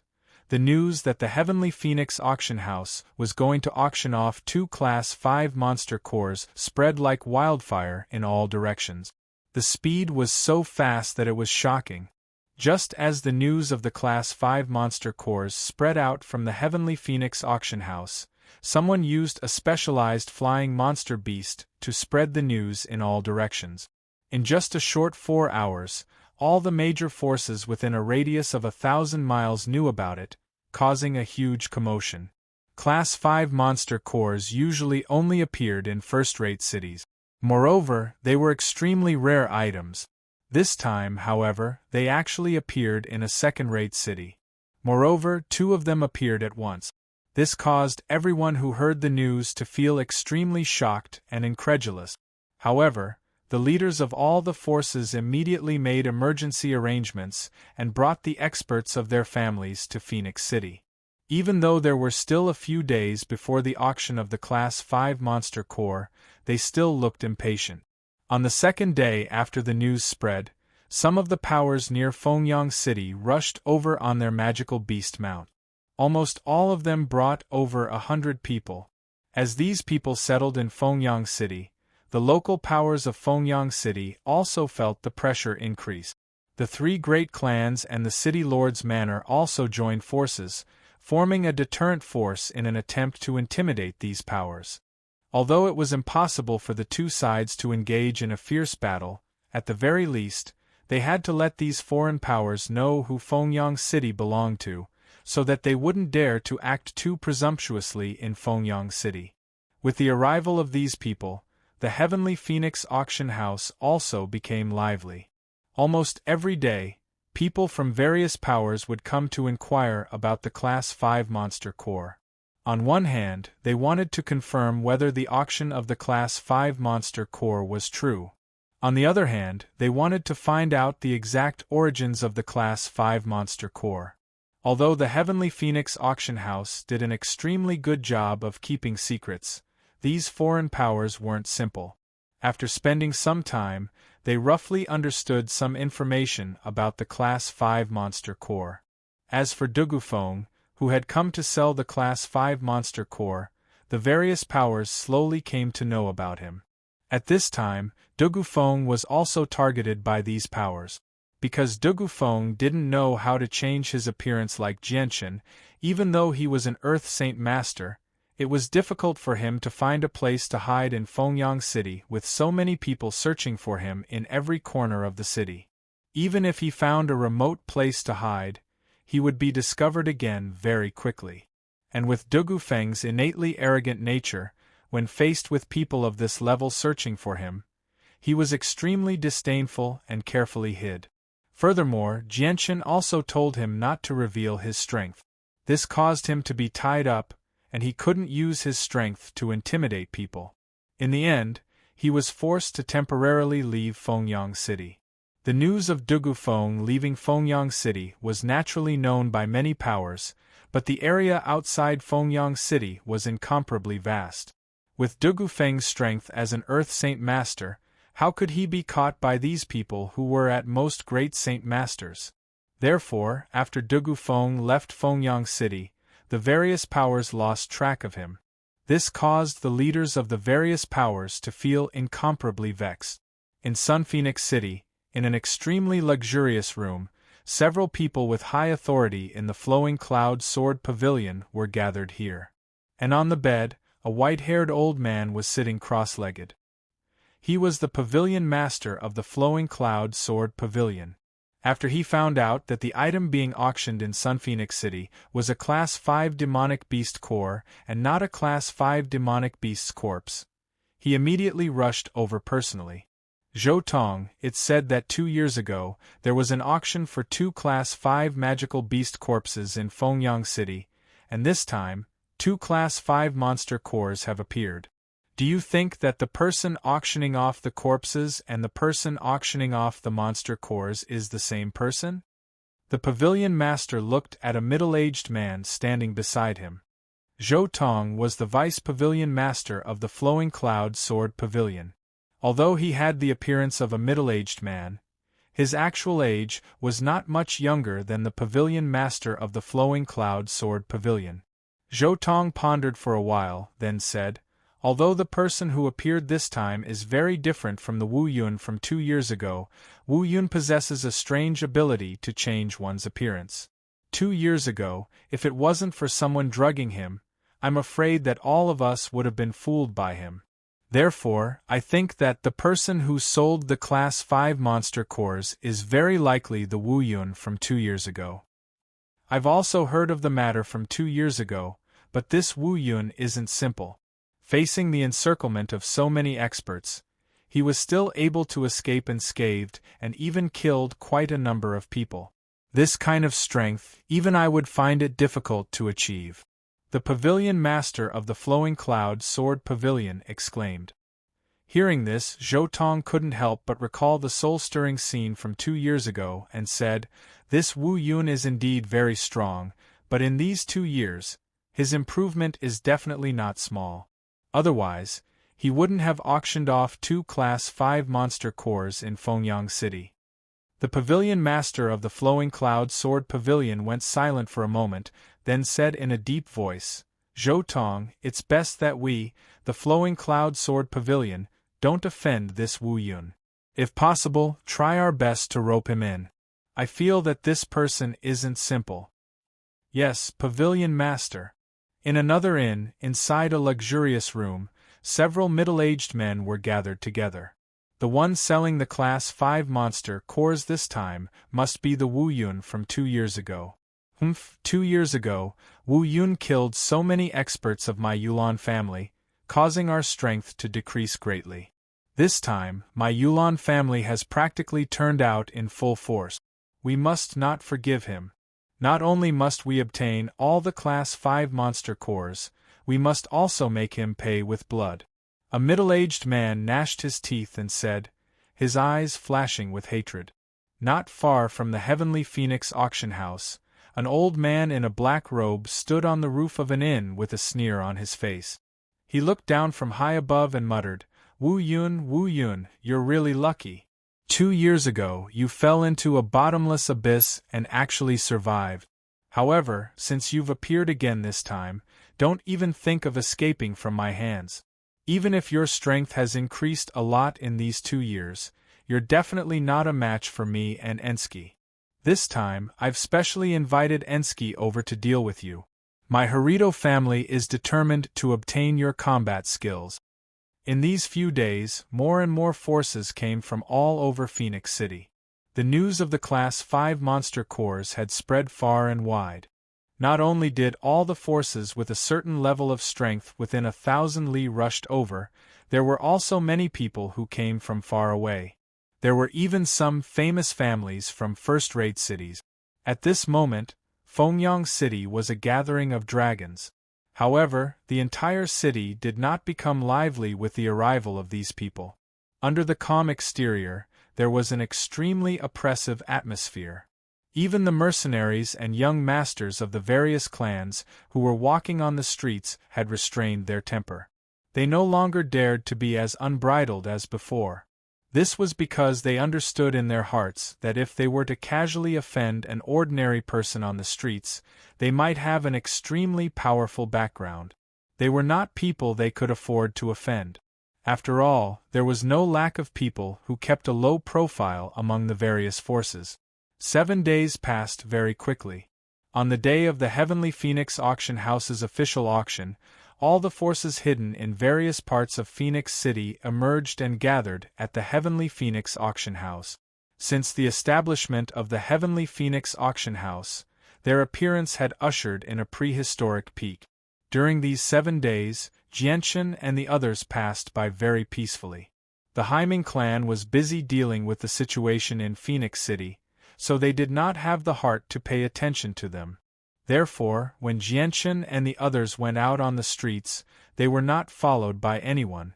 Outside the Heavenly Phoenix Auction House's main entrance, many influential figures had gathered. They walked in through the auction house's main entrance. However, Jianchen and the others did not enter through the main entrance. Instead, they went through a VIP passageway and directly entered a VIP private room. This VIP private room was something that Jianchen had bought from the Heavenly Phoenix Auction House a few days ago at an exorbitant price. Jianchen and the others were bored as they sat in the VIP private room and chatted. After waiting for a full 2 hours, the auction officially began. This auction was highly valued by the Heavenly Phoenix Auction House, so the Heavenly Phoenix Auction House's supervisor, Miss Urian, personally presided over it. Chapter 562. At this moment, the Heavenly Phoenix Auction House's hall, which had been expanded by several times, was packed with people.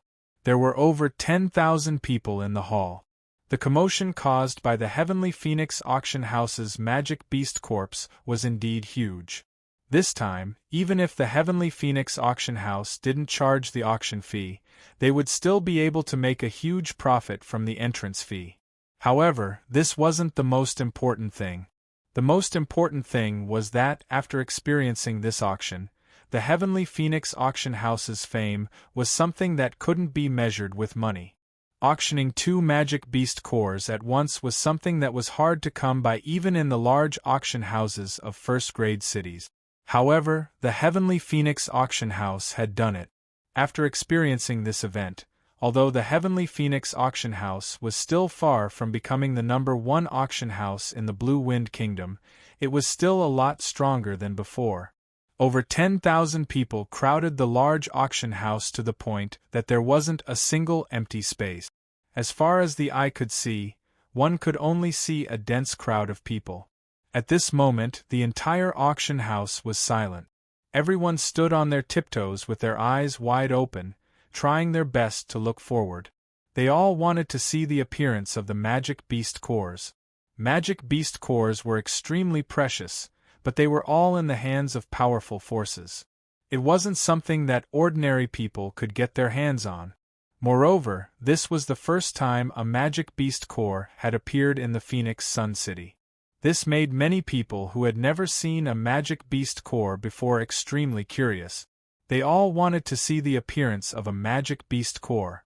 This time, although over 10,000 people had paid an expensive entrance fee to participate in the Heavenly Phoenix auction house, not all of them had come to buy a magic beast core. Most of them only wanted to see the appearance of a magic beast core because they knew how precious a magic beast core was. If they didn't have a powerful background, they wouldn't be able to participate in the competition for a magic beast core. Otherwise, even if you could buy a magic beast core, you wouldn't have enough power to protect it. Manager Urian, who was hosting this auction, swept her gaze over the crowd and said with a smile, "This little girl is the manager of the Heavenly Phoenix auction house, Urian. Here, on behalf of the Heavenly Phoenix auction house, I welcome all the guests from all over the world to participate in our Heavenly Phoenix auction house's unprecedented auction event." Urian stood on the platform and made some introductory remarks before turning to a middle-aged man beside her, and said, "Please allow me to introduce this guest to you.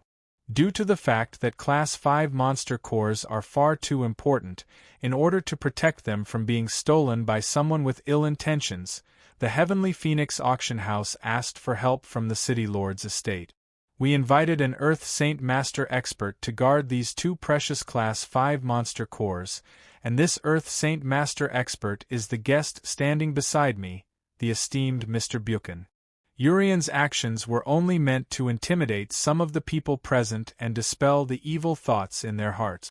As soon as they heard that the middle-aged man standing beside Urian was actually an Earth Saint Master, many people's gazes immediately gathered on Buchan. Their gazes were filled with unconcealable envy. Earth Saint Masters were rare in a second-class city like Fengyang City. Currently, only the City Lord's estate and the 3 great clans had such experts. Seeing that it was about time, Urian didn't want to waste any more time. She cleared her throat and said, "All right, this little girl won't waste everyone's precious time. The auction for the Class 5 monster cores will now officially begin. The starting price for the first Class 5 monster core is 10,000 purple coins. Each increment must not be lower than 1,000 purple coins." As soon as Urian finished speaking, before anyone could place a bid, an aged voice rang out from one of the VIP rooms. "We, the Harito clan, bid 11,000 purple coins. This Class 5 monster core will be ours first. After we obtain the first Class 5 monster core, the Harito clan will no longer participate in the bidding for the second Class 5 monster core. I hope everyone can give the Harito clan some face." As the aged voice rang out, the atmosphere of the auction instantly became extremely strange.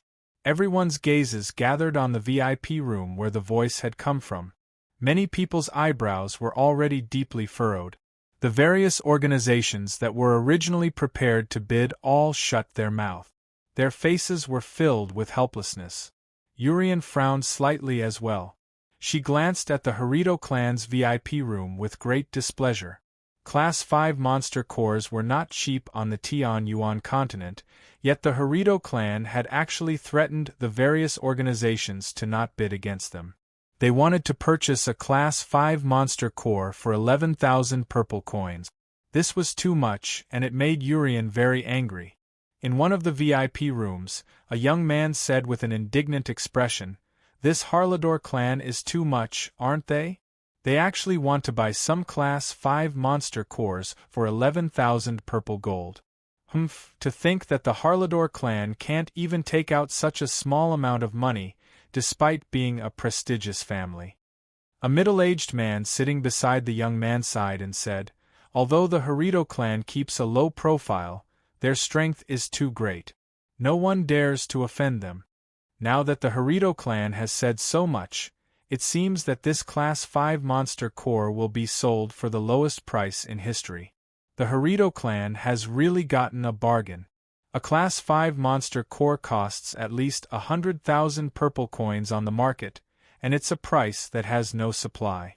In another private room, there were a total of more than 10 people of different ages gathered here.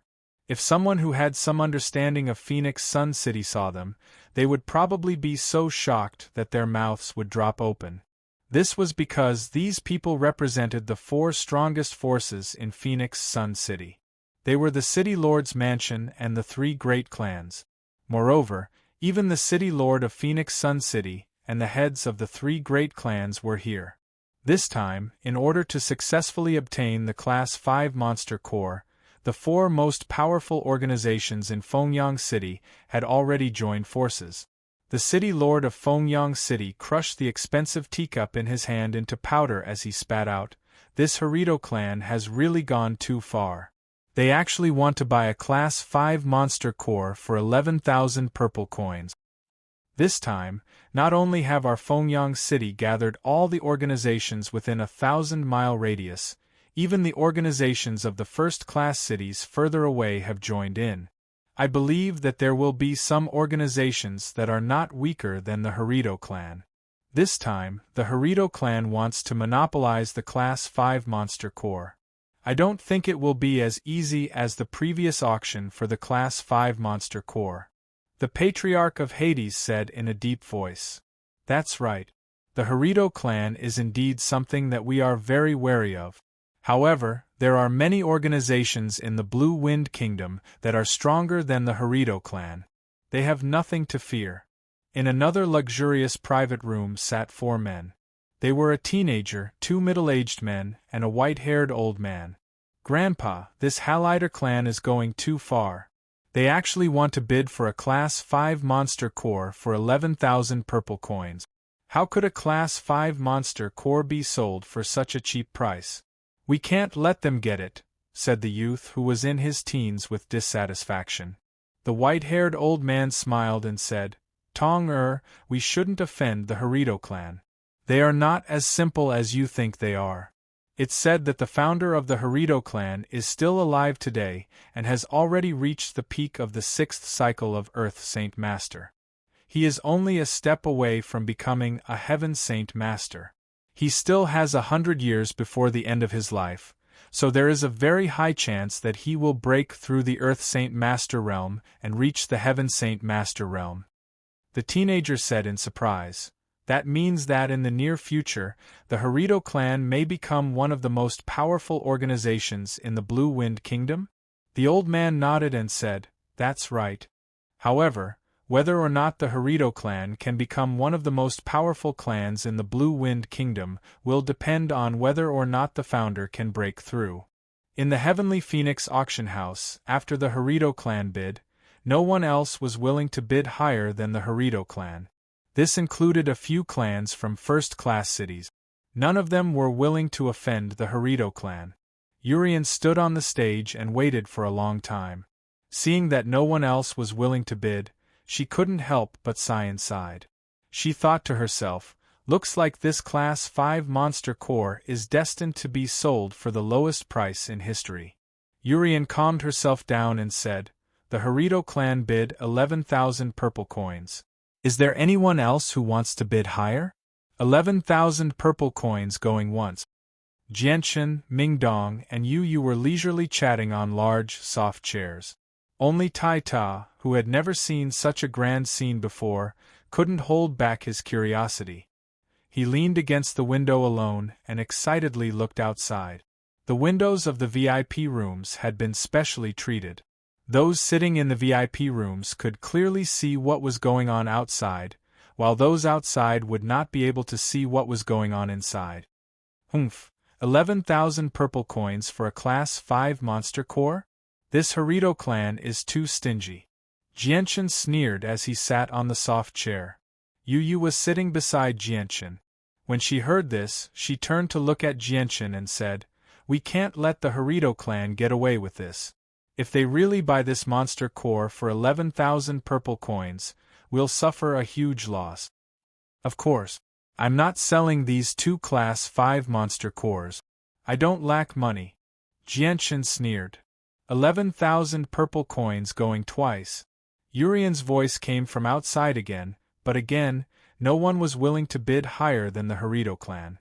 There were only 3 people sitting in the VIP room of the Harito clan, a middle-aged man and 2 old men. "Looks like our Harito clan has picked up a great bargain this time.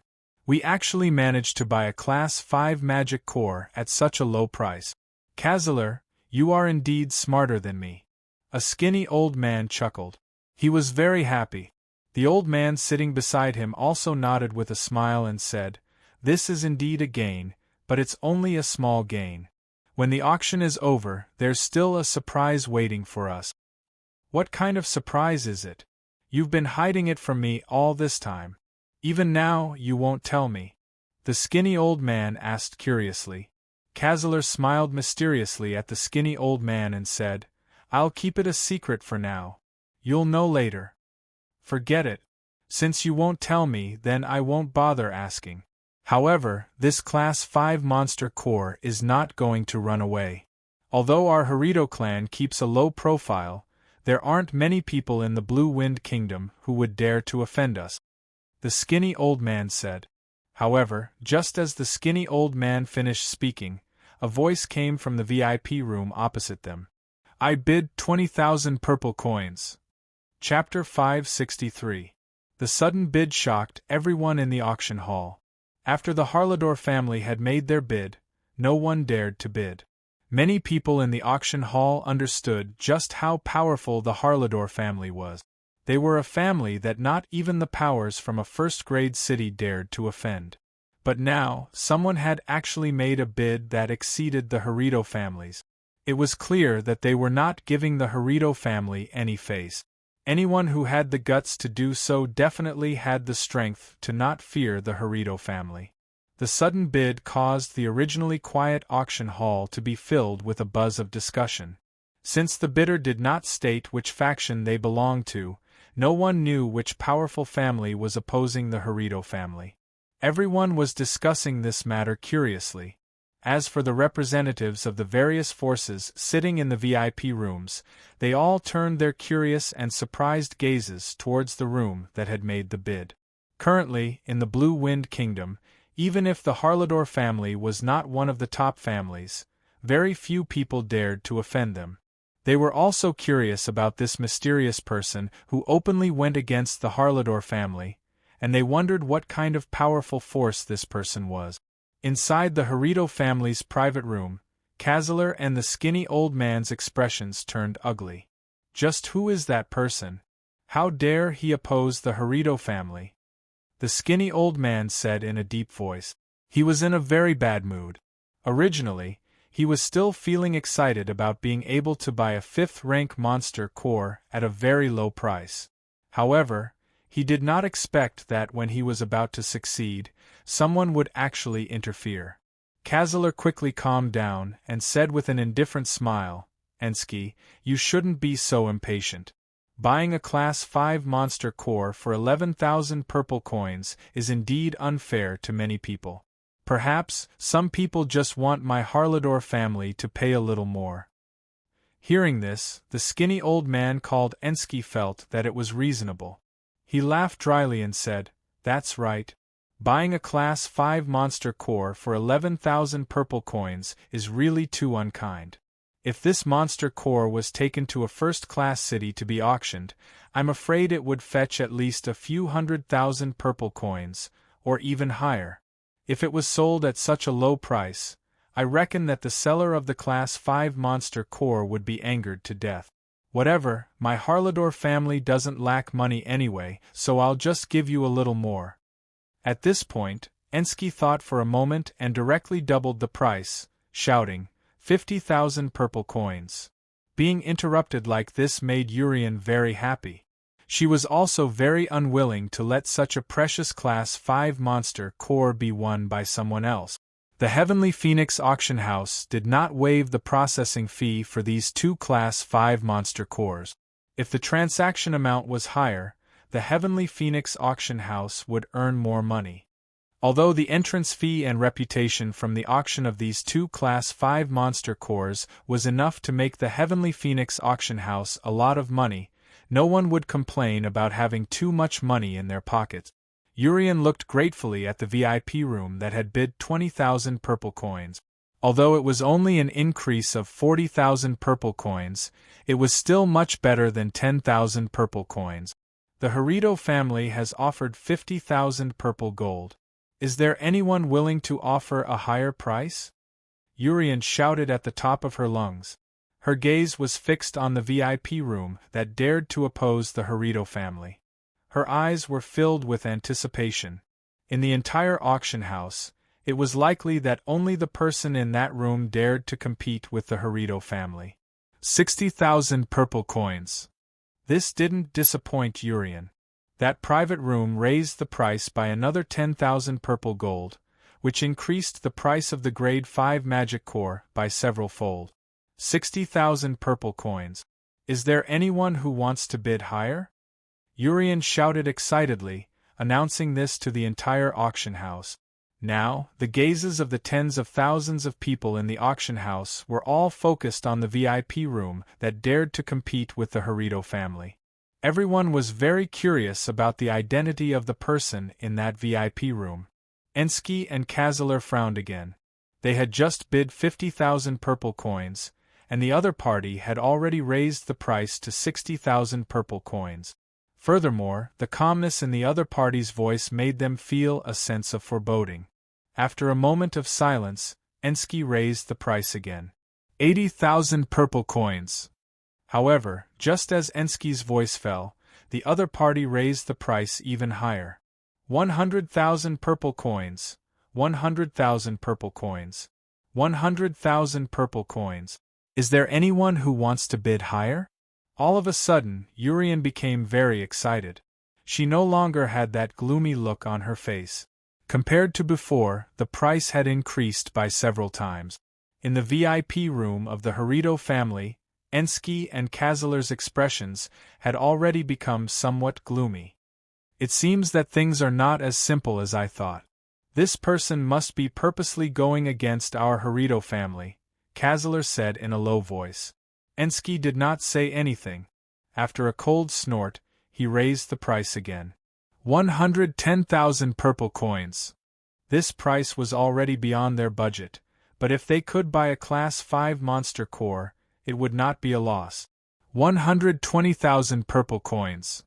The person in the opposite VIP room raised the price again. 130,000 purple coins. Ensky said with a gloomy face. 140,000 purple coins. However, the person in the opposite VIP room did not even have the time to consider before raising the price even higher than Ensky's. Ensk clenched his fists so tightly that cracking sounds could be heard. He was truly enraged, and there was an undisguised murderous intent in his eyes. Just who is this person?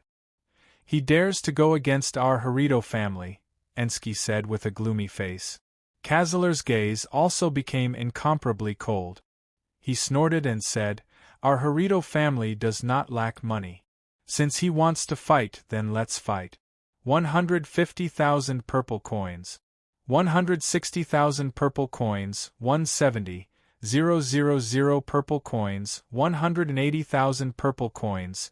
Following that, the two parties engaged in a fierce battle within the Heavenly Phoenix auction house. Every bid was no lower than 10,000 purple coins. It could be said that they were rich and did not treat money as money at all. Very quickly, the price rose from 11,000 purple coins to 200,000 purple coins.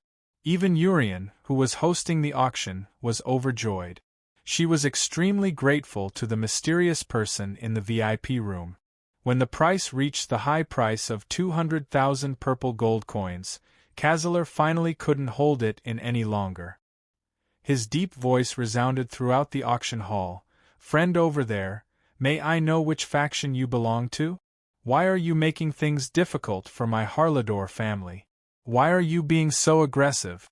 Cazalor's tone was very calm, without the slightest hint of dissatisfaction. The Harito family was not an all-powerful family in the kingdom of Jessen. Before he had investigated the other party's background, he did not dare to speak too harshly, lest he offend someone powerful.